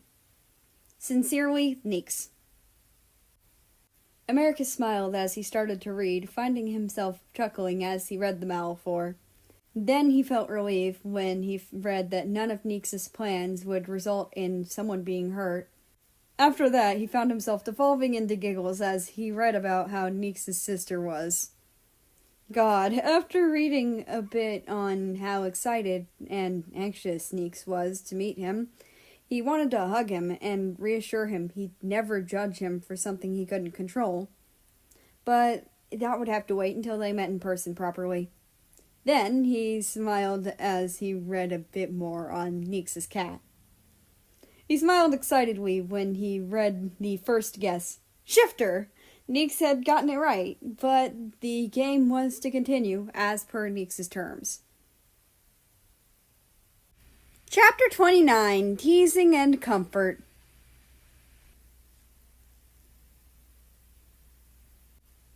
Russia sighed and smiled as he left the healer's office, heading to the dining room. Dinner went pretty well.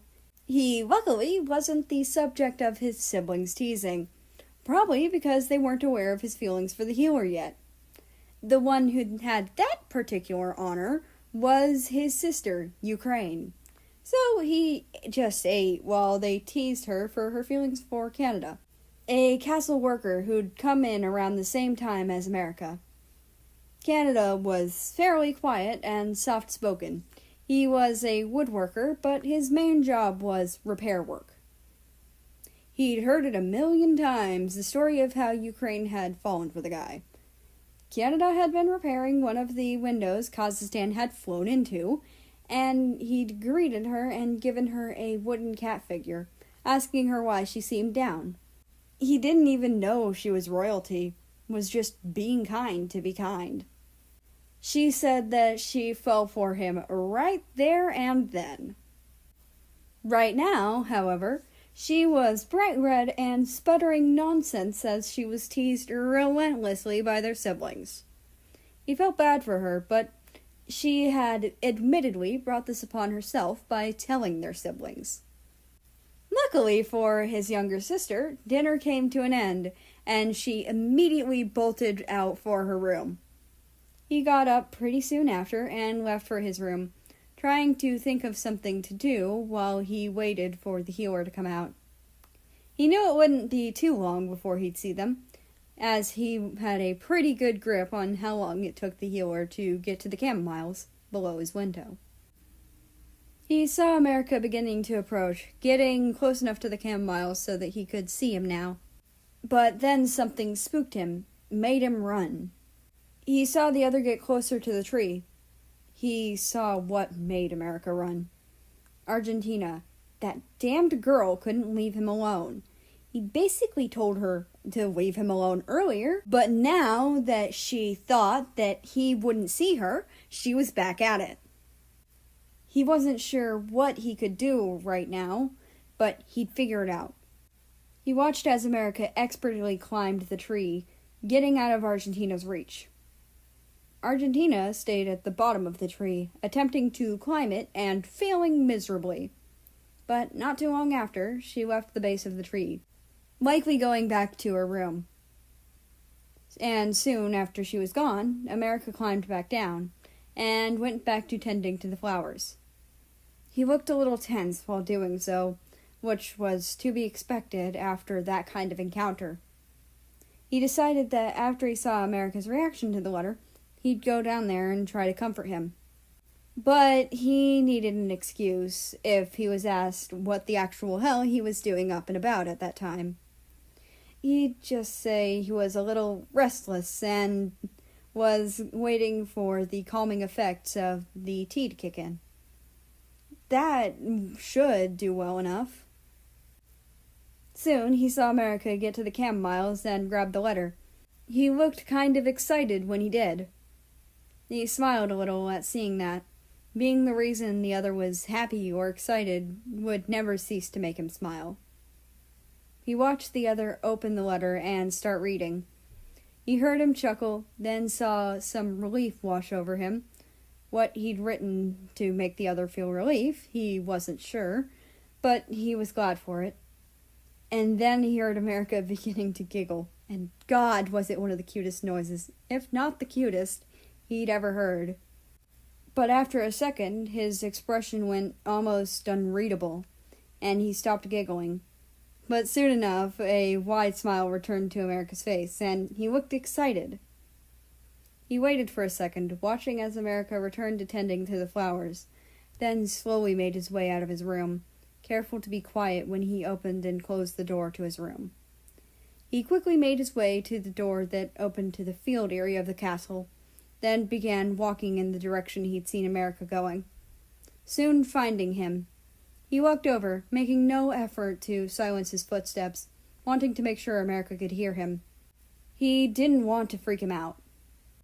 He decided that he'd pretend to be surprised to see him there, as he didn't want to let who he was be known until he got it right and set up a meeting with America.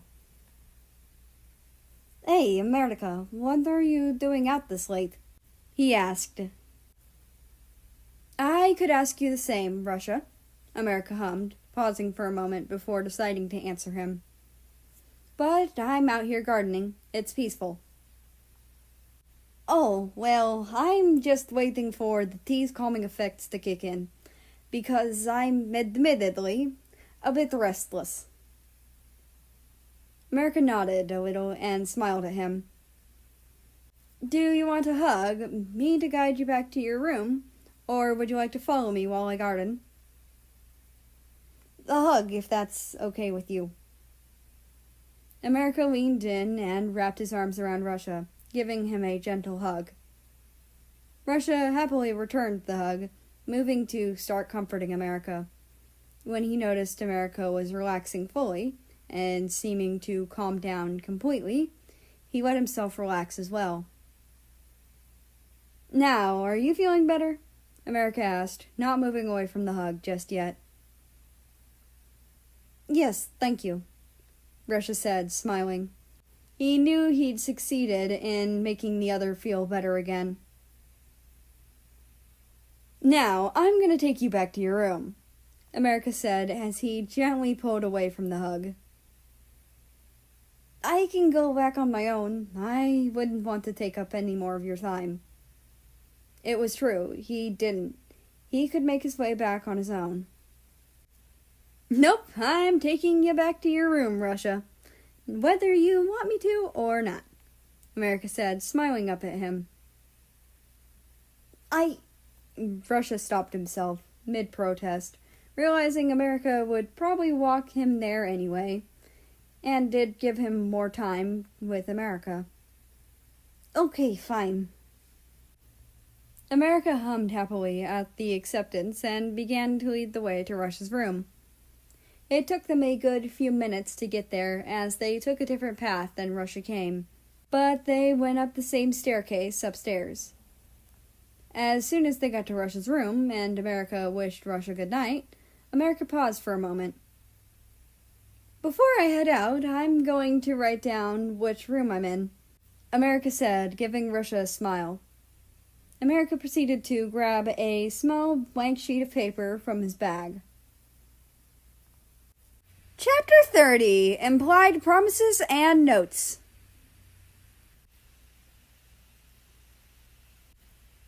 America chose to bear down on the wall next to him as he wrote down where his room was. There! Now, if you have any troubles with relaxing past 2 a.m. and before 6 a.m. or 7 a.m., you can probably find me there, America said with a smile, handing the note to Russia before he went in for a hug. Russia seemed a bit surprised by the hug, but happily returned it. Thank you, but you didn't have to do that, he said, leaning into the hug for a second. No problem, and of course I did. I'll be there to help you with any sleeping trouble you may have, America said without hesitation. Well, good night, Russia. Have a nice rest. Russia smiled and leaned into the hug for a second longer. Thank you. You have a nice rest, too. America smiled a little and slowly let go, waiting for Russia to do the same. Once he did, he said good night one last time. Then he headed off, going back to finish up his gardening. He didn't even notice as the roughly 5 hours went by as he gardened. He knew that Russia wasn't aware that Argentina had put him on edge, and that him showing up likely made him feel better. And Russia didn't need to know that, as he would prefer keeping the situation with Argentina to himself, even at his own expense. Though he'd definitely find a way to show Russia gratitude. He wanted to make sure Russia knew he was thankful, though he couldn't really do anything without possibly causing more problems. His thoughts were caught up on that subject until he got back to his barracks, after which he took the letter from Neeks out and put it on his desk. Though, before he would be able to get to writing, he needed to take a quick shower and get himself cleaned up. So he did. Once he was content with how clean he was, he turned off the shower and got out, grabbed a towel, and then dried himself off. He grabbed the comfortable clothes he'd brought in for himself and changed into them before leaving the bathroom. He went back over to his desk and turned the chair to face the desk again. Then he sat down, pulling out some sheets of paper and his inkwell and quill. He opened the inkwell and dipped his quill into it before starting to write on one of the blank sheets of paper. As he wrote, he checked the letter to make sure he addressed everything in Neeks' letter. He was excited to see his friend in person, and seeing as he was getting closer to the right answer, he'd get to see him soon. Once he was done writing the letter, he took out an envelope and excitedly wrote the usual on it, then waited for the ink on both the letter and envelope to dry. Once it was, he slipped the letter into the envelope. He checked the time, hoping it'd be closer to 7 a.m. than it was. He'd been writing since about 2:45 a.m., and now it was about 3:13 a.m. He had 3 hours and 47 minutes to do basically whatever he wanted until he would leave his room.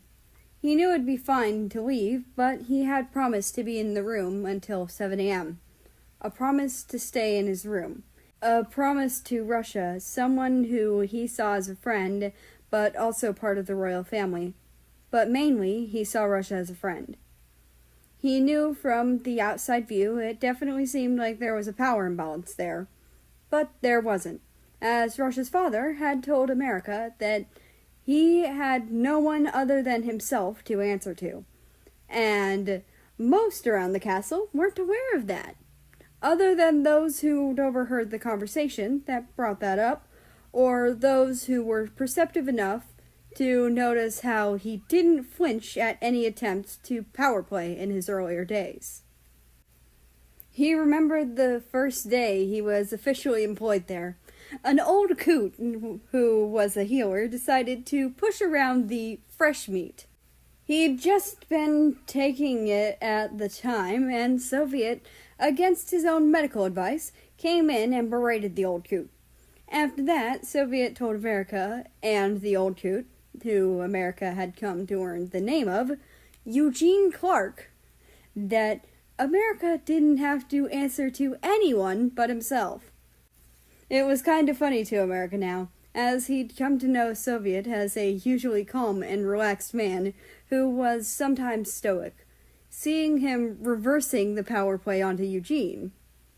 The full name card was petty and funny to America, though he felt he was reminiscing too much and decided to check the time.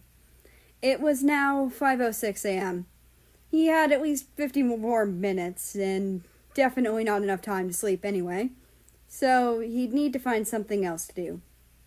He figured he could draw, though he wasn't sure what to draw, but he supposed he could grab the flustering sketch from earlier and continue it.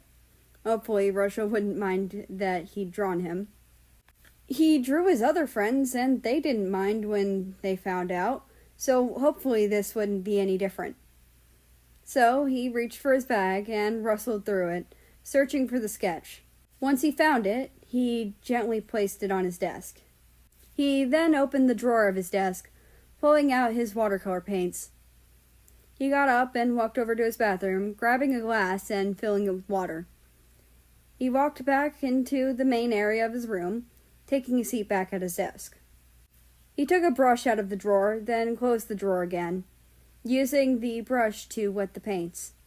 He then lightly erased the sketch before he started to use the watercolor to add some more life to the sketch. It brought the drawing to life. He liked it as a sketch, but he liked it a little less when it was far less defined. But he could fix that. His quill was still nearby, and his inkwell was uncapped. So he grabbed his quill and dipped it into the ink, starting to go over the lines of his sketch that he wanted to keep. By the time he was done, it was a bit past 6 a.m. There was a bit of time before he felt comfortable leaving his room, but it wasn't as overwhelming as before. He hummed, then got up, leaving the page to dry as he grabbed an outfit for work before going into his bathroom to change. Once he was changed, he left his room and got himself some breakfast, and brought it back to his room to eat. Once he was done with his food, he brought the plate back out and cleaned it. He returned to his room and picked up his bag and the letter, excited to drop off the letter for Neeks. especially since their game was getting closer to an end. Once he'd collected both items, he left his room and closed the door behind him. Then he started his walk to his office, stopping by the chamomile flowers. He gently hid the letter in them, and then continued his walk to his office.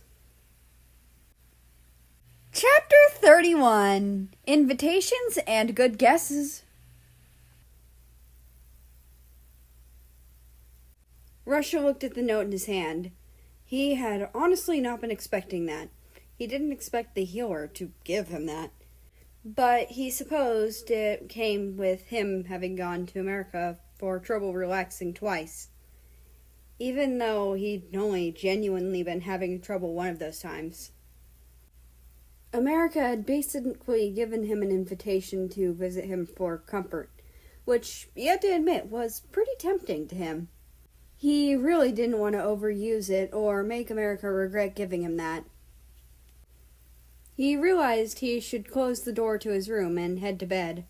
He let out a small chuckle as he closed the door quietly and gently. He walked over to his window, taking one last look out, spotting America going past it on the ground. He smiled a bit as he walked over to his bed and got in, pulling the blanket over himself. He shifted around for a bit, getting himself comfortable. Eventually, sleep overtook him. He didn't even notice. He whined a little as he opened his eyes and looked over. America wasn't by his side. Damn it, that was a nice dream. He grumbled to himself as he reached into the drawer and pulled out his little dream journal. Really, all it contained was 2 dreams he'd had about himself and America, and he was about to add a third. He got out of bed and grabbed his quill, going over to his desk.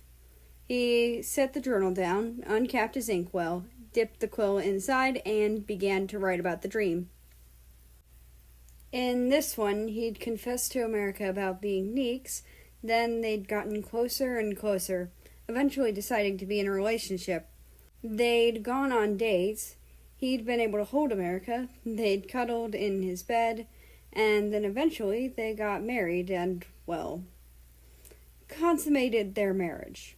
Then they'd gone to bed together, and then he woke up. He was so damn mad that was a dream, and that he'd woken up from it.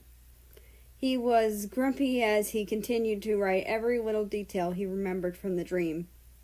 Once he was done, he capped his inkwell and put his quill away. He waited for the rest of the ink to dry before he closed the journal and returned it to its hiding spot. Then he joined his family for breakfast, which was fairly quiet, which, even though usual, was nice, especially considering the type of dream he'd had, the great annoyance and disappointment he'd felt when it ended. It felt like waking up and learning that it was just a dream had emotionally wrecked him.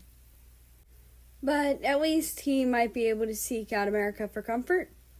Maybe not seek him out for comfort, as America's presence was comfort enough. Once breakfast was over, he excused himself, trying to figure out how he should spend his free day. First, he decided that he should check the flowers to see if there was a response from America. He'd heard someone wandering around near the little healer's office, so he might be in luck. He might just find a response. Though it was also very possible America was in his office and still working on a response. But there was no other way to know than to check. So he made his way out of the castle and over to the patch of chamomile flowers. When he spotted an envelope in the flowers, he excitedly grabbed it, being careful to not harm any of the flowers when he did. Once he had it, he made his way back to his room, opening the letter while he walked. Then he began to read it, still making his way back to his room. Dear Neeks, ding ding ding, we have a winner. I'm a shifter. You still have some guessing to do. I'll tell you when you get the right area. Feel free to ask questions to make it easier. Also, is that a Malfour? I love those. The one you used is one of my favorites. Also, thank you. I may not like Argentina, but I don't want anyone hurt. Speaking of her, she got me last night before I picked up your letter. I had to get away as fast as I could. I was able to hide from her until she left. I can handle myself around people I find attractive during my office hours, because I can use my professional attitude to overcome it. And I'm glad to hear you've never considered tucking. Also, please give Natalie some pets for me in the meantime. As for Drow, they're an offshoot of elves. They're colloquially known as dark elves. So, technically, you just guessed elf twice. Also, I'm probably going to hug you the first time I see you, if that's okay with you. I don't want to make you uncomfortable. Sincerely, Aku. Russia added a bit of pep to his step after reading the first line. Very excited. Now, all that was left was to figure out what type of shifter America was. He smiled to himself as he continued to read and walk. He was glad that he was earning more of America's favor as Neeks, though he still wasn't sure of what to do with Argentina. He needed to figure out how to deal with her. He held far more disdain for her now than ever. He hated to see her hurt America the way she did. Once he got to his room, he found his cat and pet him a bit, as America had asked. After that, he took out some paper and began to write his response. Once he was done writing his response, he put it in the prepared envelope, then carefully sealed it. Then he left his room and walked over to the flowers below his window. He moved the letter into the chamomile patch carefully. Once the letter was in the flowers, he excitedly made his way to America's office. The letter and his writing of a response had made him mostly forget about the dream that he'd had and the disappointment he'd felt upon realizing it wasn't real. As he got closer to the office, he listened for America's voice, or something to indicate that America was there. He knew he was probably there already, especially considering the letter was already hidden among the camomiles. He moved closer to the office and attempted to quietly open the door, only to find that he'd failed, seeing as America was already looking in his direction. "Good morning, Russia," the healer greeted with a wave. Chapter 32, Drawings and Head Pats.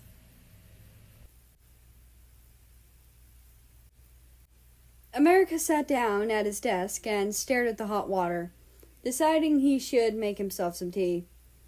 While he waited on that, he decided to go and bring some more food into his office for lunch. He decided that he may as well bring enough to his office for himself and the visitor he often had, Russia. He wasn't sure if the other had been getting proper food when he spends so much time in his office, and he wanted to make sure that he did. So he planned on giving the second portion to Russia. So he quickly ran back to the building where his barracks were, picking up 2 portions of food, then running back to his office. It wasn't quite early, but he was still a little surprised to see Russia up and walking around the flower beds of the castle. It was about breakfast time, so seeing Russia out was interesting, to say the least. But he shrugged it off, continuing back to his office. Once he got there, he put the servings of food away and went back to handle the hot water he'd set for tea. He took out a mug, grabbed a tea bag, and set to preparing the tea. Once he was done, he set the mug down on the desk in front of him. Then he took a seat and waited for the tea to cool down a bit. While he waited, he decided to take out a piece of paper to draw. He decided to draw Nix's cat and his cat curled up together. He thought it would be a cute picture, and he could give it to Nix with his next letter, which would be a while away. A bit into the sketching process, he heard someone approaching his door, so he lifted his head and looked towards the door, readying himself to greet whoever walked through. "Good morning, Russia!" He gladly purred out the greeting, very happy to see the prince. Good morning, America. Russia greeted, seemingly a bit disappointed. What Russia was disappointed with, America wasn't sure. But America wouldn't push it. If Russia wanted to tell him, then he'd let that come naturally. But for now, he'd tried to make him feel better, and maybe forget what was troubling him. Just like Russia had unknowingly done for him last night. So he sparked up a few conversations, and that made the time fly. He barely even noticed what time it was until it was around lunchtime. Once he noticed, he wandered over and pulled out the lunches. He passed one to Russia before taking a seat again. I brought an extra lunch with me, because I've noticed that you don't really leave unless you absolutely have to. America hummed, starting to eat the portion he'd brought for himself. You didn't have to, but thank you, Russia said, a little blush appearing on his cheeks. What was causing Russia to blush, America wasn't sure. It likely had nothing to do with him, so he shrugged it off. No, I did, America responded with a happy smile. I wasn't sure what you'd like, so I just got you what I got. I hope that's okay. That's fine, though seriously, you didn't have to, Russia repeated. America shook his head, choosing to bring this little playful argument to an agree to disagree. Though he found they quickly delved back into their previous conversation. Every now and then, there'd be a pause from one of them when they took a bite of food. He ended up finishing his food before Russia, and quickly dealt with the dishes from his meal. Once they were clean, he returned them to their original place in the room. As they talked, America decided to pick up on the sketch of the cats. He was still working on the anatomy of the two cats. He, admittedly, wasn't fully sure of how big Neeks' cat was, so he just decided to draw anatomy about the same size as Bean. He found himself smiling quite a lot while they talked, and he continued to sketch. Eventually, Russia seemed to get curious and chose to ask, "What are you drawing?" America found himself smiling a little as he answered, "Oh, I'm drawing my cat and my friend Neeks' cat. I'm not sure how big his cat is, so I'm drawing them about the same size as mine." Russia nodded at that and hummed a little. "What's your cat's name?" After he spoke, Russia took a few bites of his food. "Oh, my cat's name is Bean," America answered happily, sending Russia a quick smile before he went back to sketching. "Could I see this piece when it's done?" Russia asked. "If it's done before I give him my next letter, then sure," America responded with a smile. Russia paused a moment before he spoke again. "If I go by your room at some point, would I be able to see Bean?" "You just want to see the art piece so you can see my little bastard child, Bean?" America jokingly asked with a laugh. "Kind of," Russia said, looking away. "But I also want to see some of your finished art." America just laughed a little and set the sketch aside for a moment. "Am I allowed to pet your head?" he asked, wanting to make sure he didn't cross any boundaries Russia may have. Sure, I don't mind," Russia responded, looking a little confused by the question. America hummed and then pet Russia's head, on top of the hat. He normally would have removed the hat if this were one of his friends, because he knew that this was something they were okay with. But as this was Russia, he didn't want to ask in case it was something uncomfortable for him, especially seeing as he hadn't seen Russia without the Ushanka other than one time. He saw his friends without the hat that some of them wore often. They'd made it fairly clear to him that it was okay to remove them.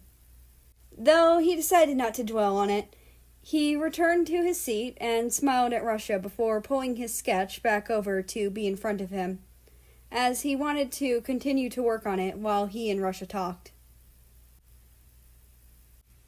Chapter 33, Kittens and Chamomiles.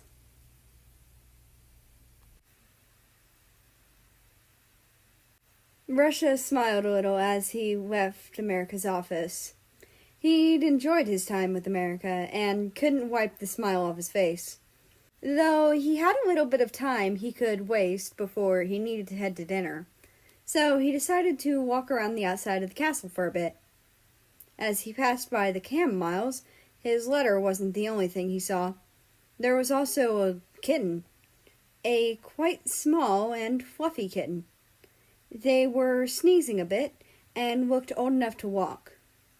He couldn't see much of the little puffball, so he bent down and got closer to the ground to get a better look at the kitten. The kitten started to weakly hiss at him, showing that the mother was likely feral. The kitten was tucking one of their back legs further under themselves than the other one. That concerned him. He needed to have a look at the little one. So he ignored the weak hissing from the kitten and gently coaxed it into showing him the leg. He found an injury. There was some singed fur on the tail and the area around a cauterized wound on the kit's back leg. The kitten had likely been abandoned by their mother and the rest of their litter. His best guess was that the kitten had been in the area of a magic mishap that hadn't happened too long ago. Though where the mishap had happened, he wasn't sure. The poor kitten. He knew he needed to bring them with him. He wasn't sure if he'd be able to find them again if he let them out of his sight, and the next person who find them may not be so kind. And seeing as the kitten had been able to get around as much as they had, he knew he wouldn't be able to find them again if he left them. He carefully held them in one hand and took off his ushanka before gently plopping them in it, careful to not further injure them. The kitten was a tuxedo with white front paws, black back paws except for one toe on their right back paw, and their white fur went to the bottom of their mouth. They had 2 white spots, one above each eye, almost like eyebrows. Their eyes were olive green and would be pretty if it weren't for the fear they held. The kitten was so scared of him. He wished he could get them to like him, but that would take time. For now, he had to go to dinner and then get this kitten to someone who could heal them. He walked to the dining area as quickly as he could, took a seat, and gently placed his hat in his lap. He got a couple questioning looks from his siblings, which he completely ignored, trying to finish his food as quickly as possible so he could get the cat treated properly by someone. As soon as he was done, he carefully took his hat back into his hands and excused himself. Maybe America would be in his room, so he could go to him. He didn't want to bother him when he was on break, but this kitten needed treatment, so he made his way there as quickly as possible. He knocked on the door, kind of frantically, hoping America would help him.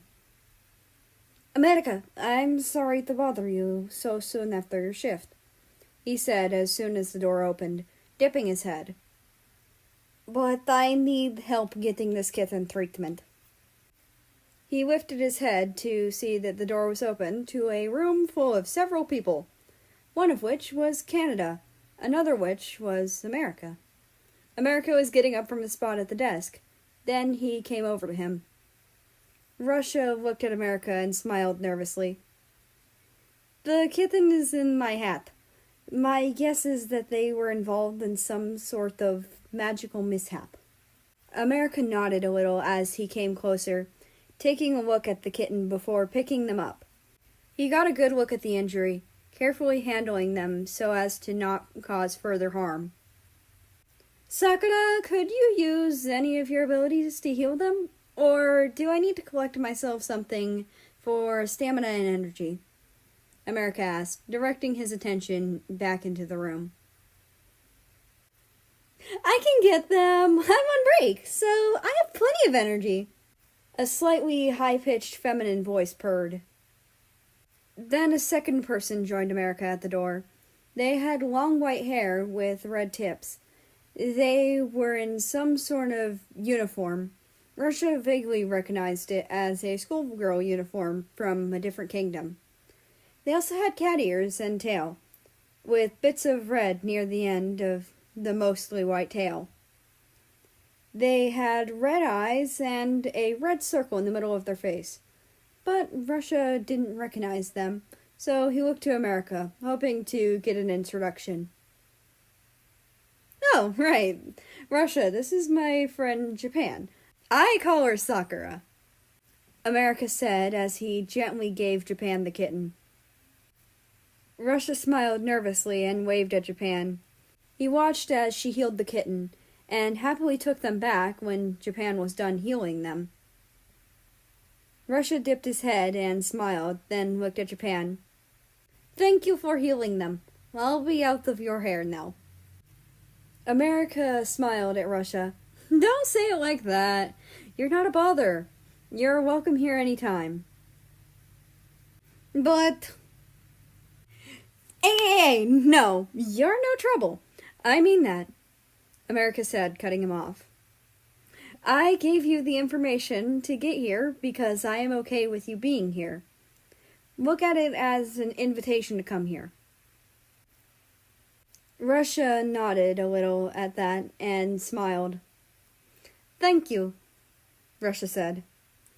I'm still going to head out. I'll see you tomorrow, America.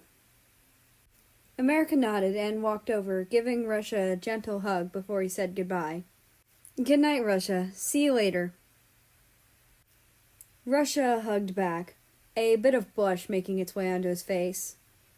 Well, it was a half-hug, as he was keeping the kitten held with one of his arms. Eventually, he let go of the hug and smiled at America before leaving.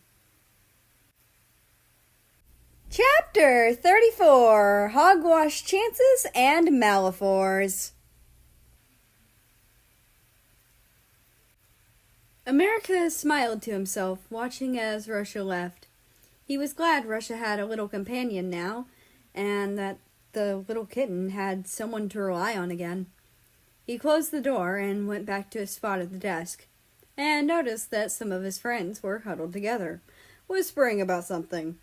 He wasn't sure what they were whispering about, and he didn't care to find out. Japan was the one who moved away from the whispering first, and giggled a bit as she moved over to America. America! She purred with a giggle. You have a chance with him! No, I don't, he dismissed, rolling his eyes. She found another way to tease him. Peachy. That's hogwash, Japan, and you know it. No, it's not! His friend whined, insisting on the fact that America did have a chance. He was blushing when you hugged him!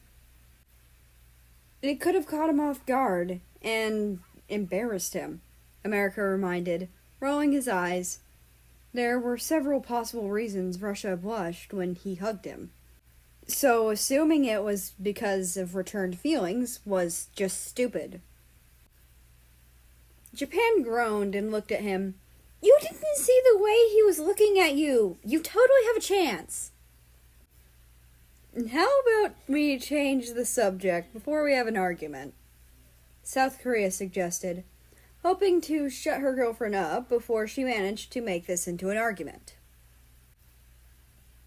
Yes, please, America mumbled, relaxing into his chair. They spent the next few minutes picking a new topic. Japan eventually dropped the teasing after a while of Bean messing with her hair. America did his best to keep the topic from going back to his crush on Russia, especially since Japan seemed insistent on the fact that Russia probably returned his feelings. After a while, he drifted out of the conversation, getting lost in his own thoughts. He found himself thinking about Russia and a bit about Neeks. The two were quite similar, and honestly, he thought they'd probably be great friends if they ever met. They'd probably be like two peas in a pod, and he'd be happy to see it. "Hey, America, it's getting late. We're all gonna head out," China said, getting up.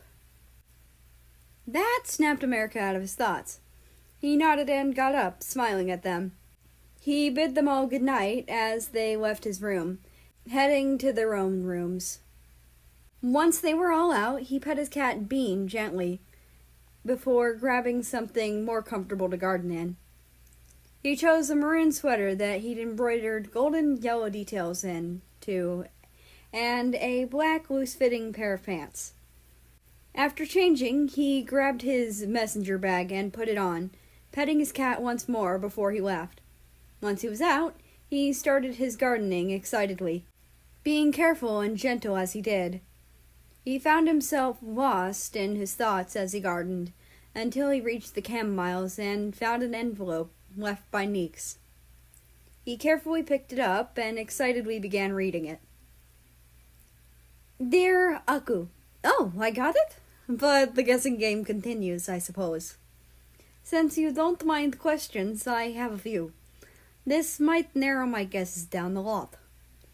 Is the shift the mammal shift? If not, what category of shifts should I look at?" "Yeah, that was a metaphor. I love those things. They're fun.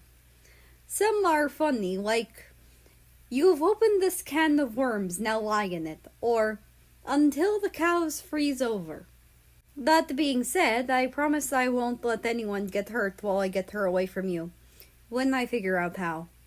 As much as I'd like to seek retribution on your behalf, I won't because you asked me not to, and I hold a great deal of care for you, and I care a lot about your feelings on things like this." "How do you handle people outside of office hours? Especially if you find them attractive. I'm genuinely curious. I have given Natalie pets for you.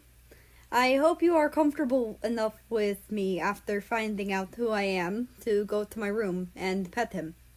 Also, really? I didn't know. I just have been basing my guesses on what the census allows for you to answer with. So thank you for telling me. And from what I've heard, shifters are noted to not be able to practice magic well. So could you tell me about how true that is? Another question. I've been curious about this one for a while. Why are your sclera, I think that's the right term for whites of the eyes, black? Also, my first guess in the general animal category is bat of some kind. If you're not a mammal, one of my guesses would be some sort of corvid. Sincerely, Neeks." He smiled a little. Being able to feel Neeks' excitement about getting it right was nice and a little cute, even if he couldn't see the other's face. He hummed a little as he read some of the questions Neeks had to narrow the guess down. He was glad that Neeks was taking him up on that, as he was excited to meet him. He relaxed a little as he read that Neeks wouldn't do anything in retribution, thankful that no harm would come to Argentina, even if she wasn't kind. He read through Neeks' question and considered how to answer it, as Neeks was probably seeking a bit of advice on how to handle it himself. He smiled happily, glad that Natalie had gotten extra pets. He also made a mental note to reassure Neeks that he'd definitely be comfortable going to his room. He found himself humming a little as he read about how Neeks had been getting his guesses. It made sense. As he read the other questions Neeks had, he considered how he'd answer them. Then he got into guesses, chuckling and smiling at them. They were wrong, but cute.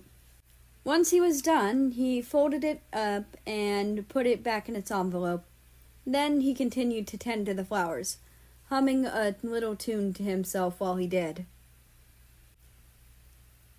Chapter 35: Nightmares and Invitations.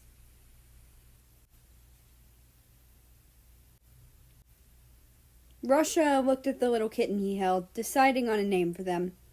He'd yet to check the gender of the kitten, as he'd been more worried about their injury. So before he let them do as they pleased in his room, he should check and name them. He gently checked and found the kitten was a female, and he considered how he should name her. Then he remembered the stupid thing he'd agreed to with his sister a year ago. If he ever got a tuxedo cat, he was to name them Tux. She was drunk, as was he when he agreed to this, but she'd remembered it the next morning and made sure to remind him. He pet the kitten with a smile before he sighed, taking the kitten out of his hat. He placed her on the bed, then pet her again. "All right, Tux, I'm going to get you some food. Stay right there, okay?" he said, as if the kitten could understand him. He then proceeded to go around his room, looking for the kitten food he knew he had left over from Natalie. He eventually found it and poured some into a bowl, putting Tux in front of it. Then he went to looking out the window, waiting for America to come by. Natalie meowed at him before hopping up on the desk in front of the window, likely curious of what his person was insistent on watching. Russia smiled a little and gently moved his cat so that he and the cat could see out the window. Eventually, he saw America come into view and pick up the letter. Natalie, upon seeing a person he didn't recognize, decided he wanted to throw himself out the window to greet them, which Russia quickly stopped him from doing and quietly scolded him. The scolding got a confused, puppy-like head tilt from the cat in question. "Don't throw yourself out the window for the love of all that is high and low," Russia whisper-yelled at Natalie with a sigh. He was a bit exasperated and too tired for these kinds of antics from his cat. He then went back to watching America's reactions to the letter, finding that he'd missed quite a bit of it, sadly. But he heard him laugh a few times. He felt himself melt when he heard the laugh. There weren't too many other reactions that he got to see from America, which was a bit saddening, but he'd see America the next night. Then he heard America start humming. It wasn't very loud, and he could barely hear it, but the tune was nice and comforting, so he listened to it closer so that he could remember it for whenever he felt restless. Once he could no longer hear America's humming, he made his way back to his bed. He petted Natalie and smiled a little at the cat. "Don't worry, you'll meet him soon," he promised as he followed him. "I'm not sure when, but it'll be very soon, okay?" He then got in bed and started to get himself comfortable. He felt the air knocked out of him and looked up, only to find his cat, Natalie, curled up on his chest. He smiled a little and closed his eyes again, relaxing into the bed. He fell asleep to the sound of Natalie purring, quite loudly. Russia jolted up and looked around worriedly. He relaxed a little and let out a sigh of relief. He was glad that had just been a nightmare. He got out of bed and stretched a little, still not able to shake those images from his head. He just had to go check on America and confirm that he was okay. Then maybe he could get some sleep. Hopefully. He checked the time and sighed. It was a little before America would be in his room, so he'd be better off just waiting near the room than searching around the castle for him. So that's what he decided to do. Grabbing the paper he'd been given the night before, he made his way to America's room and waited outside of the door pitifully. He knew it looked and felt pitiful, but he just needed to see America, make sure he was okay, remind himself that it was a stupid nightmare. So, when he saw America coming closer after he'd been there for likely 10 minutes, he felt relief and almost ran over to the healer, hugging him.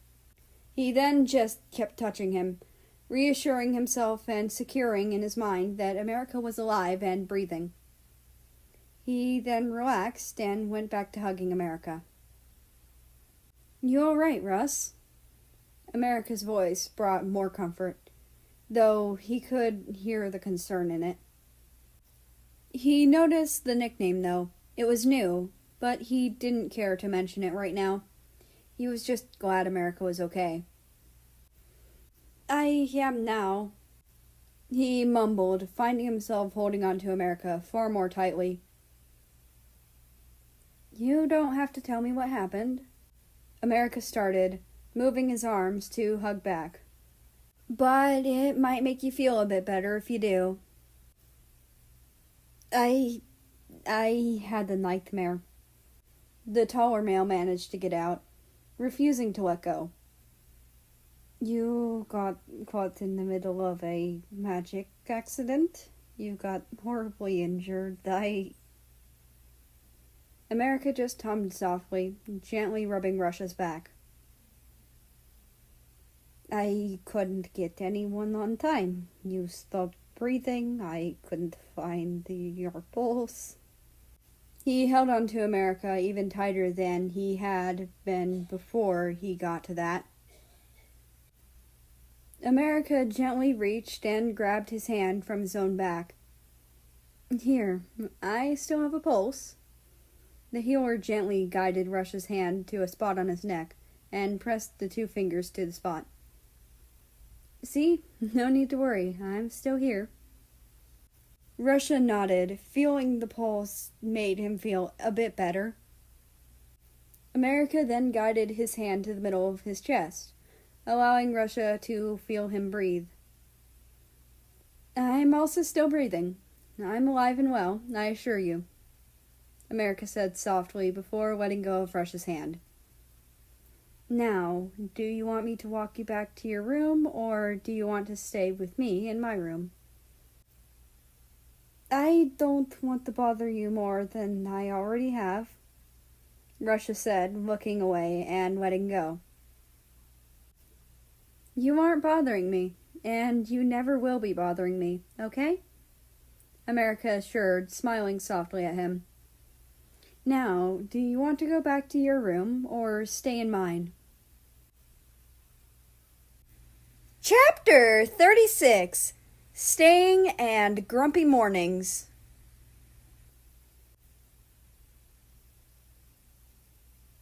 America smiled gently at Russia, who had still yet to answer the question. Could I stay with you? Russia asked in a whisper, as if speaking any louder would put them both in danger. Of course, I wouldn't have offered otherwise, America assured him with a gentle smile. He then turned himself to the door, gently opening it. He realized where the other's arms were, and it was admittedly a little flustering. They were wrapped around his waist at this point, though he was fairly certain they'd started around his upper chest. He walked in, making sure that Russia got in as well. Once they were both in, he closed the door quietly as to not wake anyone else up. He smiled softly at Russia and gently led him over to the bed, having to gently coax Russia into it. Once Russia was in the bed, America got his inkwell and quill from his desk, then searched around for something he could bear down on. He then headed back to the bed and got in next to Russia, who seemed to relax upon his return. I'm still here, Russ. Do you want to pulse check me or something? Can hold? The other mumbled, opening one eye to look up at him. Sure, if it'll make you feel better. After he said that, Russia shifted and grabbed onto him, snuggling up to him a bit. He felt Russia nuzzle his head into his side, which was quite flustering, but it seemed to be relaxing Russia, so he pushed down how flustering it was, dismissing his own thoughts. He grabbed a pillow from behind himself and placed it on his lap. Once it was there, he put the board he'd grabbed on top of the pillow, and he put his writing utensil and inkwell on the board. He then reached into his bag and pulled out the letter from Neeks, an envelope, and a few sheets of paper. Then he started to write his response, while rereading the previous letter to make sure he got everything. Once he was done writing, he readied the envelope and waited for the ink to dry. Once the ink was dry on the envelope and the letter, he folded the letter and slid it into the envelope. He put his closed inkwell and quill on his bedside table, slid the board in between the bed and bedside table, and put the pillow back behind himself. He looked over and saw that Russia was comfortably asleep. He wasn't sure how much of a heavy sleeper his friend and crush was, but he hoped that it was enough that he could move and make himself a bit more comfortable, though he was careful as he slowly shifted himself down so that he was laying down. Russia stirred a little and opened one of his eyes, looking over at him. "Don't worry, I'm not going anywhere," America gently reassured, smiling at Russia. "I was just getting myself a bit more comfortable." Russia made an incomprehensible noise and moved closer to him. He then moved one hand up to check America's pulse again. "See, I still have a pulse," America affirmed, moving to lightly hug Russia. "You can go back to resting. I'll be here when you wake up." Russia let out an affirmative noise, then got closer to America, burying his face in America's chest. He pulled America even closer, cuddling up to him. While Russia cuddled him, he also moved his hands the same way he had earlier, confirming to himself that America was still there and alive.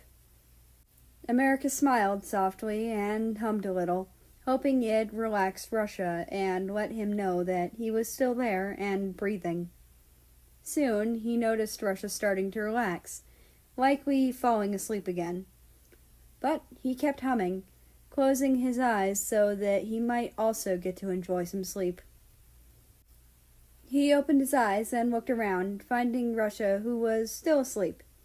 He looked at the clock on his wall and found it was now 6:46. He normally liked to be up and out of bed by now, but he could stay a little while longer, if only so that Russia got enough rest.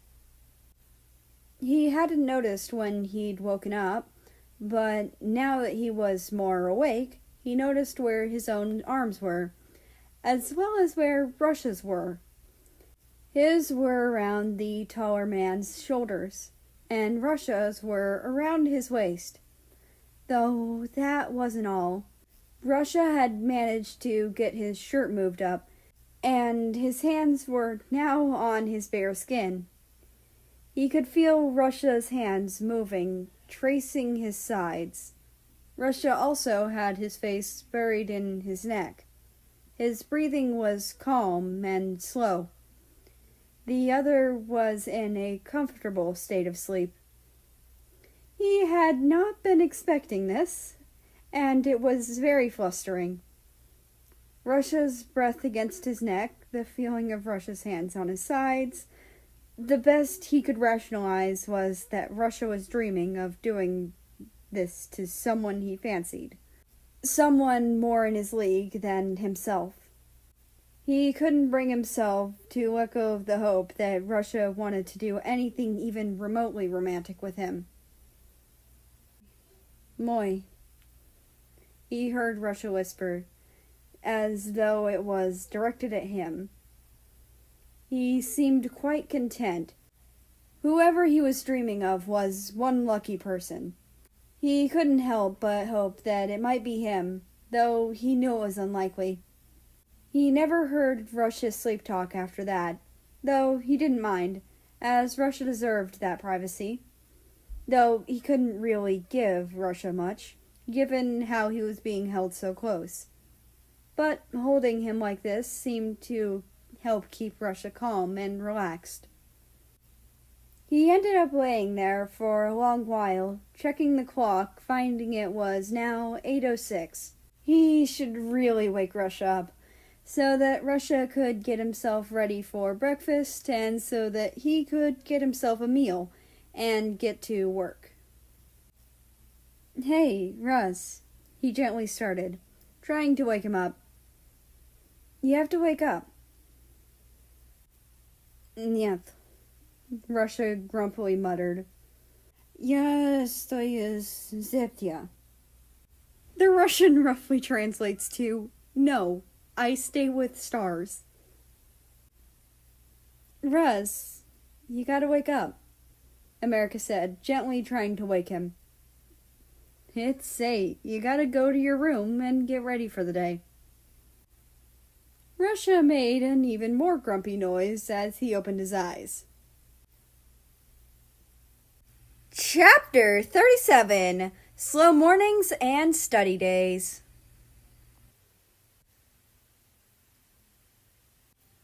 Russia opened his eyes, only to find that he couldn't see much. So he moved his hands a bit, feeling warm skin under them. Not fabric, skin. Then he remembered the night before. He'd had a nightmare, and America had allowed him to stay with him.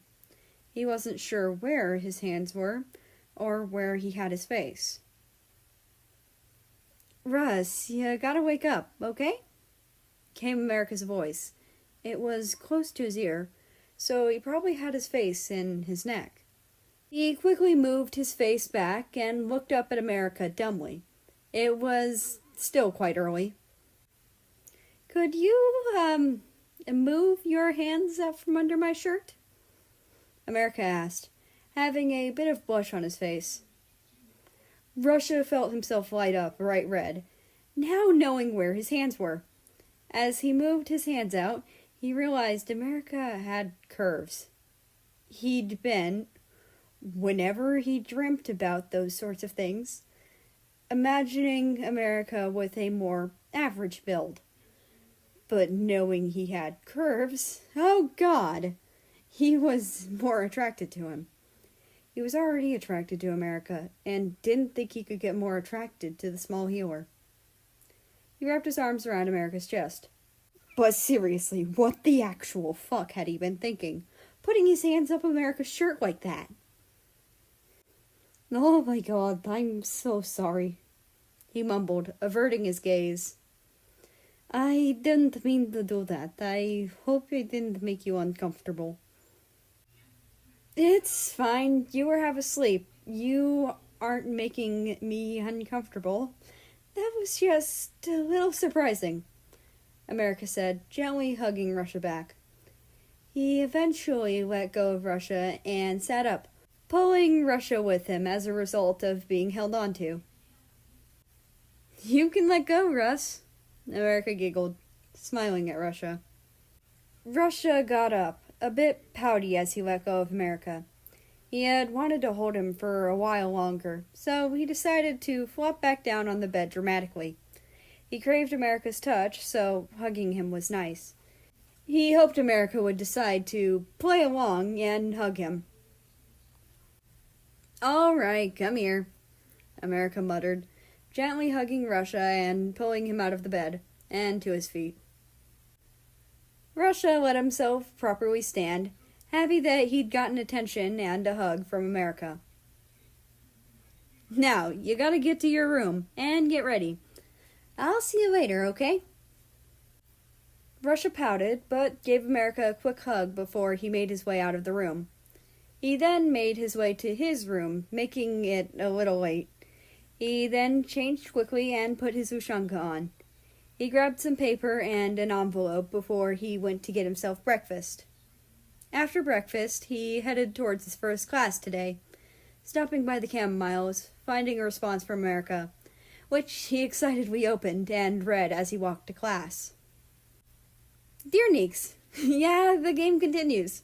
As for your question, I am a mammal shift, so sadly your secondary guess of corvids is out. I do love corvids like crows and ravens. I happen to have one named Samuel. He's akin to a witch's familiar, but obviously I'm not a witch. I'm just a healer who can do a little magic. I love Malifaux so much. My favorite still remains as the first one you used. We'll burn that bridge when we get to it. Also, thank you. I just don't want anyone to get hurt. As for how I deal with attractive people outside of office hours, I haven't had to do so much. So I'm not sure if I know how I would. But I'd probably be fine unless they flirt with me. Also, thank you. I hope Natalie is a good cat for you most of the time. Because mine acts like he's on opium poppies, without a prescription, at all times. Also, I'm sure I won't be uncomfortable with you after I know who you are. I'm sure I'd be fine with visiting your room and meeting Natalie. I promise I will still be comfortable with you. Shifters being unable to practice magic is a complete and utter myth.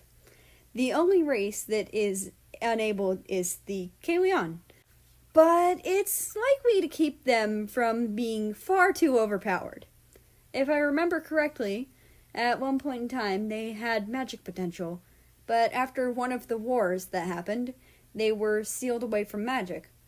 As for why my sclera are black, I'm not really sure. But you did use the correct term. I used to actually hide my eyes. As in the travels of my childhood, people didn't really like them and bullied me for them. The way people accepted it here is actually one of the reasons I settled here. A theory I've heard going around on black sclera is something that may go back to ancestors. From what I've heard, the theory is that those with ancestors proficient in dark magic, who would be proficient in it themselves, have this trait. But I'm really not willing to test that right now. I'll stick to the little bit of plant magic and healing magic I can do. But the theory is interesting to me. Also, I'm not a bat shifter, but we are generally considered to be nocturnal. Sincerely, Aku. He smiled to himself as he read and then gently folded the letter, putting it back in its envelope. He'd write his response after class. He walked over to the classroom and found that no one was there. The door wasn't open, and there was a note on the door telling him that his teacher was sick and to use today as a study day. He'd already gone over the material, so he wasn't worried about going over it more. He opened the door and went inside, and took out the letter from America. He then took out a couple sheets of paper and an envelope. He then got his inkwell and quill, and started writing. He took a while to finish the letter, then he got the envelope ready. Once the ink on both was dry, he gently folded his letter and put it in the envelope. He sealed it, then returned everything to its original state. He left the room and closed the room, and took his letter to the camomiles, carefully placing it in them. Chapter 38. Flustering Thoughts and Head Pats.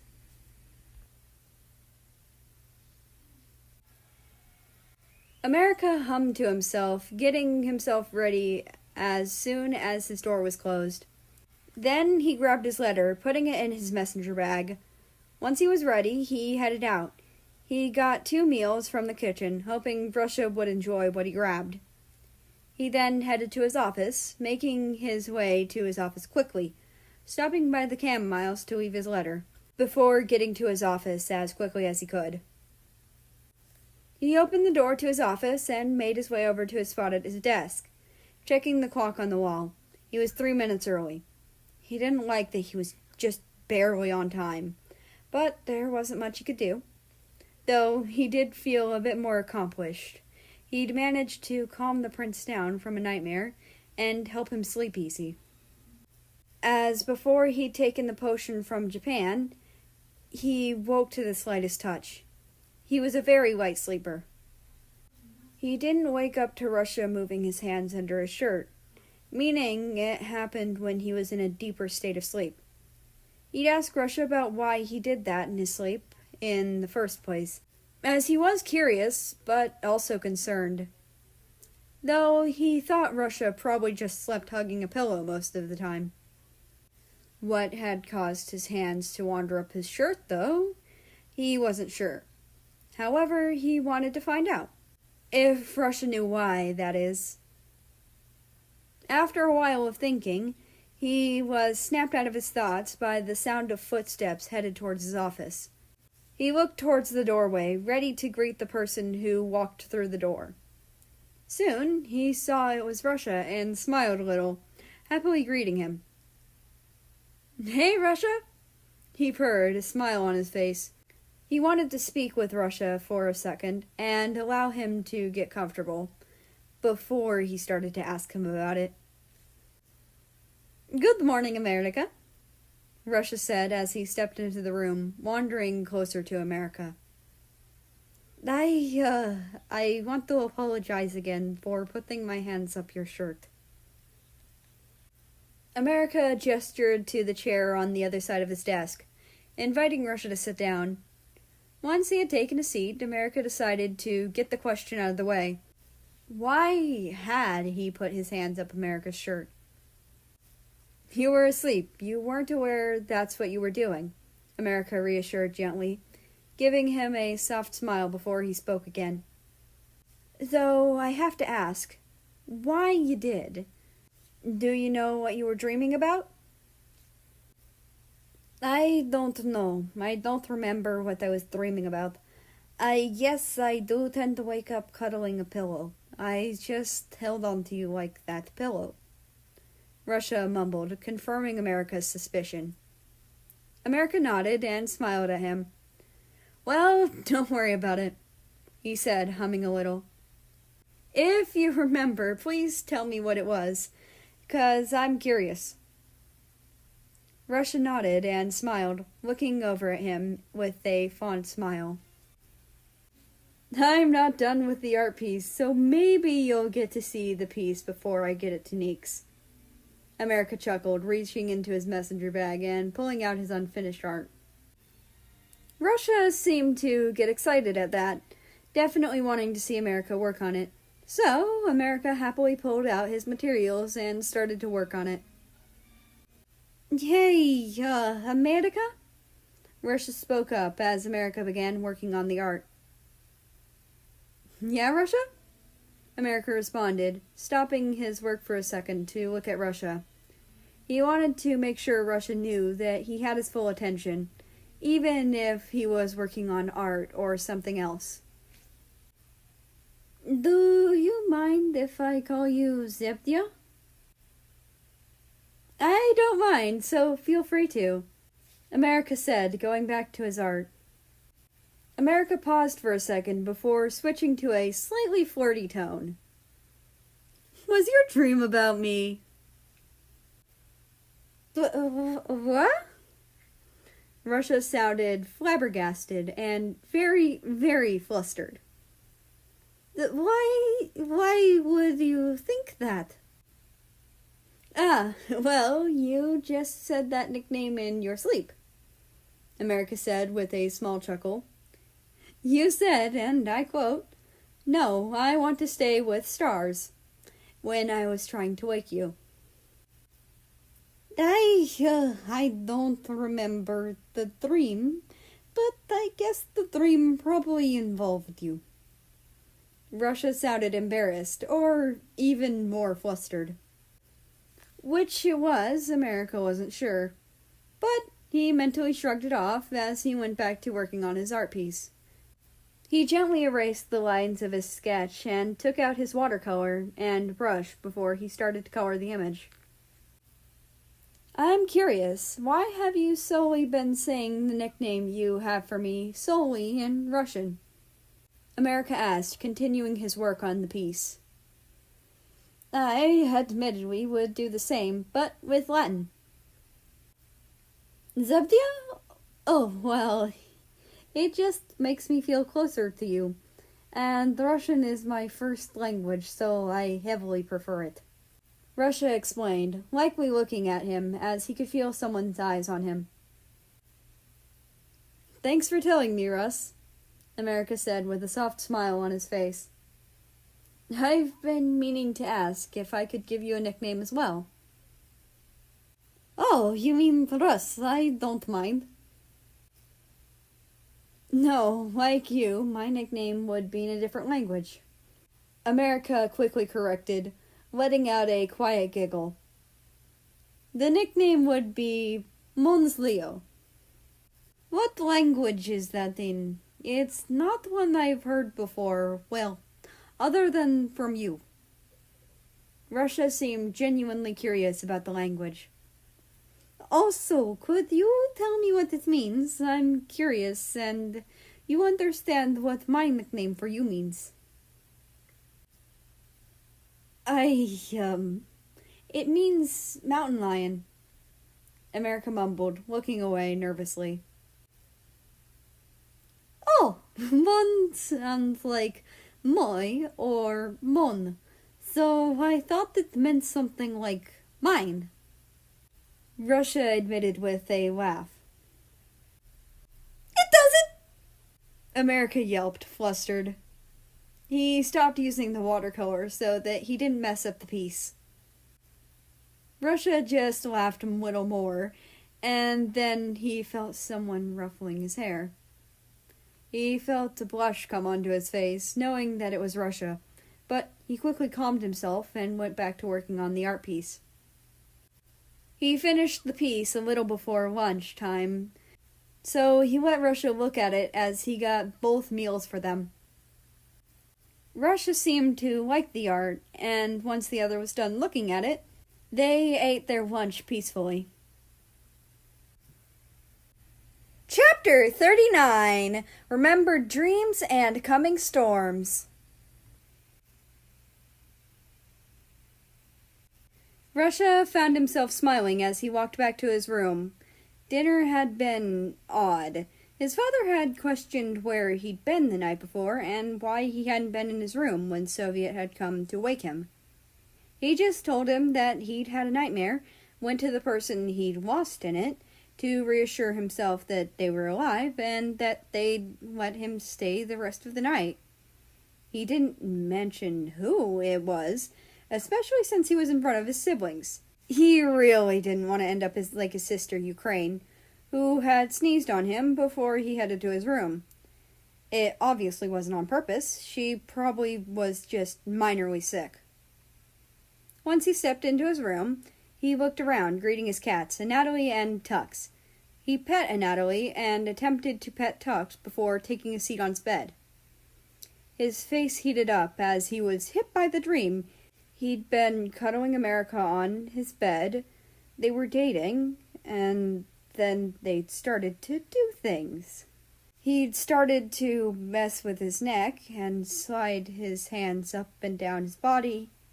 He blushed even harder, grabbing the journal from its place in the drawer. He then walked over to his chair by the window and started writing down the dream. He couldn't tell America what that dream was about. It'd definitely make him uncomfortable. Or, at least, he was pretty sure it would. Once he had it written down in the journal, he closed his inkwell, put his quill away, and then closed and returned the journal to its home in the drawer of his bedside table. Maybe if he didn't fuck up his chances when he revealed he was Neeks, he could tell America he had those sorts of dreams about him. Or he could fuck up his chances by asking America about how he felt being someone they dreamed about. Though he quickly dismissed that idea. It'd make America uncomfortable. America was someone he wanted to make feel comfortable and safe. Soon, he saw America wander over to the camomiles and start gently tending to them. But before he found the letter, Russia spotted Argentina. She seemed to be trying to sneak up on America. Russia knew he couldn't let anything happen to him, so he quickly left his room quietly.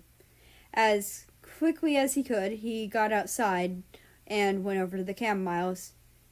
He only made an effort to hide his footsteps when he risked waking up his siblings. Once he was getting closer to America, he made no effort to hide the urgency of his walk, just getting over to him as quickly as he could, hoping he got there before Argentina did. He gently wrapped America in a hug, relaxing a little upon doing so, because, at least now, He knew if Argentina were to approach America, he wouldn't have to deal with her alone. Hey, Mons Leo, what's wrong? America asked. His tone was gentle and soft. The Latin translates to mountain lion. Just saw her coming towards you, Russia mumbled, gesturing in the general direction of Argentina. Didn't want to leave you alone to deal with her. At least not again, he thought to himself. Leaving America to deal with the shitty homophobe alone, especially when he knew he could help, felt unforgivable. Thanks for the warning, Russ. You don't have to stick around. I can deal with her on my own. America smiled softly at him as he said it. Niet, I help or stay with you until she leaves. Russia insisted, not letting go of America. You need sleep, so you can't stay with me while I garden. Oh, there's something in the flowers. See? Russia pointed out, opting to pretend to notice his own letter. He hoped that the little buffer would push America into being willing to do something other than stubbornly continue to care for the plants. He let go of America so that he could get the letter. He averted his eyes, really not wanting to end up staring at America's behind. He looked back and saw that America was standing up, though admittedly he'd looked a second or two too long at America's butt. He hoped America hadn't noticed, though. Ah, thank you, Mons Leo. It's a letter from my friend. America sounded genuinely happy, making a sound that was very close to a purr. Russia shrugged it off, though he did find the noise very cute. If he could scoop America up and get him away from Argentina, he gladly would, though he wasn't sure America would be okay with him doing so, and the healer's comfort was of utmost importance to him. Russia hugged America gently and smiled at him. Holding America close always felt great, and it didn't seem to make him uncomfortable when he did it. America slightly leant into the hug, giving him a half-hug. The healer seemed intent on not damaging the letter in any way, which was nice. Russia eventually let go of the hug and smiled at America. He looked around, wanting to see if Argentina was still hiding nearby. He didn't see her anywhere nearby, so it was likely safe, but he wanted to stay with America a little longer, just in case. I don't see her anymore, but do you mind if I stay with you for a while? Russia asked, hoping America would humor him. No, but I'm going to walk you back to your room, though, America said, giving him a small smile. Russia sighed a little, but knew protesting wouldn't get him anywhere. America wanted to get him back to his room, so that's what would happen. It didn't mean he wouldn't worry about America. Far from it. He didn't want Argentina to show her ugly mug around America anytime soon, but he was worried she would.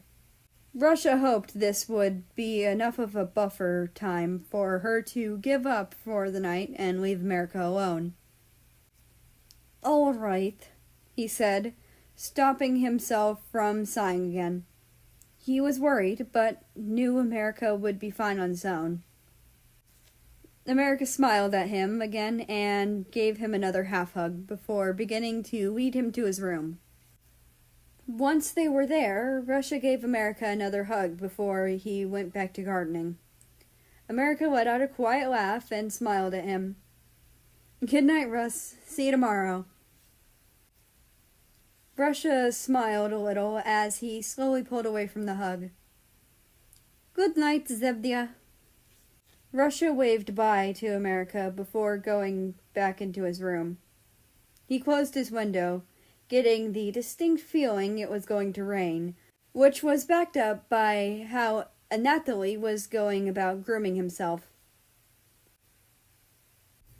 Chapter 40: Theories and Harsh Realities.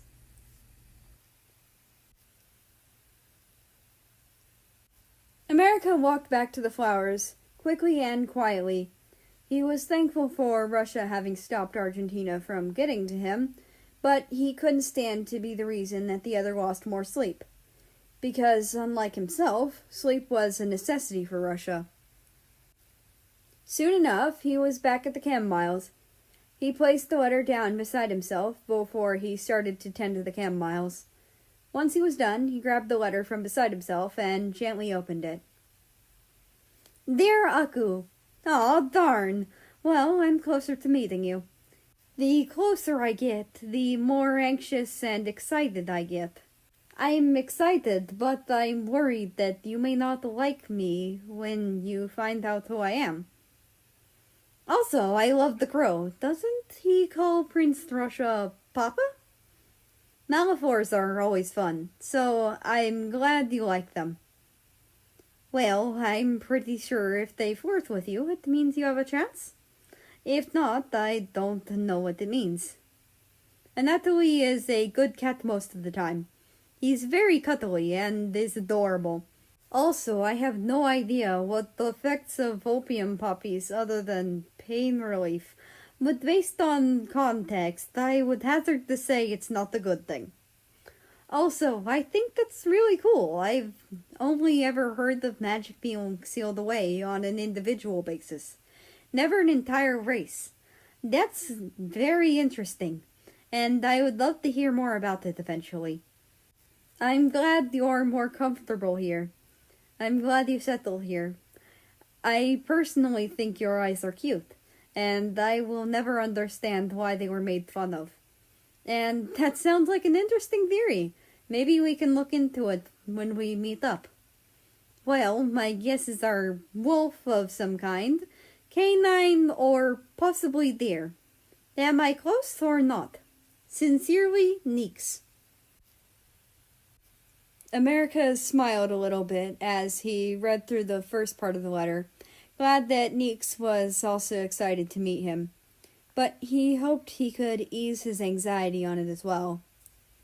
Then he sighed, disappointed at how quickly the news of Samuel calling Russia Papa had spread, but he supposed that was bound to happen, as Italy had yelled about it. Though he was glad to hear that Neeks also liked Malifaux, as they both found them fun to use.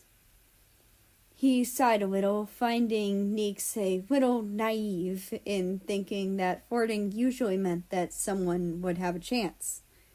He may just be cynical, but it did not mean that most of the time for him.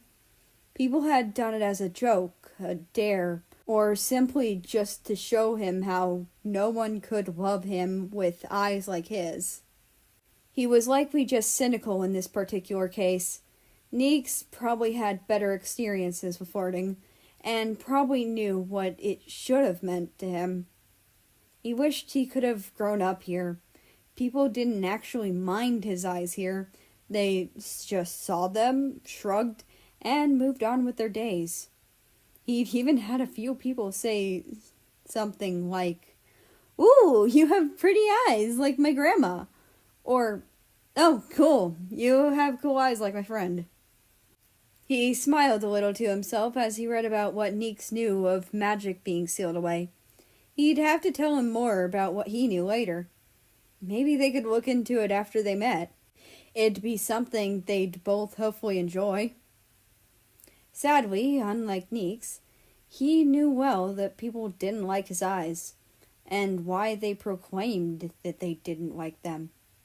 He'd been called many things in his earlier years traveling with his parents.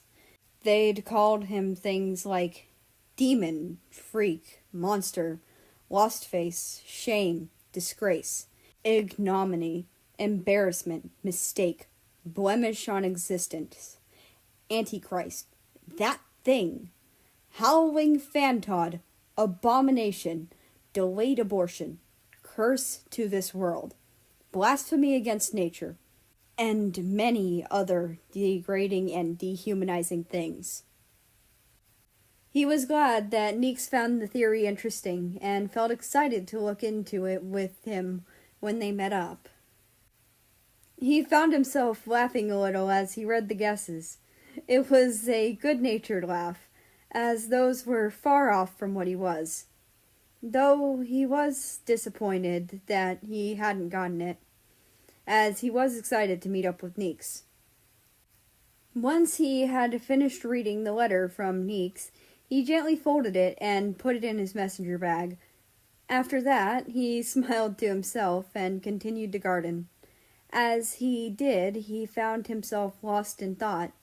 Nothing too important crossing his mind, other than that Ukraine, one of the royals, had started sneezing earlier that day. It was probably nothing. She, one of her siblings, or her father, would come to him if something came up.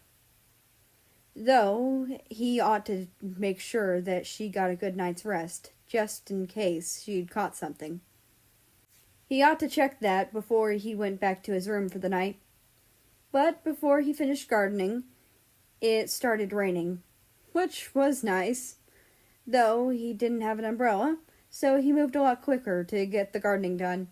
He didn't feel like getting sick. Eventually, he finished his gardening, and quietly and quickly dropped by the room next to Russia's, hearing the sound of someone sleeping peacefully inside. He smiled a little and moved on, heading back towards his own room after that. Once he made it to his room, he settled down and took out the letter from his messenger bag. He took out his inkwell and quill. He opened the inkwell and took out some of the paper as he began to write. He reread the letter again before he began responding, wanting to appropriately address everything Neeks had said.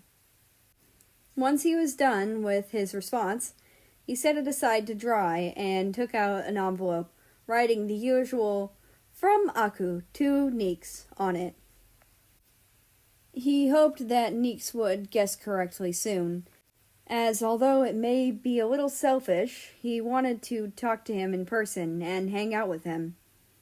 When he was done writing his response, he made damn well sure he wasn't being pushy about that. He wanted Neeks to see him on his own terms. Regardless of when he got to meet Neeks, he was glad to have met him and had the chance to talk to him.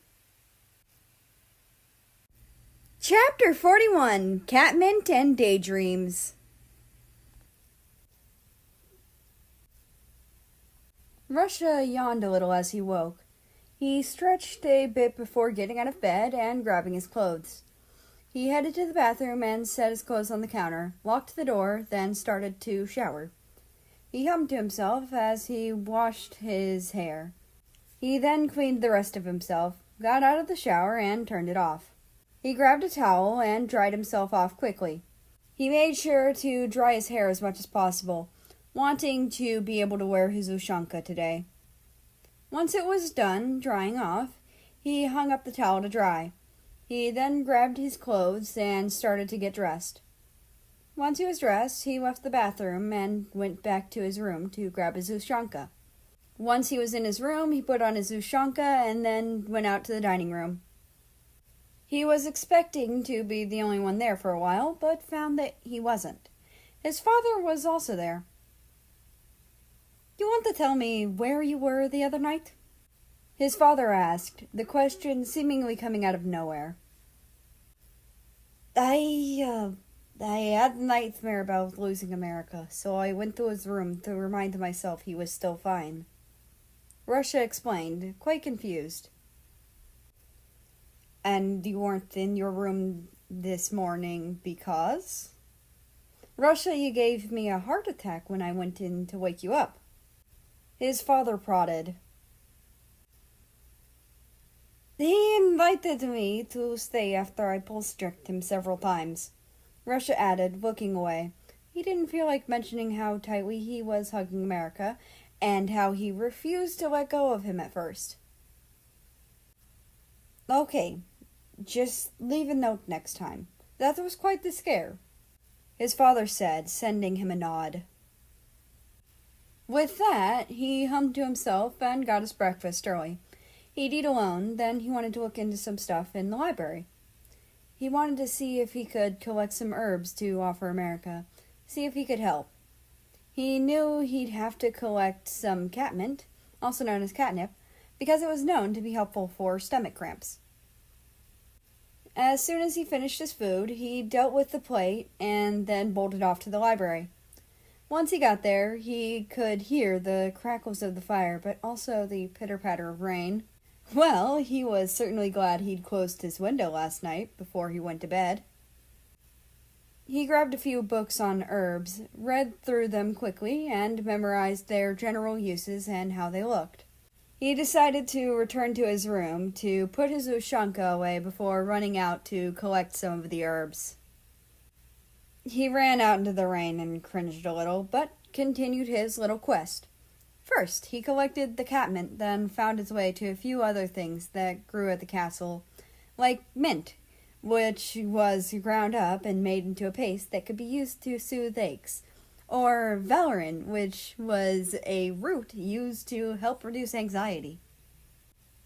It had stopped raining by the time he'd collected everything, but he was absolutely drenched. He ignored it and started towards America's office, wanting to give the herbs to him before he went to class. He'd check for a response letter later. He opened the door and found that America, as usual, was already looking at him. He smiled and walked into the room, making his way over to America. "Good morning, Russia," America greeted with a small smile. "Morning, America," Russia said, holding the herbs towards America. "I wanted to bring you a few herbs. I wanted to get you a gift, and I wasn't so sure what to get you, so I got you this." "Thank you. Could you tell me what you have?" America asked, seemingly genuinely curious. "I have catmint, mint, valerian, comfrey, and some cloves." Russia found himself excited as he mentioned what he had collected. "Thank you, though I can't accept the catmint.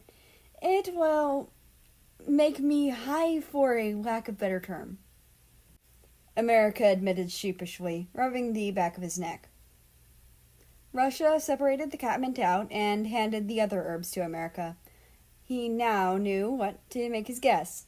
He didn't even have to read the letter from America, but he would. He just would respond to it in person instead of on paper. "You can take the catmint over to the healer's office. They'll be able to use it," America informed him happily. He likely didn't want the herbs to be wasted, which he understood. Russia nodded and smiled at America. "I will. I'll see you later." "See you later, Mons Leo," America said softly, a smile on his face. Russia then took a left, taking the catmint over to the office across the hall, dropping it off and giving a short explanation before running off to his class. He sneezed. He should have changed before he started to class, but it was too late for that now. He was sitting in his seat and waiting for class to start. It was far too late to change. He'd change when he got out of class, before he went to visit America. He sighed and glanced at the clock on the wall. He had about 5 minutes until his class started. He rested his head on the table and started to hum to himself, deciding to hum the same tune he'd heard America humming.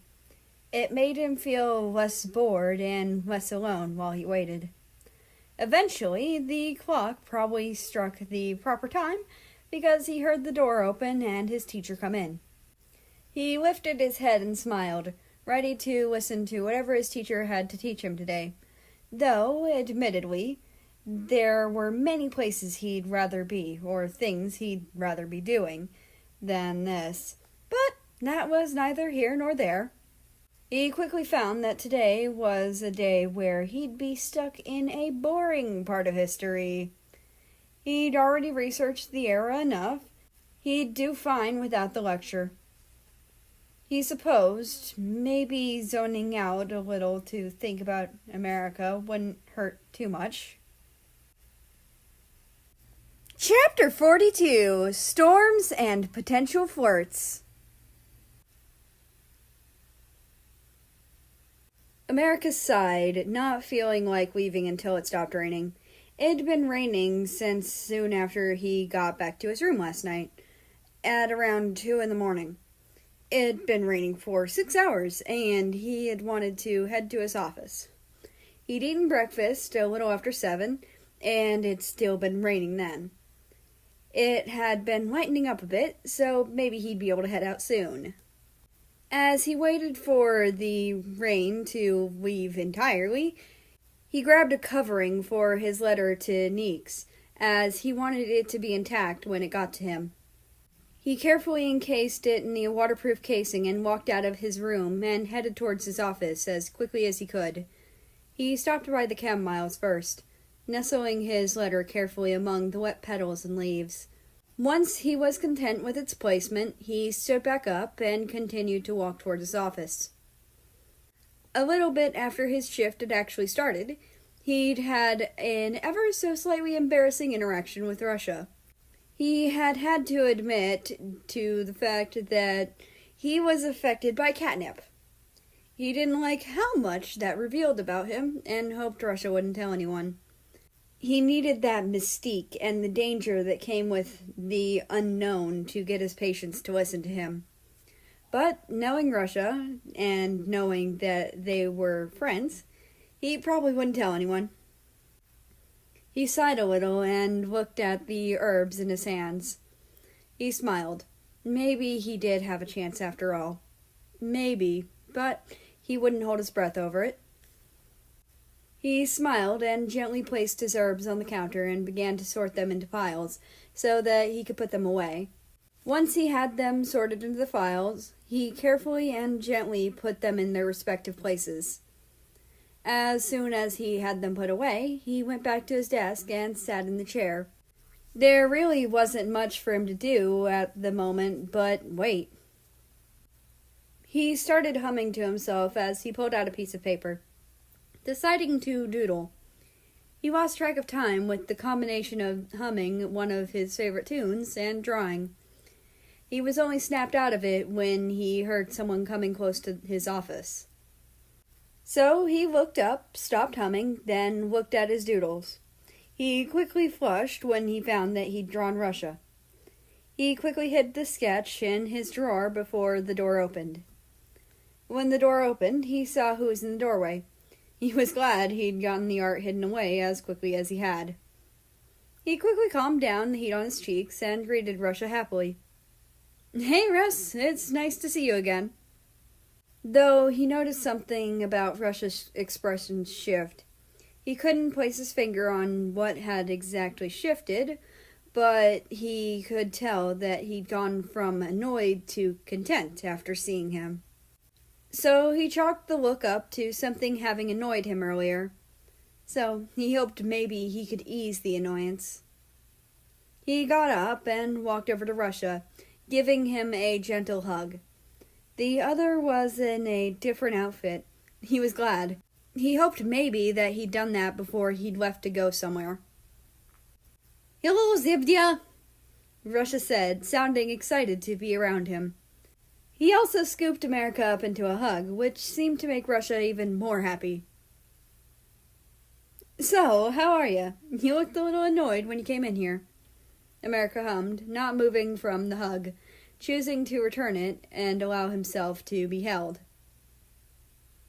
"Better now that I've seen you," Russia hummed. Was that a flirt? America wasn't sure if that was a flirt or Russia just being genuinely happy to see him. He didn't want to get his hopes up, so he was going to assume that Russia was just genuinely happy to see him. "So, if you don't mind me asking, what had you annoyed?" America asked carefully. "Just saw something that annoys me a little. Don't worry about it," Russia mumbled, seeming quite content now that he was hugging America. He kept bringing America ever so slightly closer. America laughed a little and smiled, relaxing into the hug. As he relaxed, he felt Russia pull him up more, pulling him up off the ground. He let out a surprised noise, but didn't fight it. He wasn't sure why Russia was holding him up the way he was. Russia, why are you holding me up? America asked nervously, letting out a little eep noise as he was lifted further off the ground. Because you are small, and I did not realize until now, but you're also very fun to hold. Russia hummed, putting America down, only to pick him back up, but he was holding America in a more comfortable way than before. Russia, put me down, America requested, looking at the ground, which felt so far now. Russia seemed a little bit grumpy, but he complied, putting America down gently. Sorry, didn't mean to cross any boundaries, Russia mumbled, looking away. No, it's fine. You didn't cross any boundaries. The ground just feels very far when you hold me like that, America explained quickly, feeling some blush rush up onto his face. It was a bit embarrassing to admit, but he also liked being held like that, though that was something he'd never admit out loud. So, can pick up? Russia excitedly spoke, bouncing a little. He seemed to like the idea of picking America up more often. The way he'd worded it sounded childish, but America didn't mind, finding it a little cute. Yes, you can, he said softly, a smile on his face. But it will take me quite a bit of getting used to. Russia immediately picked him up again, and proceeded to carry him around the room for a while. America couldn't help but blush. He wasn't used to being held this way, and the fact that he had a crush on Russia didn't make it any easier. Russia only put him down when he had to go to classes, and was quite pouty when he had done so. All right, see you later, Russia, America said with a small smile, waving goodbye to Russia. See you later, Russia grumbled before leaving the room. Chapter 43, Letters and Lost in Thought. Russia pouted a bit as he left America's office. He then headed to his room. He grabbed a piece of paper, quickly wrote a small letter telling America where to meet him and the time. He was excited, but also nervous about how tomorrow would go. He folded the paper and put it into the prepared envelope. He then quickly made his way to the camomiles, found that there was already a letter there, and it was in a casing. He gently picked it up and got the letter from America out. He then put his letter in the casing, as the leaves and petals were still wet. He then walked off to his next class, holding the letter from America. On his way, he sneezed a couple times, but he got to class pretty quickly. When he got into the classroom, he took a seat and opened the letter. He started to excitedly read through it, smiling happily as he did. Dear Neeks, yep, you are far closer to meeting me. Well, I don't think you have anything to worry about when it comes to meeting me. I doubt your identity will change how I feel about you. I'd like to give you a hug when we meet up knowingly. Have a little more confidence in yourself. Yeah, that'd be the crow. Samuel has decided that Prince Russia is his second father. Hence, Papa. It is very flustering to me personally. I've noted why in previous letters. And yes, I have seen people do it just to screw with someone, which is what makes me feel doubt. So, personally, I don't know anymore. Well, at least your cat is well behaved. I wish Bean was, but alas, he isn't. Also, you're correct about someone being on opium poppies being a bad thing. And I hope you never have to see it. I don't know much about the history of the sealing away of Kaleon magic, but from what I've heard, it's complicated. It's a subject I'd love to delve into and study when I retire. Also, I'm glad you think positively of my eyes. I haven't heard many say anything positive about them outside of friends and family and some of the people here. So the sentiment is new and flustering to me.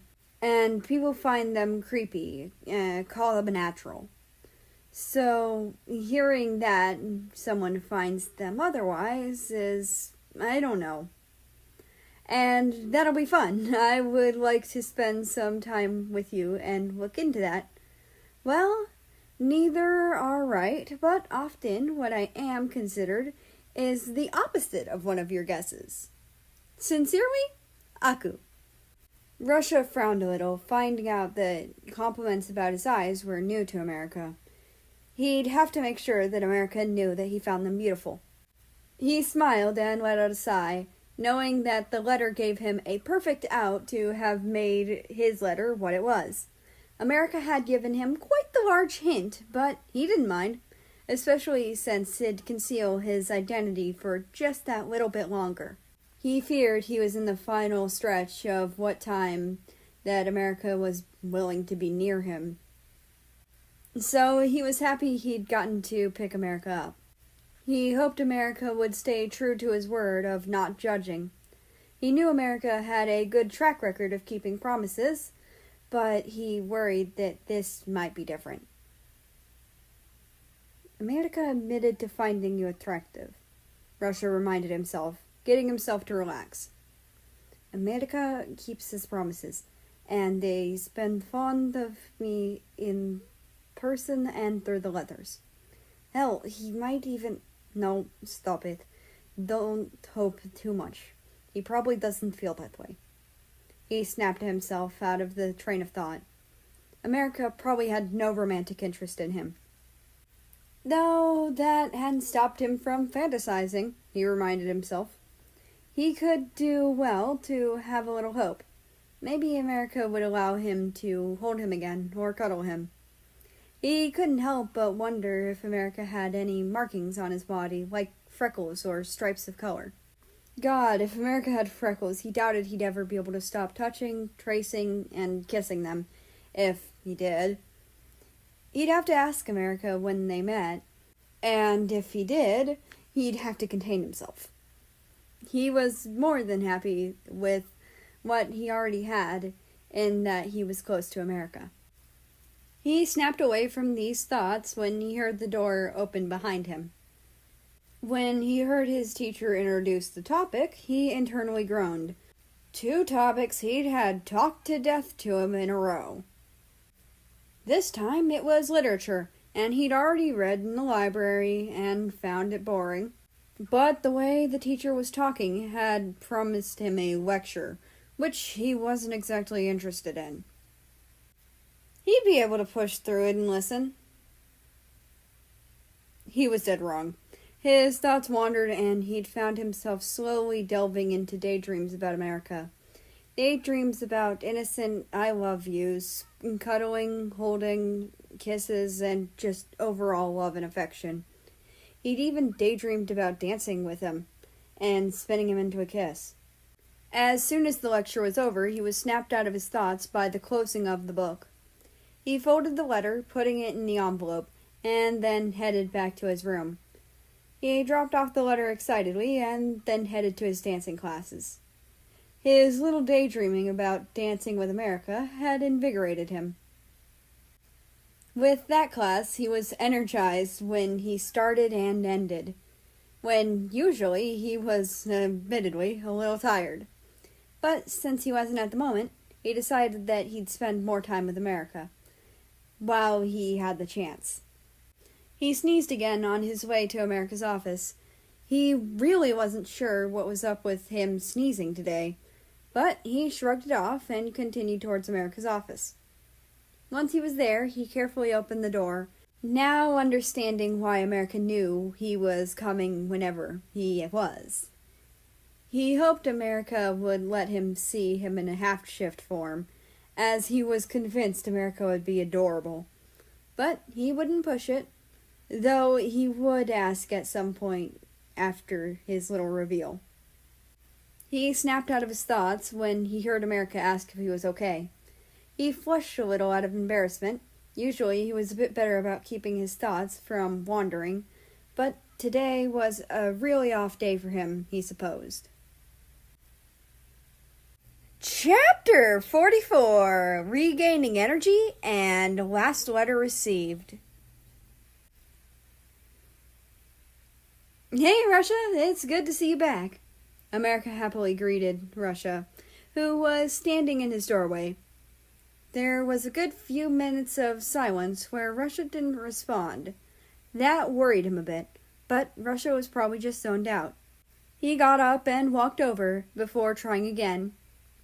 Hey, Russia, you alright? After he said that, Russia started to blush quite heavily and looked away from him. He was definitely embarrassed, so he chose to back off a bit so Russia could relax again. I'm fine. My mind has just been wandering a bit. Russia managed to get out. Definitely embarrassed. It showed through his tone. No, it's fine, America reassured, gesturing into the office to invite him in. He really liked having Russia around and hoped Russia felt the same way about being around him. Russia came in after a while and took the same seat he usually did, the one in front of his desk. So he went back to his chair, sitting back down in it. Have you been feeling different, or is it just an off day for you? He asked, hoping it was just an off day, and not that he was getting sick. Just an off day. I've been feeling fine. Russia chuckled, looking at him. There was a sense of softness and care in the look. Just been doing a lot of thinking. America nodded and hummed, glad that Russia didn't feel too off. He felt a small smile come onto his face as he looked at the other. Maybe having fallen for the other wasn't such a bad thing, even if he never got his feelings returned. Russia looked like he hadn't gotten enough sleep. Maybe he was just tired. America searched around his office for a second, pulling out a pillow he had to make patients comfortable. He gave it to Russia and smiled at him. The other looked quite confused. He was definitely tired. Get some rest. You look tired, and you're certainly acting the part, he explained with a small laugh. But that doesn't make sense. I was so energized like 5 minutes ago. Russia whined, reluctantly accepting the pillow. Well, I think you probably got excited and tricked your brain into thinking you had more energy than you do. America explained, knowing that was something that could be done. He'd seen it many times. Russia grumbled a little bit as he rested his head on the pillow, shifting his face around on it until he was comfortable. Maybe it'd help if I hummed, he thought, returning to his original spot. He reached over, gently patting Russia's head as he started to hum. Russia seemed to get more comfortable and relaxed at the sound, so America continued without hesitation. He kept humming the same tune, smiling softly as he did his best to make it easy for Russia to get some rest. He kept humming until Russia was asleep, then picked something to do until the other woke up or his shift ended. So he ended up choosing to draw, deciding to sketch a tree. He made it something that looked like it'd been pulled directly out of a dream. He made it willow-like, drawing a landscape around it to sell the dreamlike quality. Eventually, he was happy with the sketch, so he erased it until he could barely see it. He then pulled out some watercolors, using them to color in the sketch. He painted the sky a pale yellow, then the leaves of the tree varying shades of pink. The trunk of the tree was a warm shade of brown, and the ponds he added around it were purple, and the land was a warm shade of green. By the time he was done, his shift was about to end, and Russia was still asleep. He had to wake Russia, so he set aside the drying art piece and moved around to the other side of the desk, so that he could wake the other. Hey, Russia, you gotta wake up, okay? He gently prodded, patting his head. Russia made a tired and grumpy noise, looking around with half-open eyes. It's almost 6. You have to get up, okay? Russia blinked a couple times and squinted as if not believing him. It's almost dinner time for you, You gotta get up, he pressed, gently chuckling. He had a small smile on his face. Russia was being quite adorable. Russia stretched a little, then stood up, handing the pillow back to him. America took it and smiled softly. See you tomorrow, okay? America said gently, smiling at Russia. See you then, Russia mumbled, stretching again. He made his way out of America's office. America smiled a little and waited a bit longer before heading back to his barracks. He found his friends already there, waiting to be let in. He let them in and sat at his desk again. Luckily, Japan was being kept from teasing him about his crush on Russia by his girlfriend, openly flirting with her in a slightly sexual manner. Because apparently, Japan was now work, and he was never going to drop that until she dropped teasing him about his crush on Russia. Safe to say, he'd never be dropping it. Sakura, until you stop teasing me about my crush, I will be calling you South's work. Don't test me. You know I'll do it. America stated, deciding to tell her it was worth a shot in getting her to stop. Either that, or I'll call South to come get her work. Japan flushed and threw a pillow at him. Safe to say, his crush wasn't brought up again that night. Soon they were leaving his room and going to bed, so he collected some more comfortable clothes to garden in and changed before heading to do his nightly gardening. When he got to the camomiles, he found that there was a different letter in the casing he'd used to protect his letter from the water. That told him that it was probably left earlier on in the day, when the water could still damage the response, meaning that he'd either tipped his hand too much, or the response was just short. He carefully opened the casing, then the letter in it. Dear Raku, well, I'm extremely confident in my guess. I would like to meet you at the fountain at noon tomorrow. The fountain that's surrounded by rose bushes. I hope you do not mind. If you do, I'll be there until 8 at night. My last guess is that you're a cat or feline of some sort. I hope you won't judge me for who I am. Sincerely, Neeks. Or both was the case, as the letter told him. The letter was short, and it gave him a location and time to meet Neeks. He'd have to tell his friends that he wouldn't be hanging out with them as usual. He continued gardening, eventually getting back to his room and starting to write short notes to explain everything to his friends. After he had the notes done, he quickly ran around, distributing the notes to his friends. They'd see them in the morning. Chapter 45, Sickness and Promises. Russia had to wake himself up a bit before he went to dinner, so he spent a couple minutes doing just that before he left the area. Once he was more awake, he went to dinner and ate fairly quietly, only talking when spoken to. He didn't have the energy to start any conversation with his siblings, family, or really anything. His dad had noticed and had asked him about it. He admitted he was tired and that today was an off day for him. His dad had told him to go to bed, and so here he was, in his room, waiting by his window to see America. He was excited and nervous about what America's reaction would be, but he hoped it would be positive.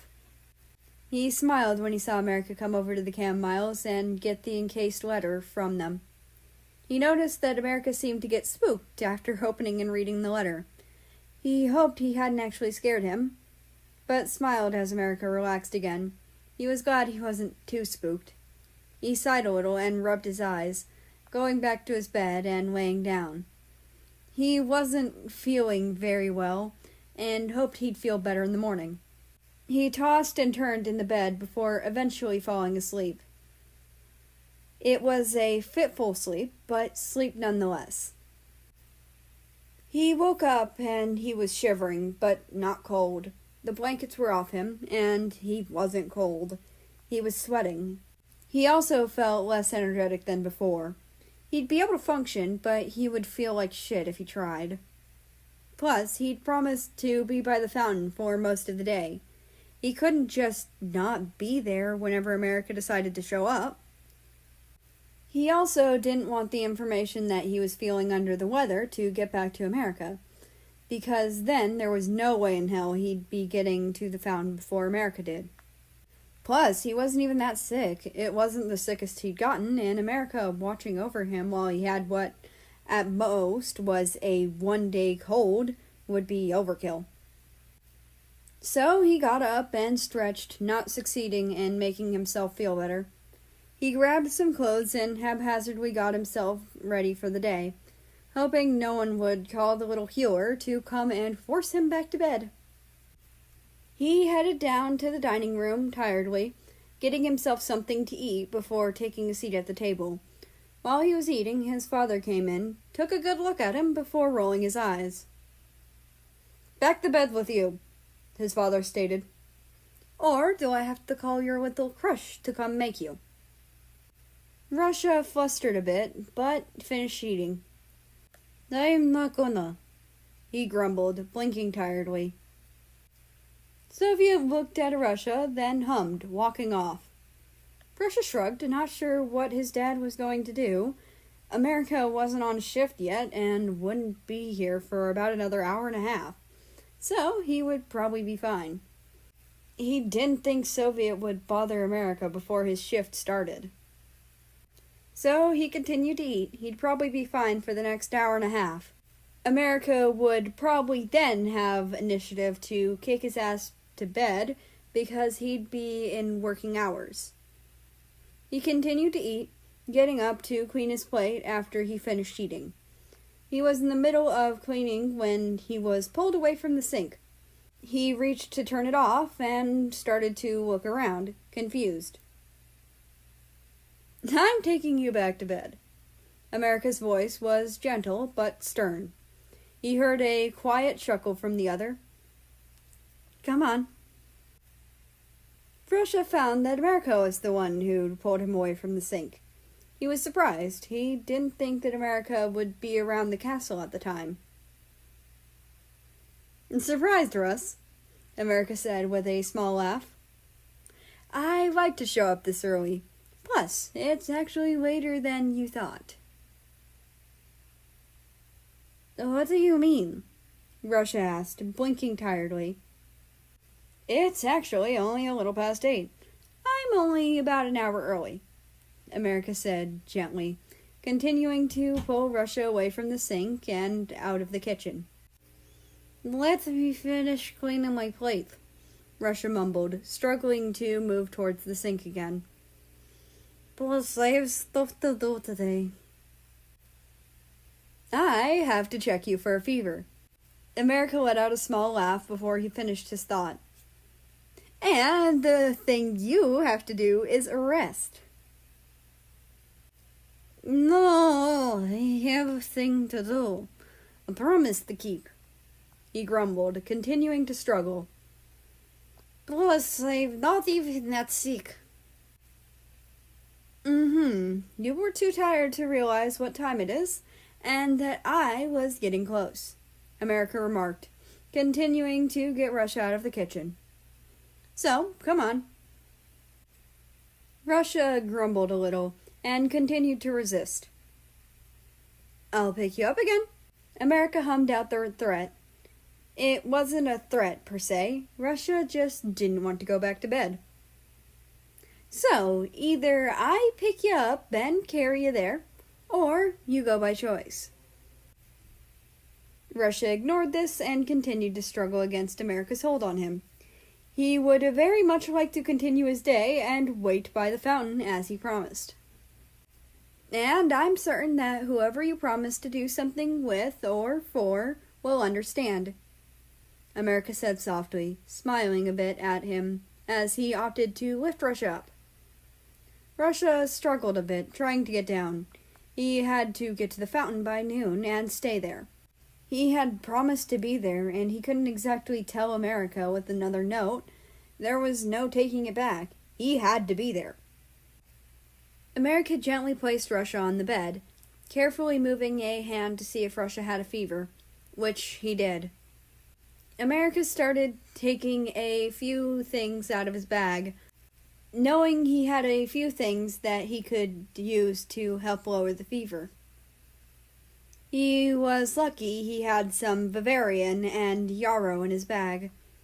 He gave them to Russia and told him to chew on them, then eat them. That helped make sure they helped sooner. When America left for a bit, Russia started to get himself up and started to make his way to the fountain.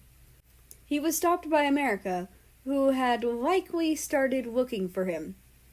He was then picked up, brought back to his room, and lightly scolded. America sighed and gently placed Russia back onto the bed, making sure he laid down. Then he put a cloth into some water. After that, he put the cloth onto Russia's forehead. He hoped that it would help cool off Russia's temperature. Russia refused to close his eyes, watching as America pulled a chair over to sit next to his bed. Then America started humming, which caused Russia to relax. He closed his eyes and eventually fell asleep. When he woke up again, he felt a whole lot better. He wasn't quite back to normal, but it was more manageable now. He'd probably be able to convince America to continue his day. Speaking of him, he was seated next to his bed. He had a soft smile on his face. He also noticed that America's shift was almost over, so the other would probably leave fairly soon.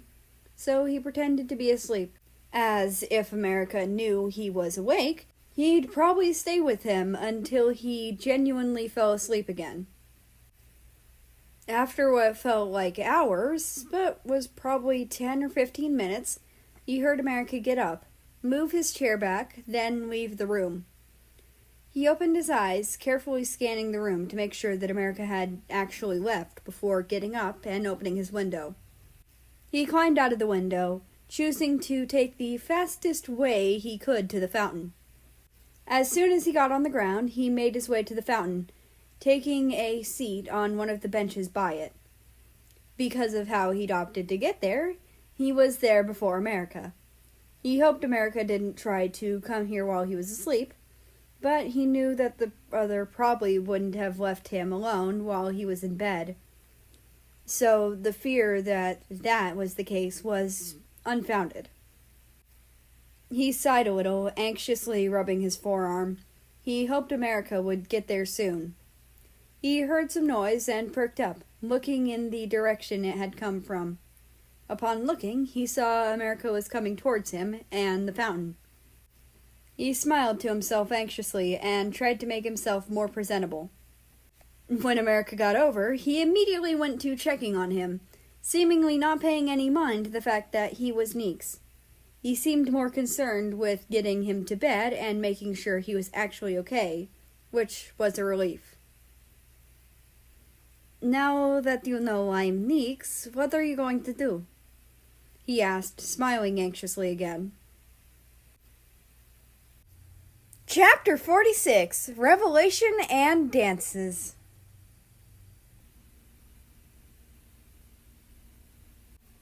America paused after Russia asked him that. What was he going to do?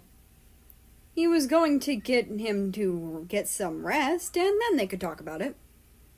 He also wanted to meet and pet Natalie, but that could wait for when he got Russia Neeks to his room. First, you're getting some rest, okay? After that, we can figure it out. Though I would like to meet Natalie, America said lightly, chuckling as he looked at Russia. I'm feeling well enough. We could at least talk about the little. America chuckled gently and moved a hand to Russia's forehead, checking his temperature. It was still a bit high, but much better than earlier, so he'd prefer to have this conversation in Russia's room while he rested. Well, you still have a temperature. I'll make a deal with you. How about we go to your room, and then we can talk a bit more? America hummed, pulling Russia to his feet before lifting him without hesitation. Let me do the whole thing, Russia whined after being picked up. Maybe when you're better, America said, pretending to think about it. He started towards Russ's room, not putting him down. He only put Russia down when he got to the room, putting him on his bed. He made sure to help the other get as comfortable as possible, wanting to make sure that both of them were comfortable for this conversation. America flustered a little when he remembered a couple things from the letters. He'd admitted to finding the other attractive, and he'd been able to read it. He couldn't get the heat to leave his cheeks. It was embarrassing enough to have admitted that to someone, but to have basically told them to their face was even more so. But Russia had also admitted to finding him attractive in those same letters. That had been flustering at the moment he'd originally read it, but now that he knew it was his crush that thought that way of him, well, he wouldn't be getting the blush off his face anytime soon. Mint for your thoughts? Russia asked, sitting up and reaching into his drawer. He then pulled out a mint, a circular aqua coin. I don't need it. I'm just remembering the letters, America mumbled, looking down nervously, the blush still warming his face. Mint for your thoughts, Russia repeated, scooting over a bit and putting the mint in his hands. America looked away and blushed more as he started to explain. I'm just remembering the letters. Russia hummed, acknowledging what he'd said, though the noise told him that Russia wanted him to continue, to tell him exactly what he'd been thinking about. I remembered that I mentioned how I find you attractive, and that you also find me attractive. He managed, even more flustered after saying it out loud. You're adorable. Of course I find you attractive, Russia purred, grabbing America and pulling him into the bed. I didn't mean that I just find you physically attractive, though that is certainly the case. America flushed even more, if that was possible, looking up at Russia. If it would be okay with you, I would like to court you, to date you, to love you, and hold you. Russia hummed, kissing America's cheek. I'd like that. I'd like to date you, America mumbled, allowing himself to be pulled close to Russia. Russia seemed to get extremely happy and excited, pulling America even closer. America relaxed, wrapping his arms around Russia. The blush still covered his face, but he also had a slightly dorky smile on his face. Would you maybe go to the dance in a couple months with me? Russia asked, sounding a bit hopeful.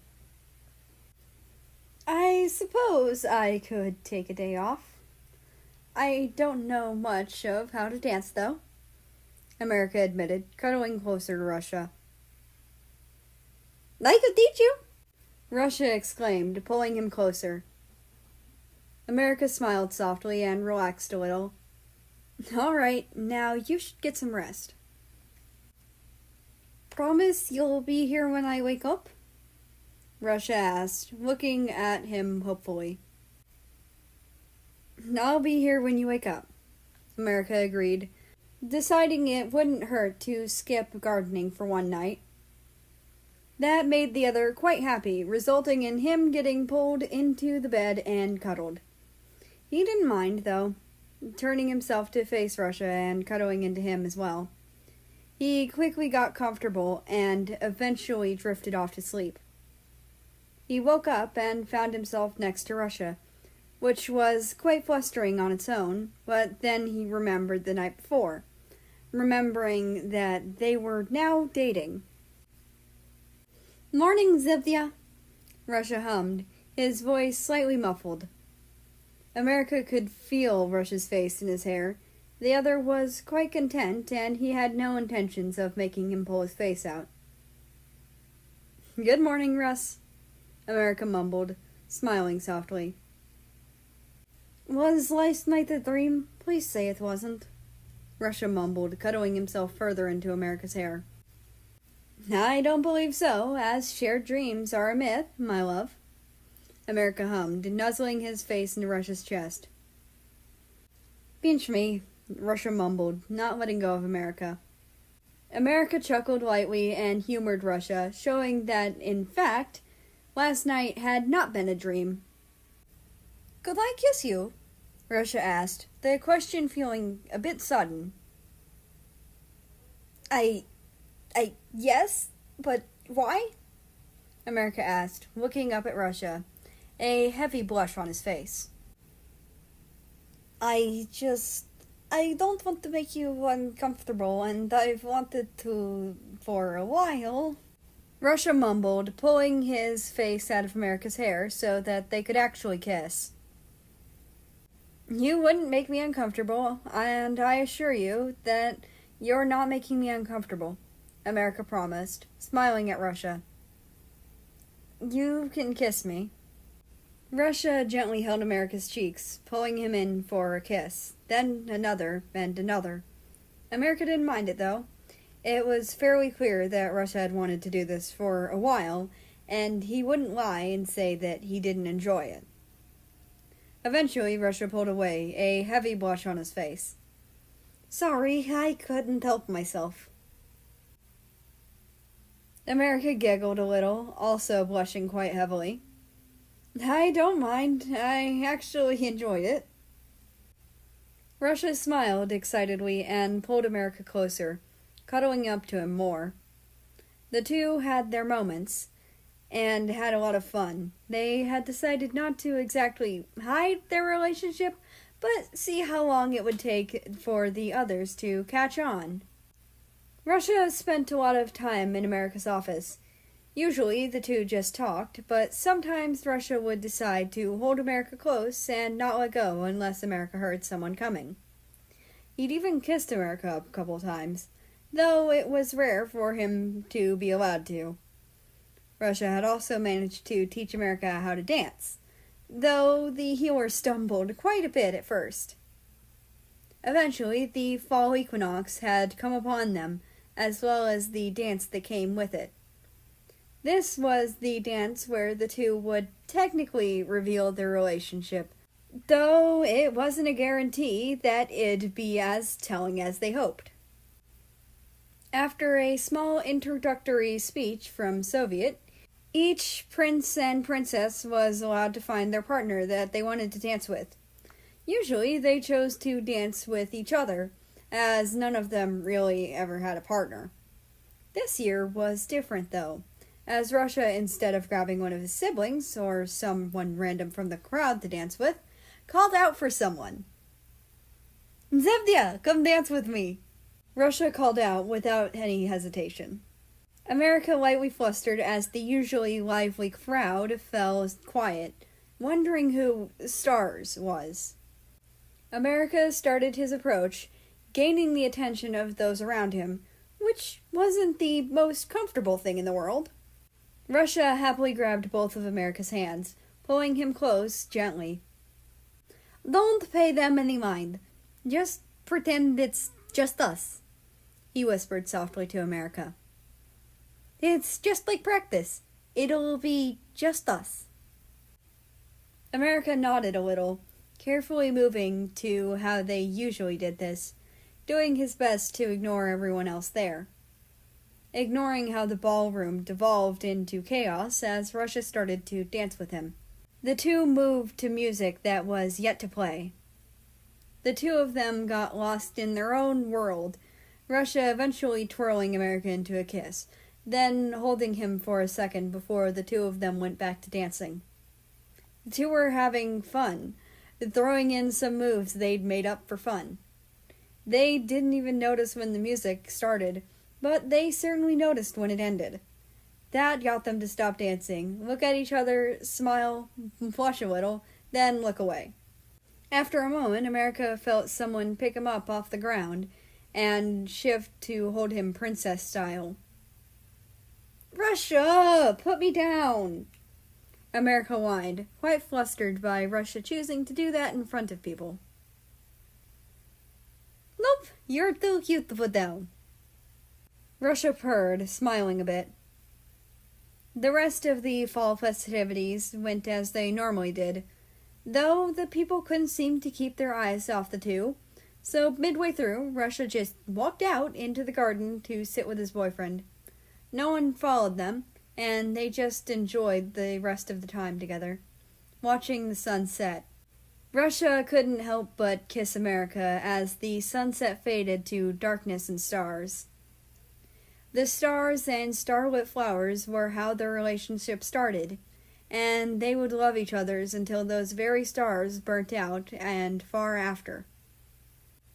"I love you," America murmured, smiling softly. "I love you too, Zemdya," Russia replied, smiling as he kissed America on the cheek again. And that's the end of this book. I really enjoyed writing it, and I've had a lot of fun reading it too. I'm the author, and I'm also the person who gave it a reading. And as for that little surprise I promised, well, I'm going to sing one of the songs that I tend to think of America having hummed. Shol, shol, sholaro, shola rakshak, shola babako. When I saw my Sally Bally Bum, Bibble in the bush, I lorry. Shol, shol, sholaro, shola rakshak, shola babako. When I saw my Sally Babby Bill come bibble in the bush, I lorry. Here I sit on Buttermilk Hill. Who could blame me? Cry my fill. Every tear would turn a mill. Johnny's gone for a soldier. Shol, shol, sholaro, shola rakshak, shola babako. When I saw my Sally Babby Beal come bibble in the bush, I lorry. I sold my flax, I sold my wheel, to buy my love a sword of steel, so it in battle he might wield. Johnny's gone for a soldier. Oh my baby, oh my love, gone the rainbow, gone the dove. Your father was my only love. Johnny's gone for a soldier. Shol, shol, sholaro, shola rakshak, shola babako. When I saw my Sally Babby Beal come bibble in the bush, Shylori. Shol, shol, sholaro, shola rakshak, shola babako. When I saw my Sally Babby Beal come bibble in the bush, Shylori.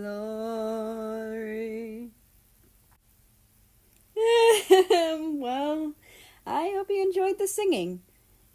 Anyway, tomorrow I don't know what I'm doing. We'll see.